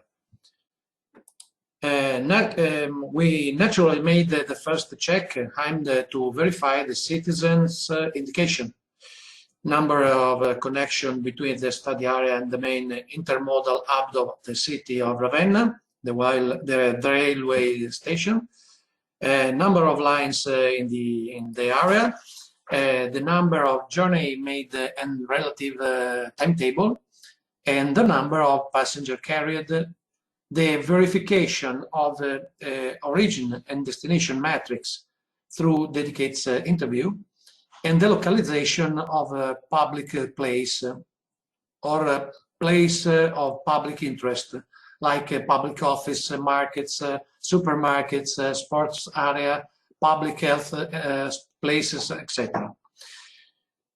At the end of the survey, we found a situation that I summarize in this slide. The result of a very large analyzed territory. The village of San Pietro in Vincoli naturally was the centroid of the analyzed territory, is in this part of the territory. A poorly hierarchical road network with a few main roads and many secondary roads with a small size.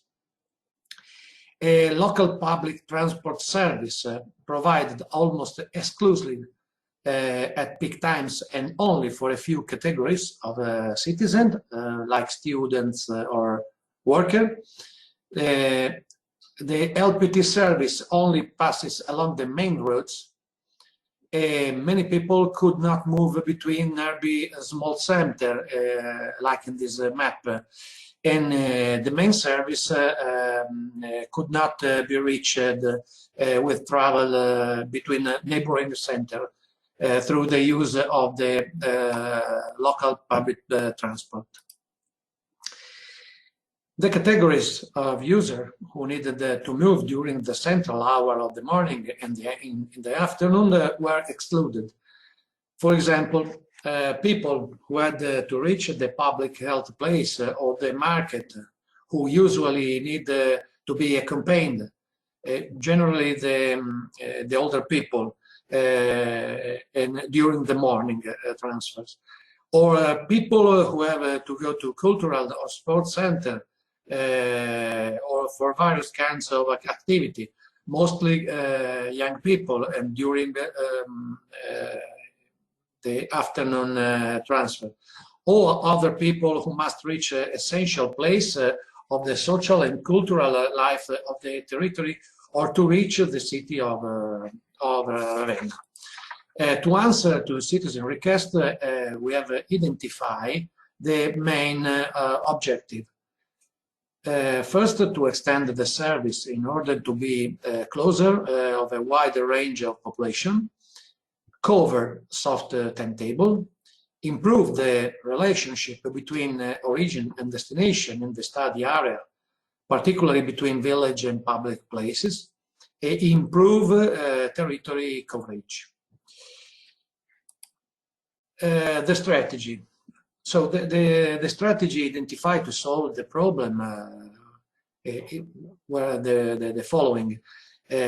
Provide a service that does not have the contrast of the ordinary service. Adopt a service that covers most of the bus stop.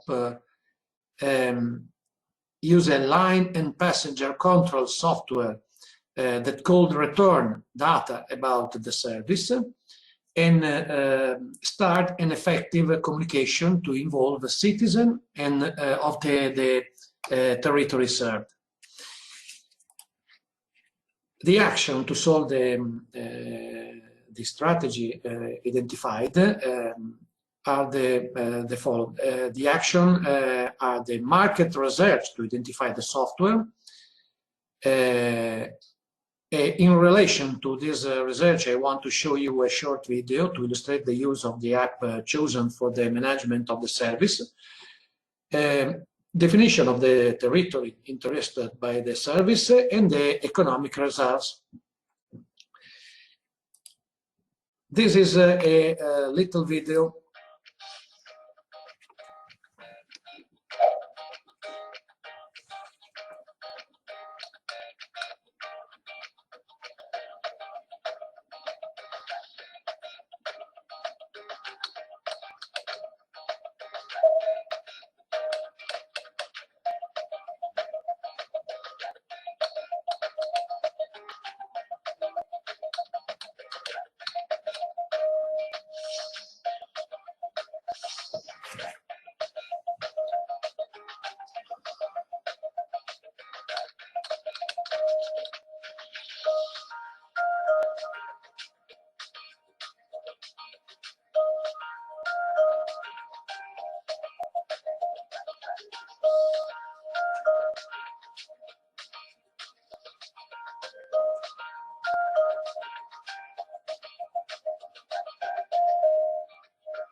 Okay, now the definition of the territory interested by the service.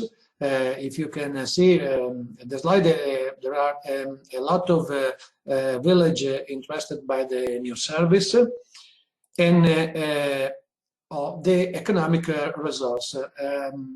In this, the running cost per year of the service, a real consideration of the cost amount, more or less to 124,000 euro per year. This counter from the hour of service, the staff used, the type of bus, in this case a minibus, and the company's fixed cost. The cost is fully supported by the municipality of Ravenna, and it is possible to travel with a ticket or ordinary seasonal ticket, also purchased through a special app with a mobile phone. The service, this is very important, the service is also available to people with disability. The communication activities. Some information moments have been organized before the starting of the service in the square of the main center connected by the new service. by showing the video and explaining the new public transport system. This is the leaflet. In addition, leaflets were printed and have been distributed in the main meeting point, in the points in the village and in some public office. The video and the leaflet were published on the website of the municipality of Ravenna and published on a social network. It is important to know that where the communication has been deeper and more effective, the service had more trips. The result, as you can imagine, this is not a good period to collect data. And the time of service available is too short, and therefore the indications are not very reliable. I will be happy to make the service data available to you when they can be meaningful and analyzed in a scientific way. I have followed the whole presentation with great interest, but in the morning I remember the presentation by John Nelson, professor, and I found a lot of affinity with what we want to do. In future, we'll be meeting with the colleagues of the neighboring municipality to show this experience of the mobility on demand, so they can make a careful assessment on the system adopted. I hope the study of the result and the service will allow us to evaluate its replicability. Thank you for your attention. Thank you very much, Nicola. That was really interesting. And please, everyone, just write down the questions in the chat and for Nicola, and then we will come back to Nicola with the questions. But now we will move on with the next presentation, and now we are going to demand responsive transport as a sustainable urban mobility plan instrument, and this will be presented by Marcin Volek. Before I give him the screen, I will say a few words. Marcin holds a PhD in economics, and he's very well, let's say, knowledgeable in theoretical and practical knowledge of transport economics, strategy for public transport policies, as well as in management and implementation of European projects. So Marcin, we will go straight to you. Let me just find you. Marcin, there you are. I will give you the presenter role, so you can start sharing your presentation. Okay. Hello, everybody. Can you see my screen? Yes, we can see your screen. Okay. And Marcin, the floor is yours. Okay. Thank you very much. I am very happy I can present several slides with maybe not new concept, but we try to embed this concept into SUMP within a SMACR project. So structure of my presentation is as following. First, I would like to introduce Sustainable Urban Mobility Plan for Gdynia, then to show you why the district needs a specific approach and why does it need tailor-made sustainable urban mobility plan.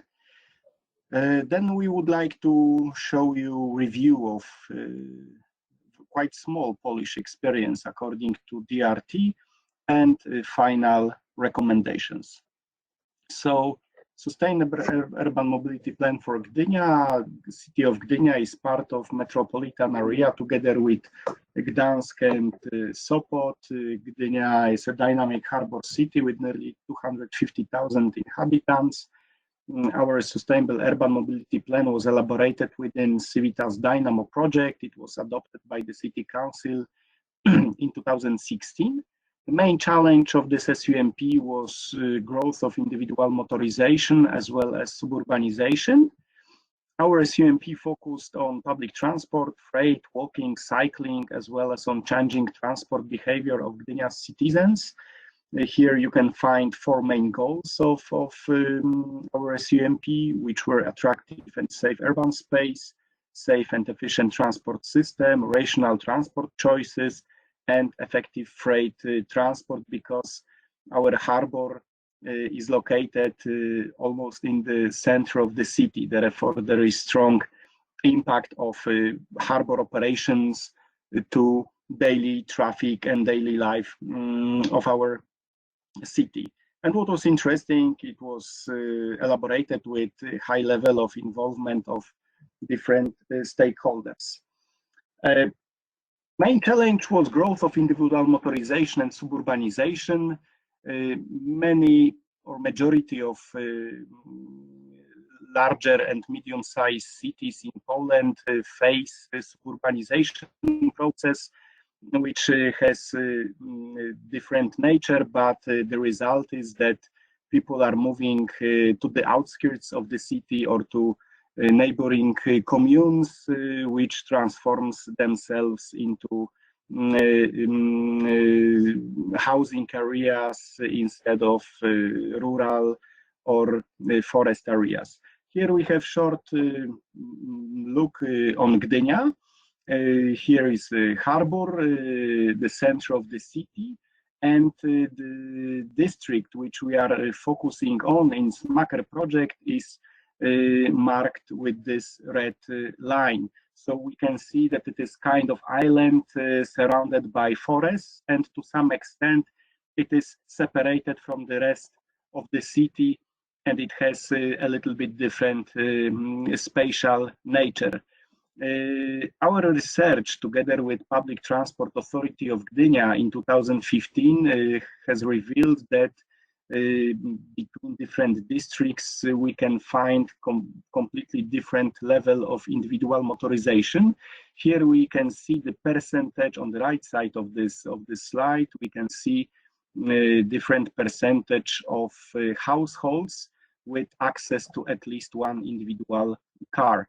So the green color represents districts with the lowest motorization dependence, and in opposition, the red color represents represents districts with a strong individual motorization dependence and high access to individual car. And among them is our district. I know that maybe name for foreign people could be challenging, is Hajno-Wichlino. This area, this district is our area of the study. It is area of the very dynamic development. We observe a very rapid growth of housing, neighborhood of the rural commune that also transforms itself into suburban area, but it is out of the border of our city. In general, our city has island linear spatial layout, and half of our city is covered with forest, which is from one point of view a huge advantage. From the other point of view, it limits area for expansion in the city. And this district forms a real separate island, and its internal structure is not homogeneous. There is a mix of different forms of housing, and here you can see that density of settlement is rather low in comparison to the central part of our city. But of course, we can see also some concentrations of density of settlement. Therefore, there is not only a challenge to take into account this specificity of this district as an island, but also we have to take into account its internal diversification, let's say. Yes, dynamic rate of growth, it results in growth of motorization, because suburbanization model in Poland, not only in Poland, is usually associated with growth of individual motorization. In 2002, less than 2% of housings formed total number of dwellings in Gdynia. In 2019, every 20th of housing of Gdynia was located in this district. So we see constant growth of importance of this district on the map of Gdynia. And it is done with very rapid growth rate of dwellings, as in Gdynia between 2002 and 2019, the annual average growth was 25% in number of flats. In this district, its rapid growth amounted to almost 300%. So we speak about very dynamically developing area that really needs specific tools and approach. And so far, officially, there is around 20 to 13,000 inhabitants in the district, but we expect more than 30,000 people in next 10 to 15 years. So it is the main, let's say, reservoir of settlement for Gdynia for next 10 to 15 years. And directions for sustainable mobility development could be classified, could be segmented into two main groups. First is external perspective, which is focused on the links between different districts. So it's absolutely focused on development of bus lanes with intensive supply of buses, development of park and ride facilities located close to bus stops. But in the internal dimension for the district, it is development of active modes, walking, cycling, shared mobility, and hopefully DRT, which could be complementary solution for such dynamically developing district. But what are experience according to DRT in Poland? We have so far two existing DRT systems. One is in Krakow in southern Poland, and one is in the city of Szczecin, close to German border. Systems are in operation for several years. The oldest is in Krakow, established within an EASH project.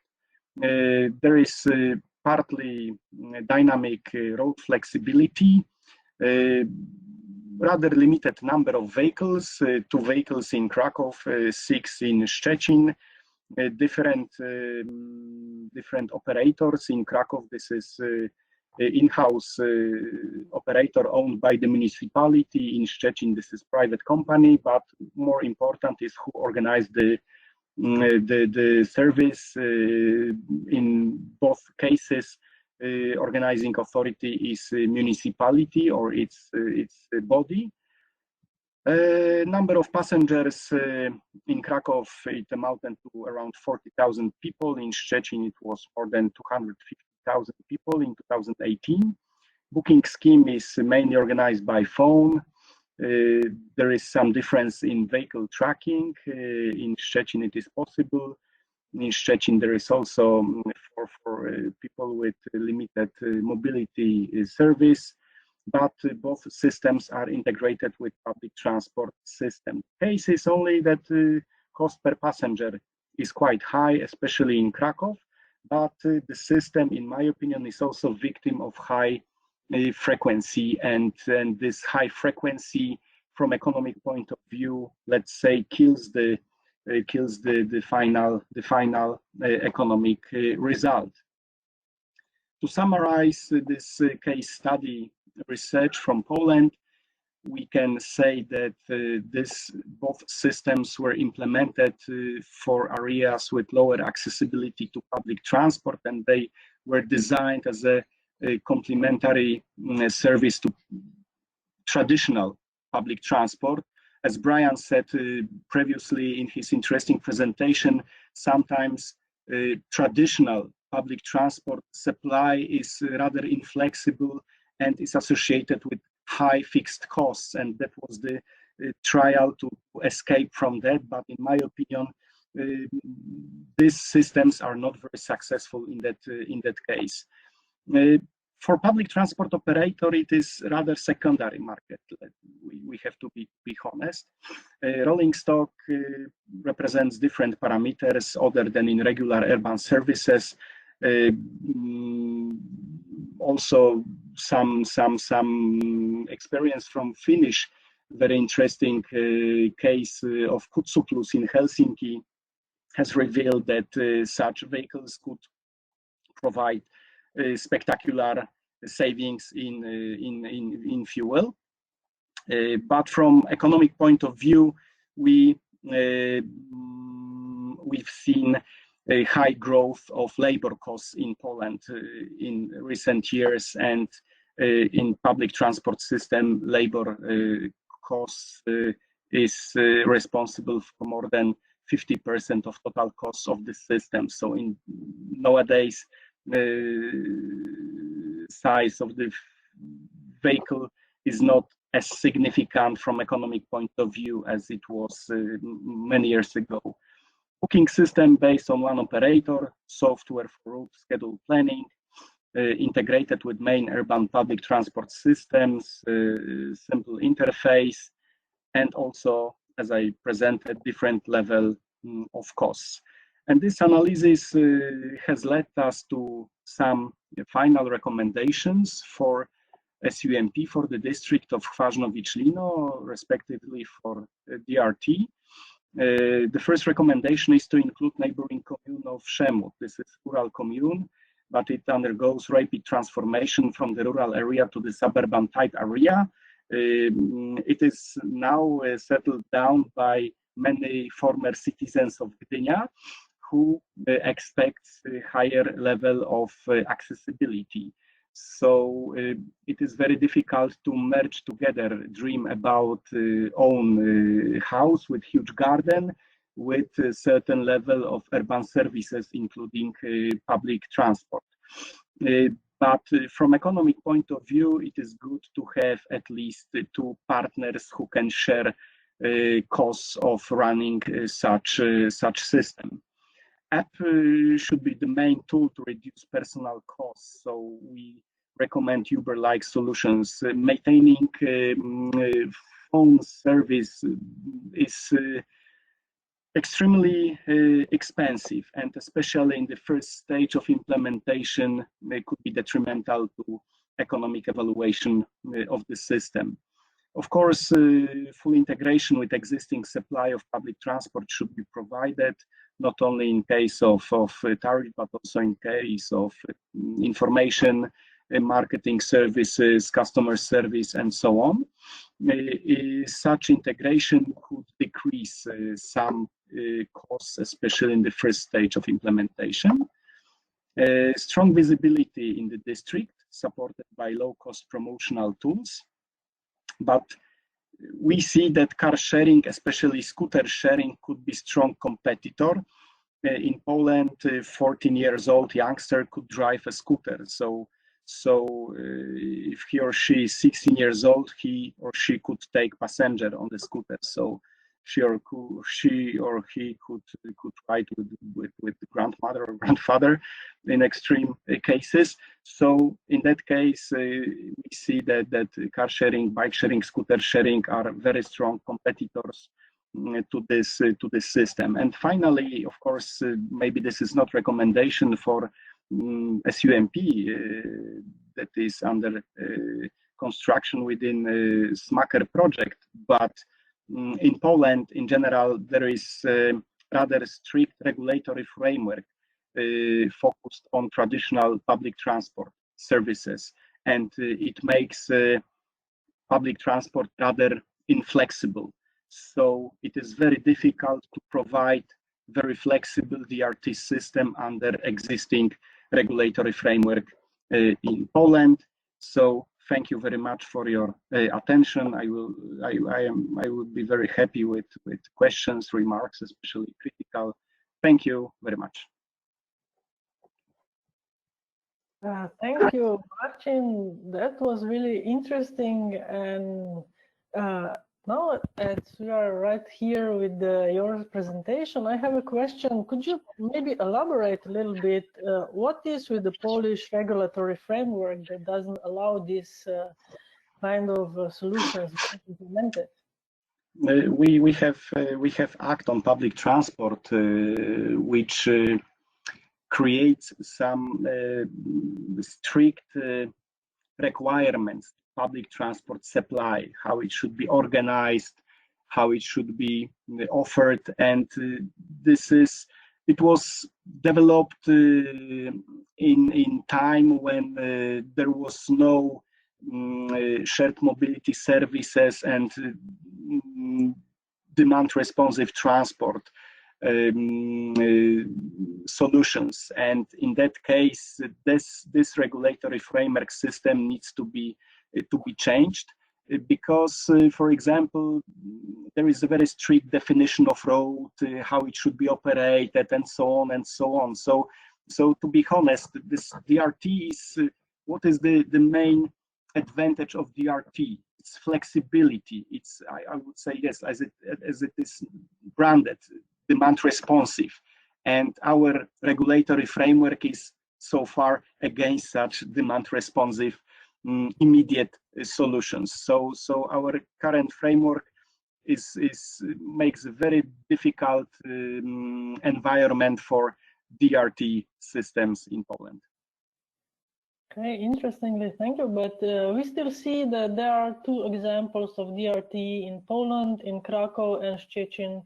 They are operating even despite some lack of regulatory framework or problems within that. Yes, they are absolutely heroes that they are continuing it. In Poland, we are always thinking how they can survive in that strict environment. Okay, so thank you for that. And now we are going to questions and answers. I already posed some questions to Marcin, and I see there is a question also for Brian, and then for Nicola. And coming back to Brian, the question for you is, have you finally identified a sustainable business model with the revenue sharing system acceptable or accepted by all the involved actors? Yep, the good news is we have, and that goes back to the New Bits project, which finished in 2019. And we tested the whole concept of multi-stakeholder involvement with shipping companies in the port of Rotterdam. So we were dealing with the port, we were dealing with shippers, the haulage, the train companies, with rail companies, with car sharing companies, technology companies, every stakeholder involved. Every place we tried this business model was difficult to start because everybody was only looking at their business. Their one problem was to protect money or don't change. Keep the trade unions happy. Now, what we want to do is say, look, everybody has to change. If we're going to do innovation, we all have to give a little for everybody to gain a lot. Now, we know that we can get returns of investment of between 2.5 and 13 times. With the previous DRT projects that we did in Finland, Sweden, Italy, all over, we were getting a saving in resources and financial of 30%. Now, that's great. You make a saving of 30%, but we need to get the stakeholders to realize that some of that saving has to go to the cost of the long-term sustainability of providing an agency, because the agency costs have to be met. So COVID hasn't helped, and what we've got to do now is work with the Commission, work with our governments but more importantly, work with the taxi trade, the bus operators, community groups, and the ITS sector to say, how can we all work together so we all get a piece of the action at a cost-effective rate? Now, we have demonstrated across 4 different industries with 4 different sectors and 50+ European projects, it can work. But as Poland has found out, regulation relates to, we can't do this because the law says no. And people use the law to protect themselves because not everybody likes change. So the question is, we have the farms business model and we have the New Bits business model, both funded by the European Commission. Farms is almost 20-year-old now, and we still have not made the critical breakthrough because people want to protect their industry, their sector. Politicians don't like taking risk because they only think about the next election. They don't look further ahead. So what we need to do is, particularly I think COVID is an opportunity to say we need to change. Climate change, we need to act longer term. We need to involve everybody. And we have these business models and co-creation lean methods and tools that we can tell people how to actually do this. And we have a transferable business model that we're quite prepared to work with anybody, and cost and price models to support that. So it's just a question of getting the policies to be flexible, to help us to design the flexible solutions. As in Poland, we have the vehicles, we have the resources, we have the ideas, we have the technology, and we've got to get rid of these buts, and we can only do that by proving our case, get everybody to see the other person's point of view. Thank you, Brian. Really straight to the point. Yes, and then we have another question for Nicola. Actually, this goes to... Sorry, Katia, I'm Denis from ITL. Nicola called me, I have a problem. He's called from the municipality, so he's not here. So, okay, so we will send the question to Nicola later and try to answer. Well, for everyone interested, the question goes to the costs of such service. And I also had another question, but that will have to wait. So are there any other questions for Brian and Marcin that are here today? If not, you can send an email to me and we will get back to you. For now, this is thank you to Brian and to Marcin, and of course thank you to Nicola, who is no longer here, but anyway, thanks to all 3 presenters. And now we are going to the next session, which is actually the session about the regions involved in the SMACR project and what the regions are doing. And for this section, I will give over to Roman Klemencic from BOKU. This is University from Vienna. And he will be the one telling you all about what we are doing in SMACR and also moderating the regions. Each of the region will present itself and say what the problems are and what the solutions are probably going to be. So a few words about Roman. Roman holds a master's degree in land use planning and PhD in transportation. So he has a good combination of knowledge. He is the senior scientist at the Institute of Transport Studies.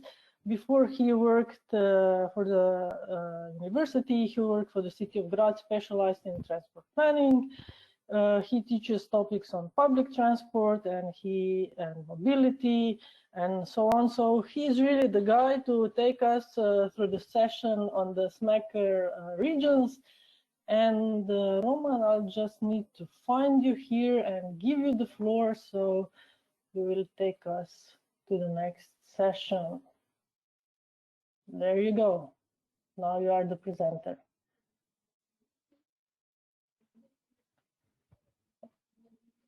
Roman, can you hear me? Yes. Just find the right keys here. Yeah. After I think I'm fine. If you have any problems with the presentation, just It works. It's just the presentation. Okay, so we can see it. Yeah, but now I have the full truth. So hello everybody from Vienna. I'm happy to lead you through this next session as a moderator. We heard about a lot of case studies and theoretical concepts and ideas to put forward the DRT, especially with a focus on the rural and peripheral areas. And now in this session, we want also to introduce a little bit our own activities in our project, in our pilot regions. And I want to introduce one by others.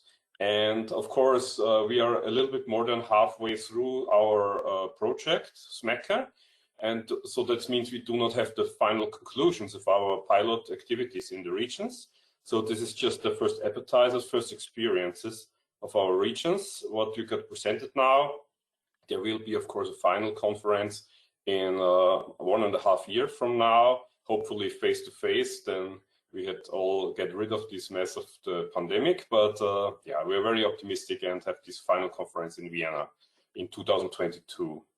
So you already are familiar with this map. You can see our project partners, but more interesting, the project partner regions, which are the blue, yellow dots on this map. And you see on the left side, and this is also the order of our presentations we are planning to do so. We try to harmonize the presentation so that you can also compare a little bit between the regions. So the presentation will be structured in that way that every region will have make 1-2 slides for the starting point of their region before SMACR came into life, and of course also about their existing experience on DRT. So they have different partners with a different stage of experience, as you will notice very soon. Of course, every region will have a short overview about the planned actions within the SMACR project and how this will contribute to their total strategy. This comes up to the next aspect about the expected results because of these actions. And of course, we will not save all the problems within the SMACR project we are aware of, but we will try to get a step forward on the issue. But of course, we also want to be clear enough about discuss about the open aspects in our regions and what would be the next step and where do you want to go at all. Some of them also try to answer these questions in their presentations. So that means I will hand over now the presentation to the first region, what is Bologna, with our lead partner, SRM in Bologna, and I think it's Marco Amadori who take the presentation. Yes. And I ask you for presentation. Thank you. About 5 to 8 minutes. I will also make a small voice signal when the time is more or less over. Okay. Okay. Thank you, Roman. I hope you can hear me well and see my screen.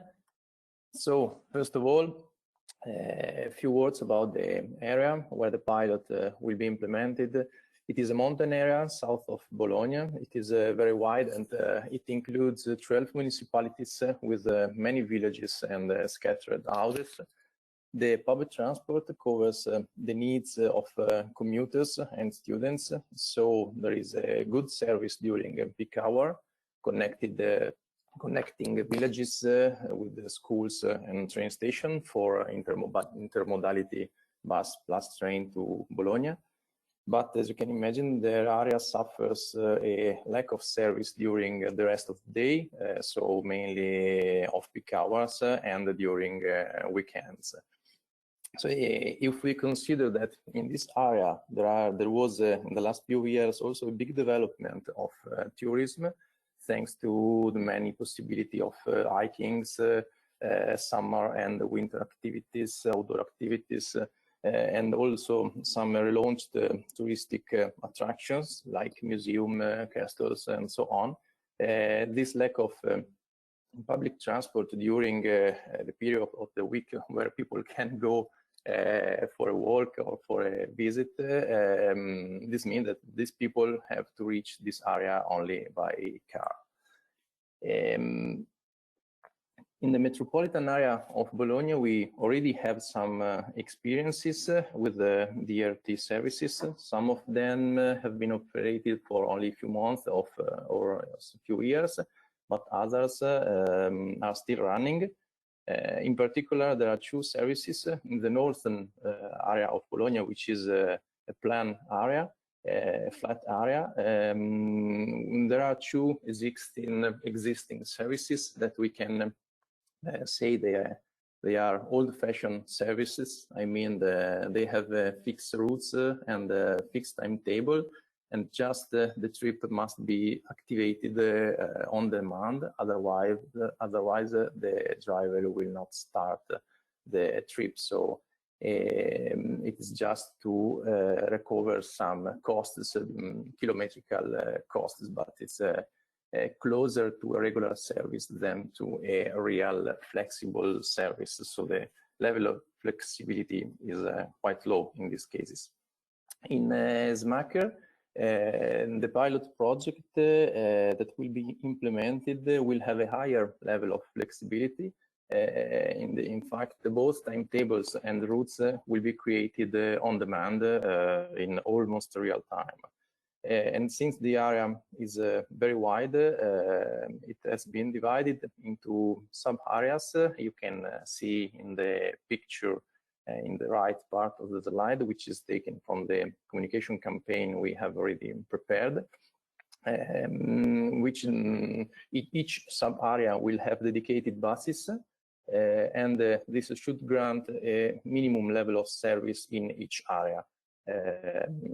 Furthermore, the service will have slightly differences between summer time and winter time, in particular for sub areas which will be served, in order to satisfy specific needs that changes depending on the period of the year.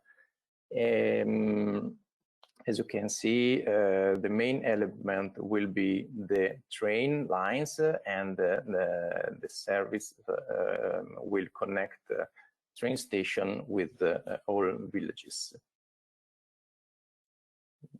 The next, okay. The target of the pilot is to give more travel opportunity to both tourists and residents during weekends. Everything, as I've told, will gravitate around the train station. So in each sub-areas, there will be at last a bus stop close to a train station to link the area to the city of Bologna with the intermodality. We are talking about train trips between 30 and 60 minutes from Bologna. So it should be very quick, very easy to reach from the main city of the area, which is Bologna, each of these areas. The service will run on each weekend from December to March in winter time, and from June to September in summertime. And a specific communication campaign will be organized, and we are also setting up a collaboration with a touristic destination in order to promote the service also from their side, and give the tourists the possibility to know about the service before they start their trip. For example, they are looking in the website of the castle they want to visit, and they will find before planning their trip all information about how to reach it. But as every service, also this our flexible service will not be able to satisfy every single needs that we have collected during the meeting we had with all the local and metropolitan stakeholders. As you can imagine, that it was a long list of needs.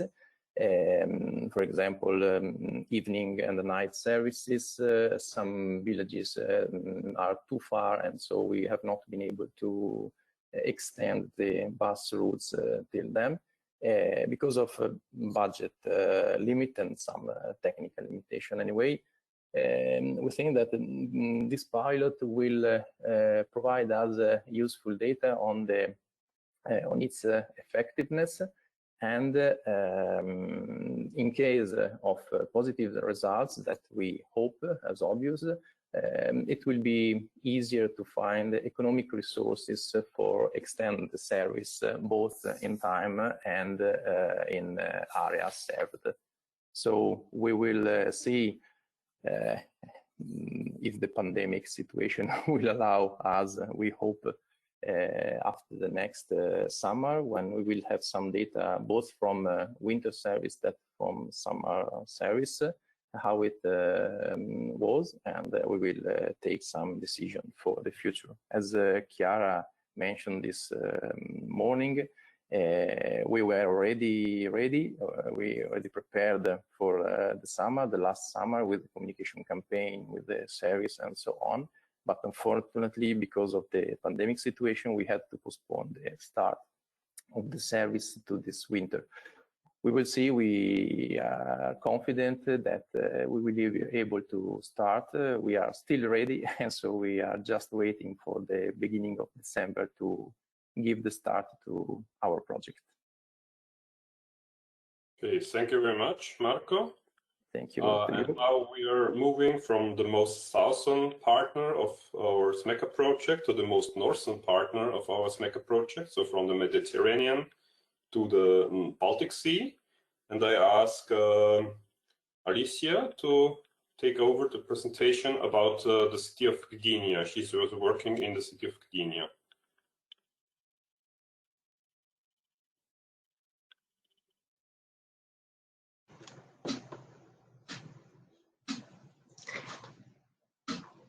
Hello, hello, can you hear me? Yes, Carolina, will you be presenting? Yes, well, yes, I think I will be the presenter, yeah. Okay, I will give you the presenter role so you can now share your presentation. Okay.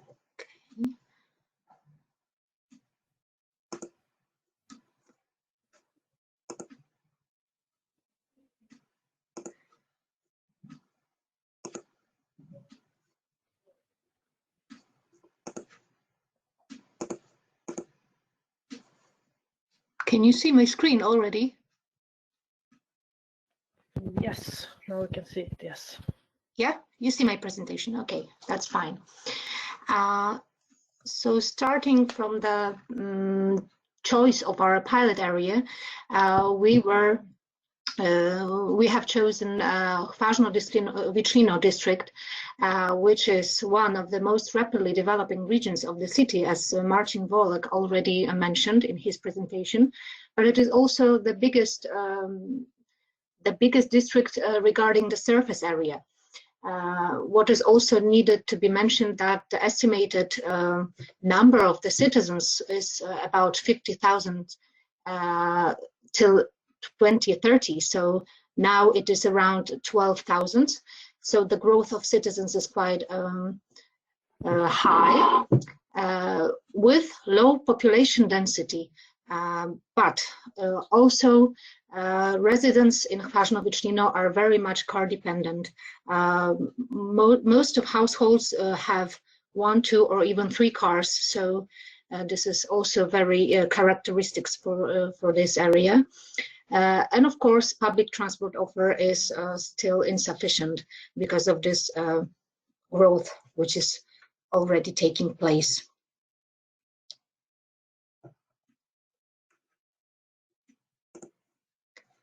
As far as experiences with DRT are concerned, DRT itself as a service, as a transport service, is not operating in the region. But nevertheless, some experience is regarding the intra-district public transport lines connecting to transportation hubs. But due to the low profitability and economic reasons, these lines were decided to be cancelled. So now we are moving to elaboration of mobility plan for the region, for the area, with a very special focus on possibilities of DRT implementation. And of course, we are also taking into account the rapid and continuous development and extension of the infrastructure for other sustainable mobility modes, for pedestrians mainly and for cycling, as we are treating them as a backbone for potential DRT implementation. And within our SMACR project, as a phase 1 pilot action, we decided to install 4 ink tables, and the tables are already installed in the PT shelters in the district, and they are showing real-time information, which we are really very proud of, because this area, I think, was really in need of this. A key factor that has the potential to encourage the potential users of PT transport to use it even more, or to be more satisfied using it.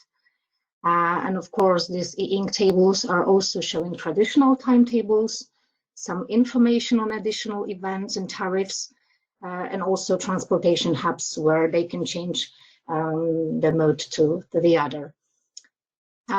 We also installed 1 bus stop shelter in most frequently used bus stops, Brilla Street.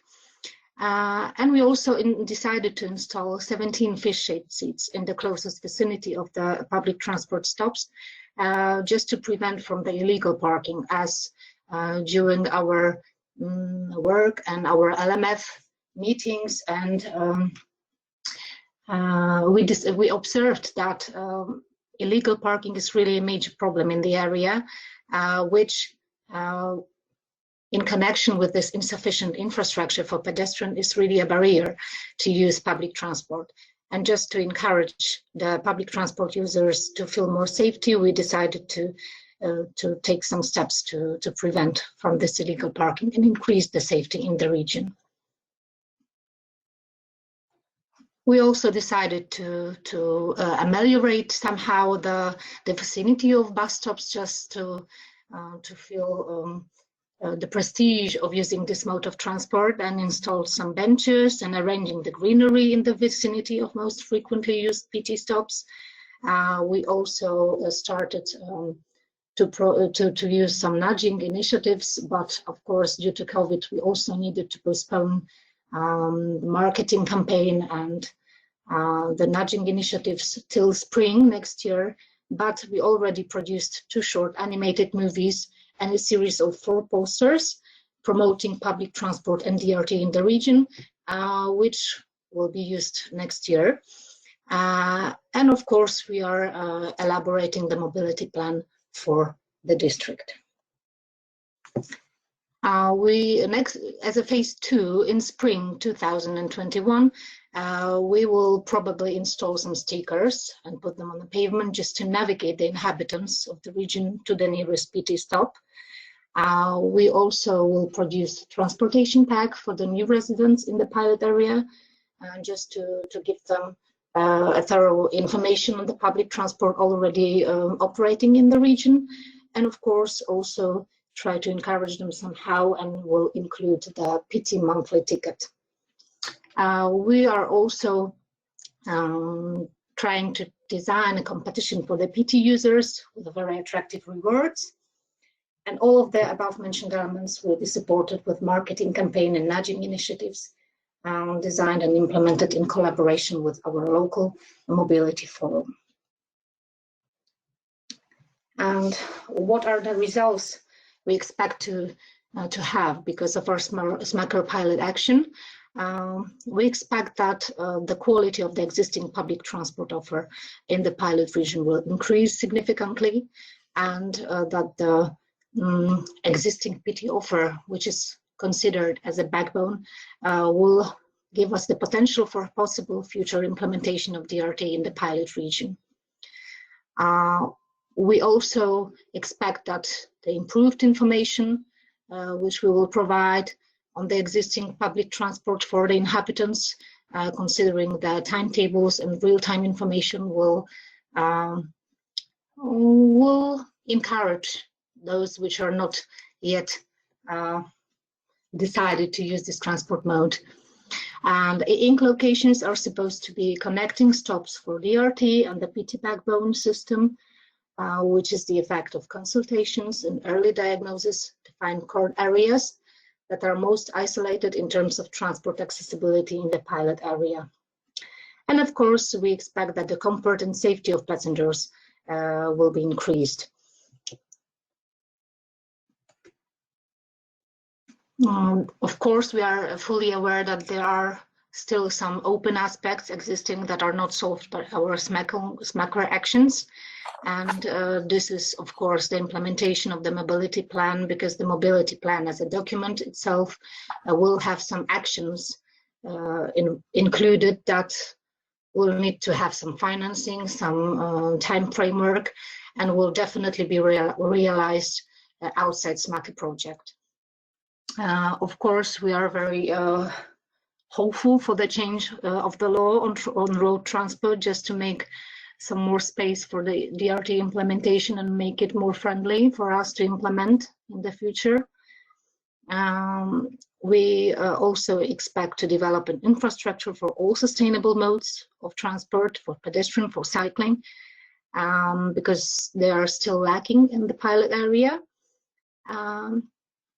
And of course, increasing the city's budget for the development of public transport in the city as a whole, and most probably construction of park and ride, which would definitely solve the problem of transit of the peripheral areas to our pilot area. So I think that would be all from Gdynia. Thank you very much. Thank you very much. Thank you very much for your input. And now we are moving forward to our most central region, even in the Central Europe area. It's very central, it's Praha. And I ask Gabriela for their activities to report. Thank you. My name is Gabriela Nienčková, and I'm from the city district Prague Suchdol, which is located on the border of Prague, in the northwestern part of Prague metropolitan area. And you can see on this map of Prague, this is the area concerned I'm talking about. And what are the main challenges? It's similar, I would say it's similar to Gdynia, intense and uncoordinated residential development, not only in Prague, but mainly in the suburban area, because people living in Prague is very expensive. So people have been moving out to the suburban area in the past few years. And also new inhabitants are coming from other regions, because Prague is very attractive in terms of especially job opportunities, studies, culture, business, and so on. And the population in the suburban area has been growing very fast in the past few years. And these people have also growing demands on meeting their lifestyle needs. It means they don't commute to Prague just for work and school, but also for leisure, for culture, to meet friends, and so on. And the main problem is that the suburban area are mainly, it's typical urban sprawl.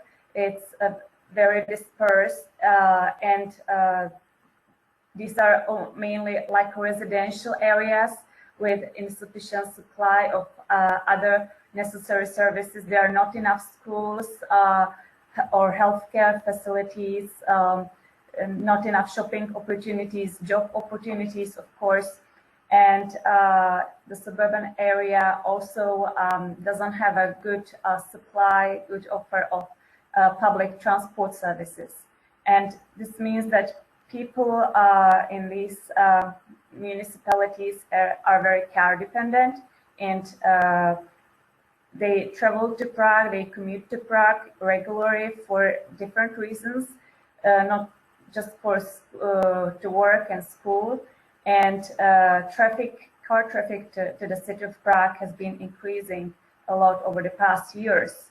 And Suchdol, which is our city district, as it is located on the border of the city of Prague, there is a road that goes through it, and there's a lot of transiting traffic between the suburban area towards the city of Prague, and it has negative impact on both the transport situation and environment in our area.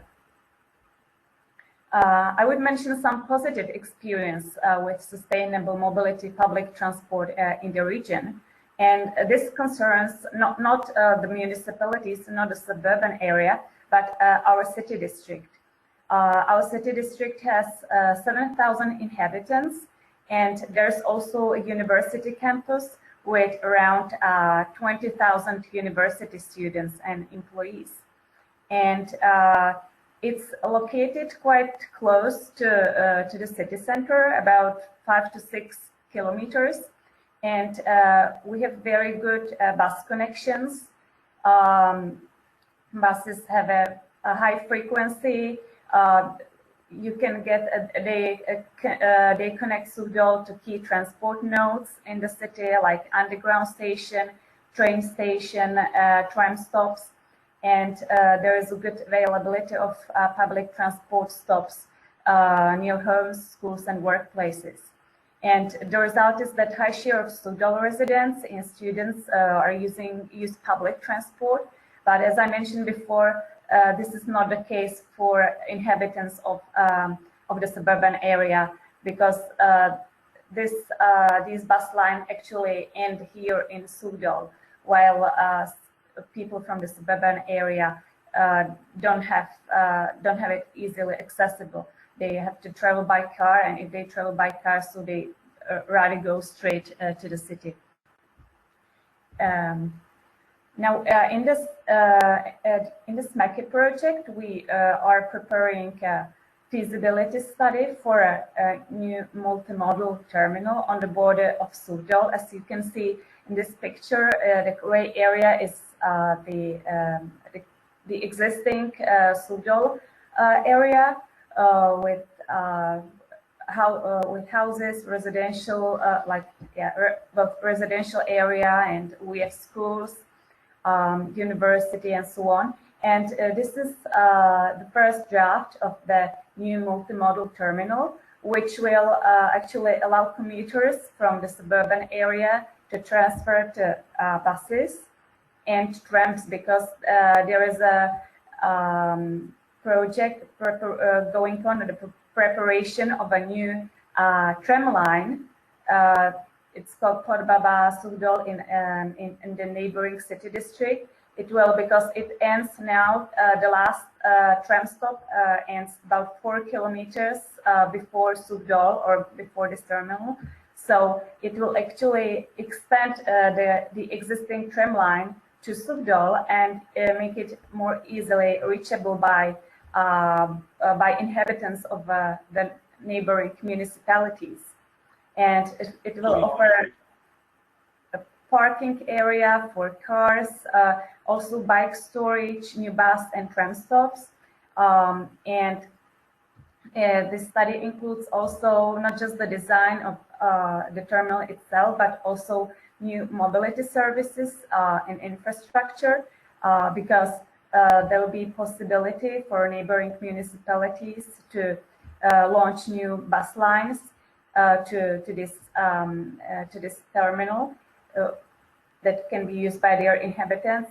But also some of the municipalities, there are 2 municipalities which are really close, and it would be maybe it would be more practical and more sustainable if their inhabitants could, some of them could even walk, and many of them, or most of them, could go by bike. So we are also focusing on looking into cycling infrastructure, cycling paths to connect the multimodal terminal to the neighboring municipalities.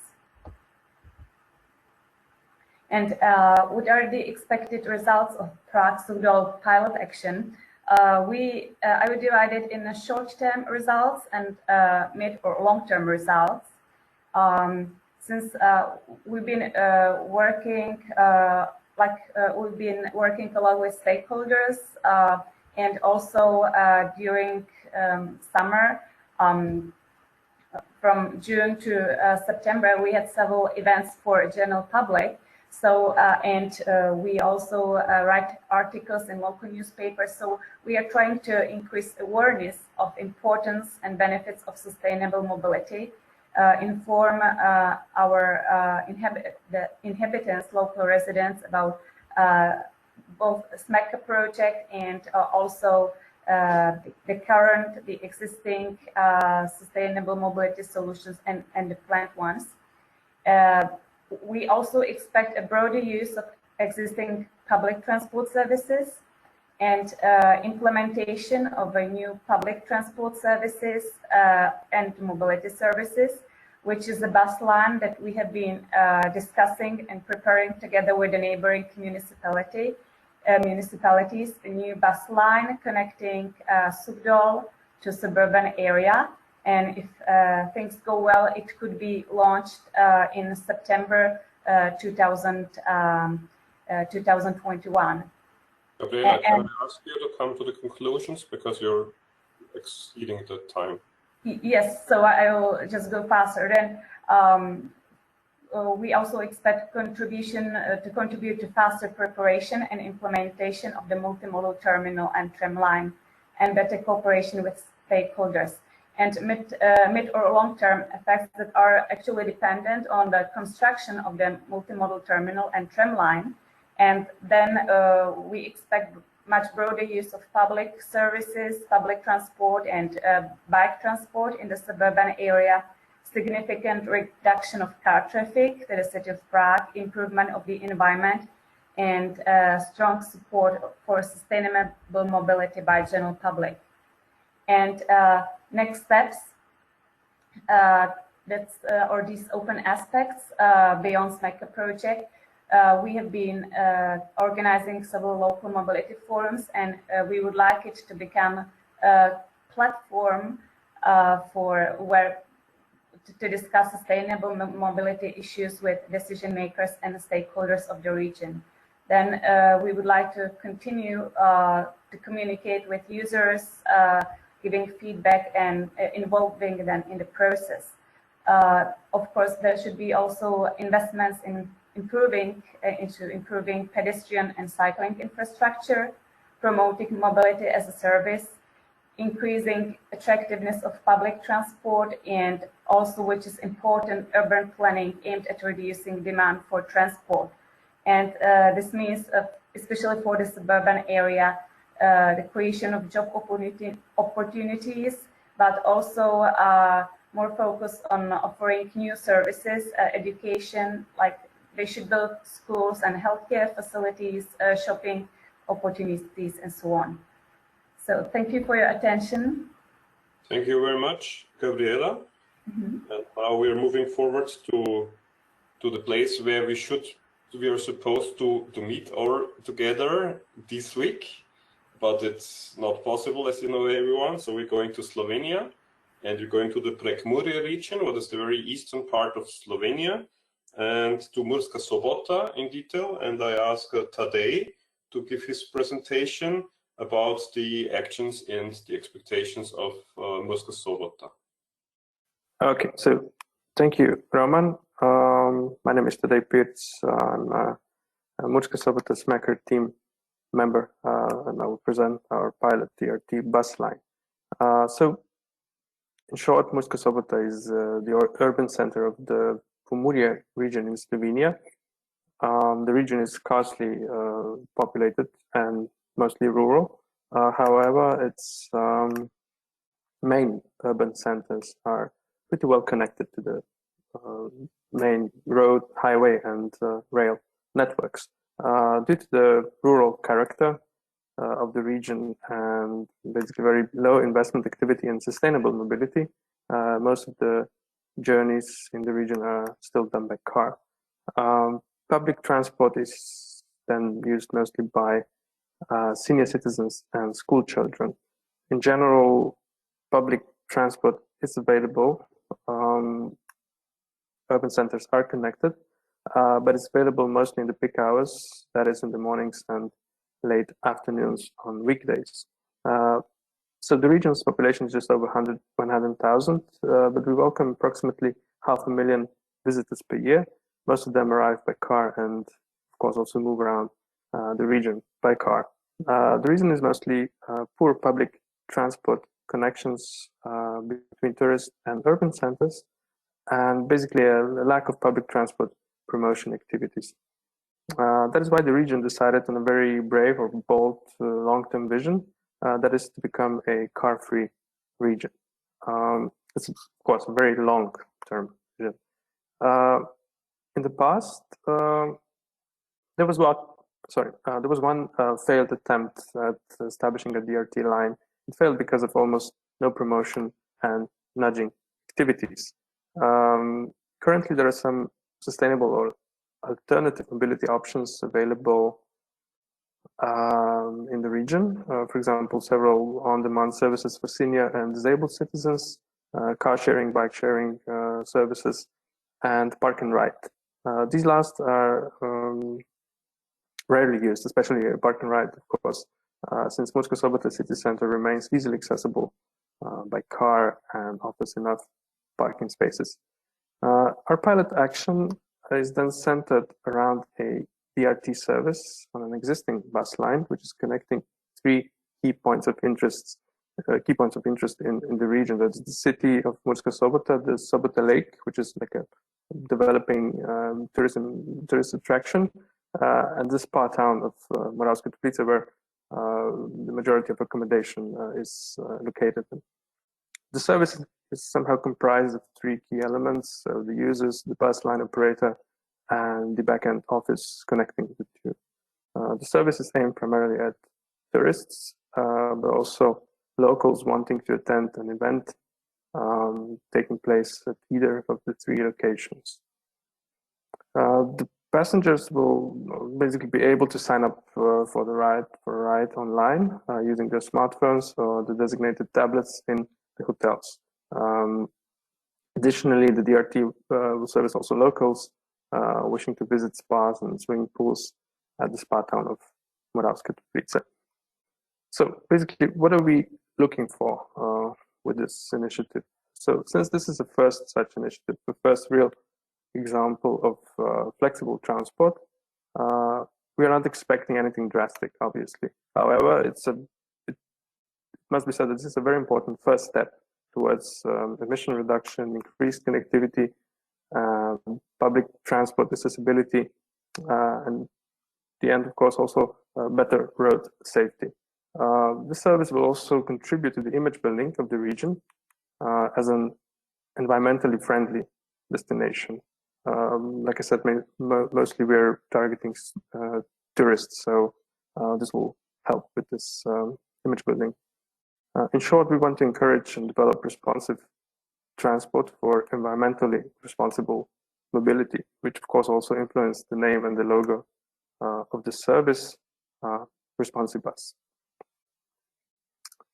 So in our efforts towards a car-free region, we will expand the local mobility forum into a regional mobility think tank, so regional mobility forum. The Regional Development Agency, which I represent, will prepare the regional mobility plans, so a kind of a regional SUMP. We will also integrate several sustainable mobility apps into one and centralize the operational support to make the sustainable mobility more user-friendly. We will keep encouraging and coordinating new innovative and initiatives and investments. For example, investments into the network of multimodal mobility hubs, and other investments for further development of sustainable mobility at the local, regional, and national levels. This is it from Murska Sobota. Thank you. Thank you very much for keeping you strictly in time perfectly, and you brought all the important points. So we will move forward to our next case study. It's the second last in our row. We are going further east, so our most eastern, geographically eastern partner in Budapest. and I ask Tamás from Budapest PKK operator, public transport operator, for his presentation. Thank you. We can see your screen. Thank you. Good afternoon, everybody. My name is Tamás Halmos. I am working for BKK Center for Budapest Transport, the public transport authority of Budapest. So in Budapest, we have almost 2 million inhabitants, and BKK, the public transport authority, is operating more than 200 public transport lines, and 150 about this line is bus lines. BKK already has a lot of experience in the operation of demand responsive transport lines. The first line as demand responsive one has been launched in 2006. This was a night bus line. Just one part of this line was a demand responsive one, so about 2/3 of the line was served based on timetable, and on the last part of the line, only if demand came to the dispatcher center, the bus went to that part only. The first day bus line as a demand responsive one has been launched in 2013, and then further 5 lines has been launched in the following years.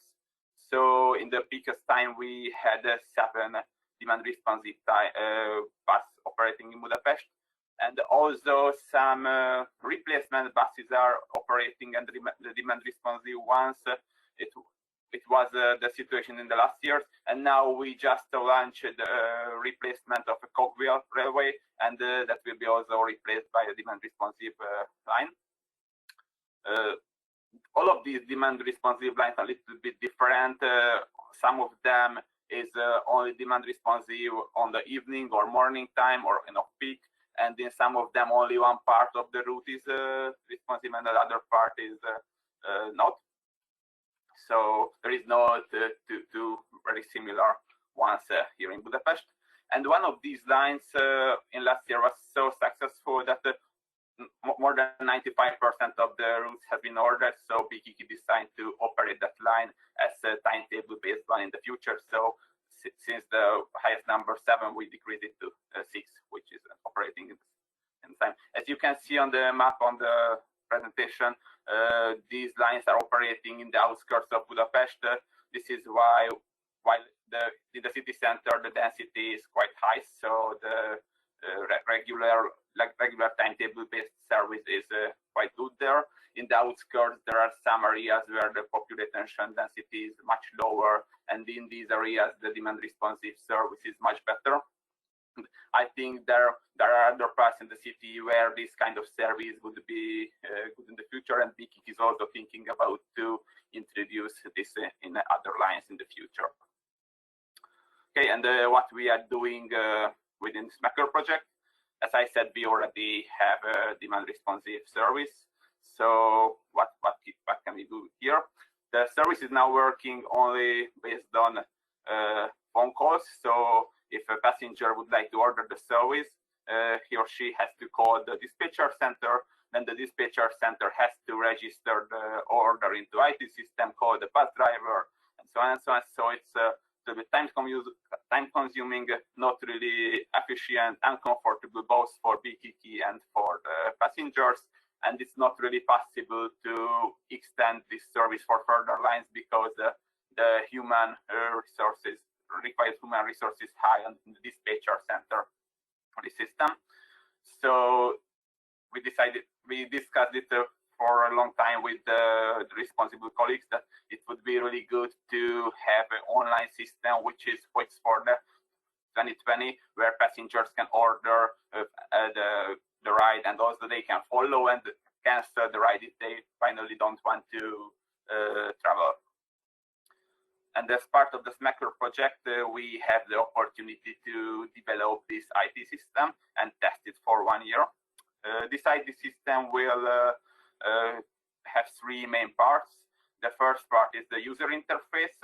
This is the web page where the user can register the ride. The first time we were thinking about to develop an application for this purpose or to have a web page. But finally, we decided to have a web page with a very user-friendly interface, which is available on smartphones and on browsers and desktop computers as well. And also we asked to develop interface for other applications, so it will be possible to integrate this service if BKK is making in the future integrated application. The reason why we didn't want to have an application, but we already have a route planner application, we have an application for the transportation info, and we have a third application for the mobile ticket, and it's not really effective to have a fourth application. So it's our strategy to integrate them in the future, so it wouldn't be really good to, in the meanwhile, develop a fourth independent one. Okay, the second important part of the IT system is the backend. This includes the database. The database is feeded by GTFS, so it's working automatically. BKK is making the GTFS file week to week, so if there is any change in the line routes or in the timetable, the system knows it automatically. And this backend has the interface for the dispatchers as well, so they still can register requests. So the phone call request opportunity will be available in the future too, because, for example, elderly people or who don't familiar to use the internet, they want to order the bus by phone in the future, I guess. Thomas, 2 more minutes. Okay, sorry, I will be right quick. And the third part of the IT system is the bus driver application. This application is notifying the driver how many passengers he has or he has to go for this line route or not. And just very quickly about the timeline of our development. So we described what we would like to have in our pilot action. We had several internal discussions with the public transport operator, and we discussed it with experts on local mobility forums. Then we prepared the documentation for the procurement of the IT development. It was not easy to find the IT development who has experience in something similar. Based on the experience of our colleagues, it is not really. There are a lot of IT developers, but to have an IT developer who doesn't have experience with transportation-related development, it's usually not a good idea. Finally, we received the best offer from a developer who has developed a very similar system for the airport minibus, which one is a shuttle from the Budapest International Airport to the city center. So we signed the contract with them in this summer, and in a strong cooperation with the daily contact, they have developed the application, the interface, and the backend in the last 3 months. And we started the test of the system in this September. On the one hand, it was easy for us because we already had the DRP system, so we didn't have to start from the scratch. But as BKK has a very big IT system, and we had to pass very hard IT security tests, it was a little bit challenging, but finally all of them have been passed. After this test, also the dispatchers and the bus drivers has been trained. And now the preparation of the communication is ongoing, and we are ready to launch the pilot. Based on our plans, we would launch it next week. But from tomorrow there will be a lockdown in Budapest, so now nothing is sure, but we will discuss it with internally.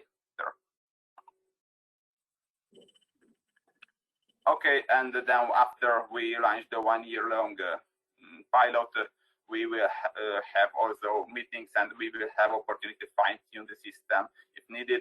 And after the 1-year-long pilot, if the experiences are good with the system, we might use it in the future as well, or for a similar one, and extend this service on the BKK network. And that's all what I wanted to do. Thank you very much, Thomas.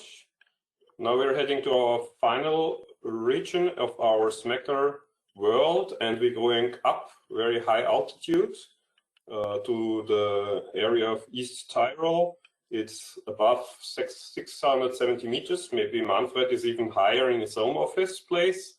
And I ask Manfred to give his presentation. The floor is yours. Yes, I think you can hear me, and yes, we can hear and see. You can see everything. Okay, thank you. I'm Manfred Meyer from the regional management in East Tyrol, and as Roman said, you can see the region of East Tyrol is a small region of Austria with a size of about 2,000 square kilometers, and a population of 48,000.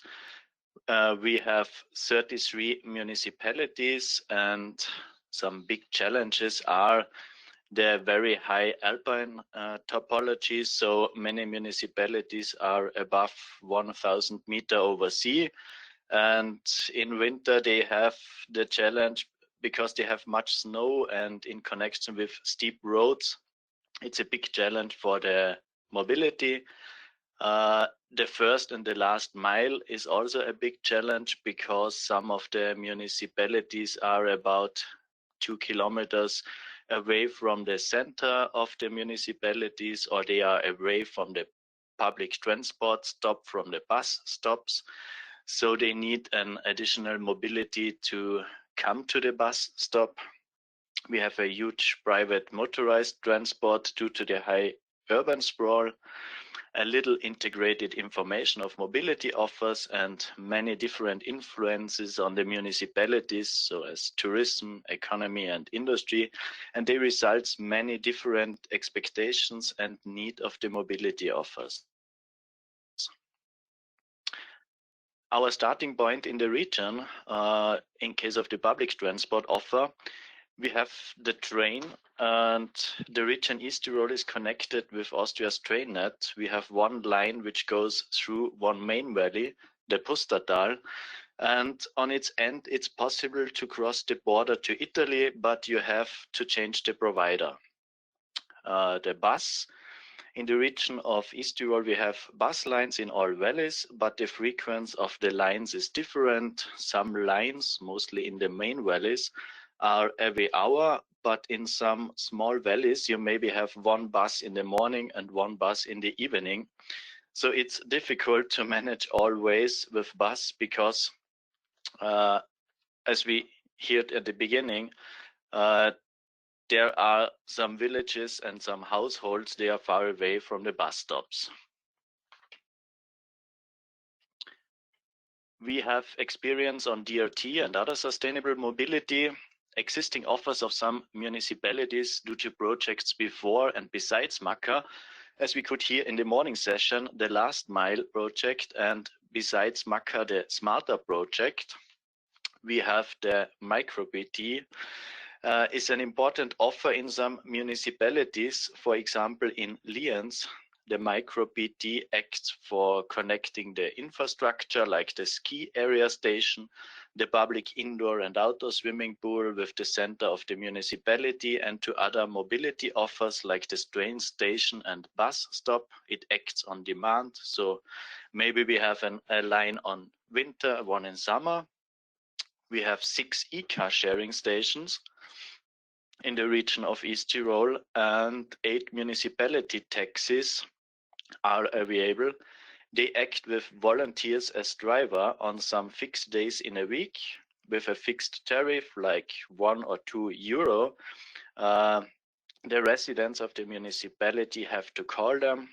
They should not act like normal taxis because only people with an additional mobility need can call them, like old people to get to supermarket or to the doctor, or parents who want to get their children to school.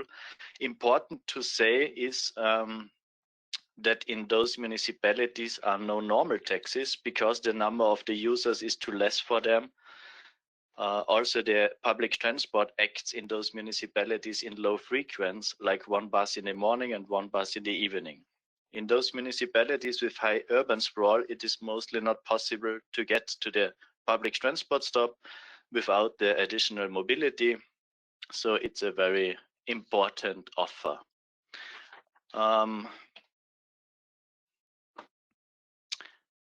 Our SMACA pilot action, we have 3 aspects on it. It's strengthening the e-mobility, so the new e-car sharing stations, a strong marketing strategy for e-mobility and car sharing. The aspect 2 is a social scientific research for sustainable mobility offers with a focus on DRT service and e-car sharing, and mobility offers for tourism, making existing services visible, mobility training to contact persons in municipalities and hotel staff. At the moment, the aspect 1, we could manage the handover of 4 new e-car sharing stations in the municipality of Siljan. It's a municipality with about 2,000 inhabitants. In Obertiljach, a small municipality with about 600 inhabitants. Oberlienz with 1,400 inhabitants, and Lienz, an urban municipality with 11,900 inhabitants.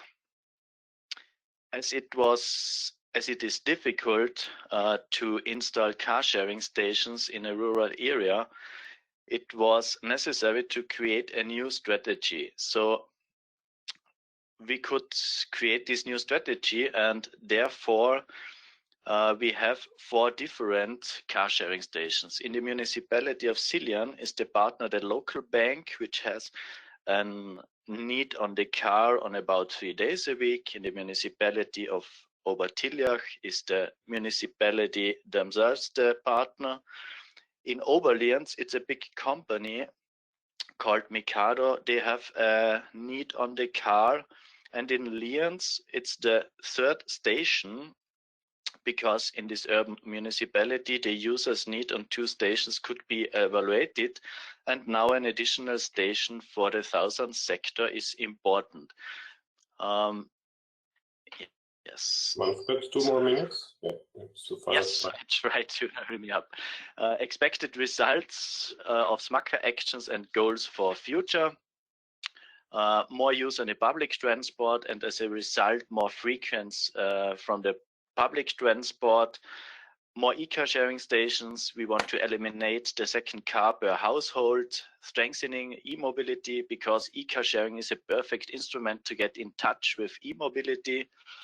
A better information of existing mobility offers to residents and tourism. A behavior change of the residents in case of the first and last mile. A more financial affordable mobility offer, less traffic emission from tourism, and some goals for the future.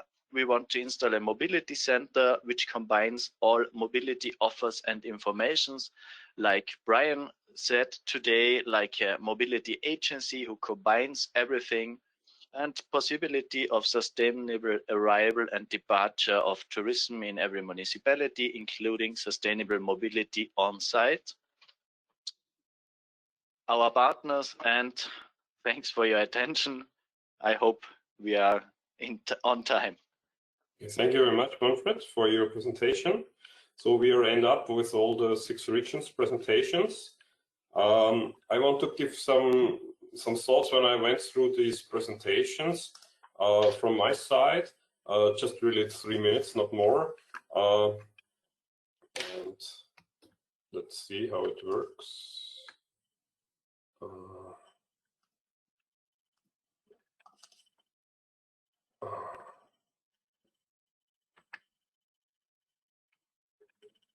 Yeah. So just come to the correct slide. No. Yeah, in principle, I would summarize the presentation that the majority of the regions had already some experience with the DRT services. So they're not starting from point 0, and of course we are creating a network and we exchange our experience. So even in these regions where we don't have this experience, we share our experience, what is the good story of and the idea, of course, of the Interreg project.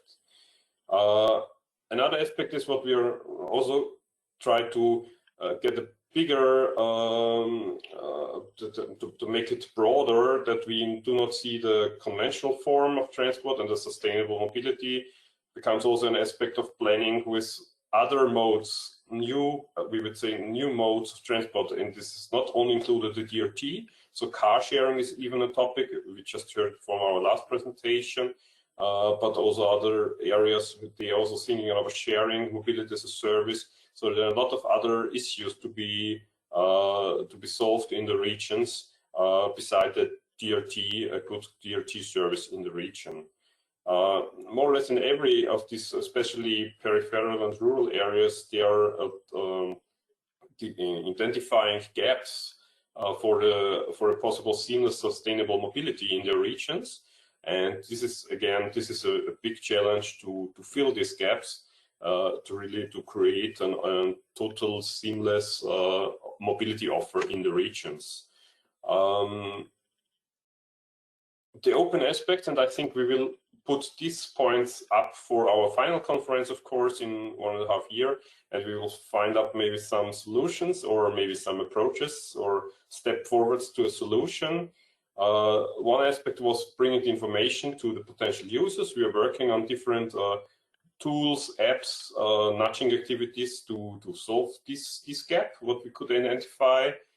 We also have this mobility as a service, to have this DRT service integrated in a transport market for the users. That's also a very important point, and it's a point in several of our regions. Also, the e-mobility is an aspect, of course, when we're talking about sustainable mobility. So it's where are the step forwards for using e-mobility in the DRT services? If we have very small vehicles, it's maybe feasible, but again, it depends strongly on the travel mileage of the vehicles they are used. And of course, it was in one presentation mentioned, but I think it's always in everyone's minds, is this vision of a car-free peripheral and rural area as a vision, at least for the supply side. So it should be possible to live a life without a car, even in these regions. And yeah, we will also discuss this in our final conference, if this vision is realistic, or it needs to be realistic, or we have to accept parts of our mobility in these regions without sustainable modes. But this will be, we will not solve this today, but maybe we will put a step forward in our next conference. I'm not sure now how to proceed with Katja, because I noticed one question. Maybe I will put out the question on the floor, because it's dedicated to Carolina from Gdynia, or from the team from Gdynia. The question was about why they decided this specific technology for the screens. So why it was a decision for this technology and not for alternatives. Especially also the energy usage was a question in relation to this. Maybe someone from Gdynia can give a short reply on this question. Yes, hello, this is Carolina speaking once more. Yes, of course, one of the reasons was ecology and less consumption of energy. And of course, what's even more is that our inks are powered with photovoltaic panels. So this is also the ecology element. But also the lower cost of this implementation, because for our 4 inks we spent approximately 36,000 euros, what is really very low comparing to the so-called traditional information for the passengers. So definitely costs, and they are definitely more consumer friendly. The ink emits the sort of light that is more safe for the eyes of the users. So these were mainly the reasons why we decided to install e-inks screen. Okay, thank you very much for this reply. And now I think I hand over again to Katja to have the final round of our today's conference. Thank you for listening so far. Thank you, Roman, and thanks for everybody who is still sticking around.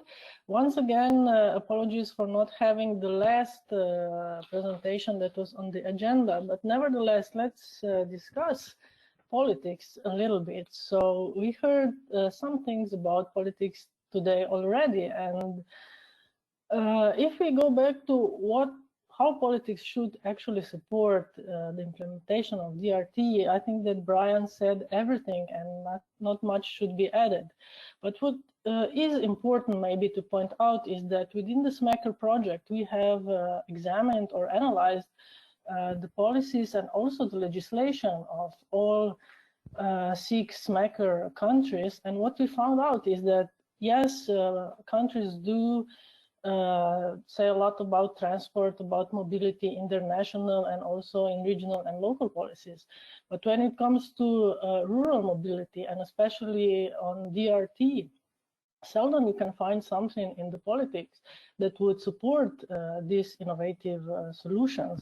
And this is really the problem right now. It seems that while we do have cooperation between stakeholders, and while we do have solutions that can support this, and we can plan flexible supply, and we can also find probably the financial sources, we always come back to policies that are really not that supportive. And sometimes this results also in a legal framework that is sometimes hindering the implementation of all of this. But if we can just say, let's say that like life will find a way, also DRT will find a way, and in all 6 countries, as we saw, there are already examples of DRT, and we are trying really hard to support this and to go ahead with the demand responsive transport. And part of the SMACR are also policies, and within all 6 regions, action plans will actually be developed in order to help politicians also design these policies around DRT and to implement them basically in local and regional political documents and strategies. So this DRT will be better supported. And with this, I think we have come to an end, and this policy level will also be discussed in Vienna in 2022, hopefully. So with that, I would just kindly invite you to stay with us, stay with the SMACR project, and keep an eye on us, visit our website.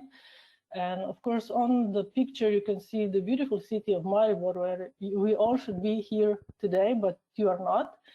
And just to picture what you missed. But anyway, it was nice to have all of you here, to have you all to the end. A big thank you to everyone, especially to speakers. And please expect to have your email, on your email tomorrow, a short survey about the webinar, and the webinar will also be published later on along with the presentations. And if you want to stay with us, just write your email in the survey and we will keep you sending the news. And big thank you again to our project officer, Winifred Reed, who is still with us at the end of this webinar. And if there's something that you would like to say, Mr. Reed, to everyone who is still here. No. Thank you for your energy and for all this contribution. Let's make this step forward to a service for all territories, to cover not only the main centers and the nodes, but the whole territory. Thank you very much.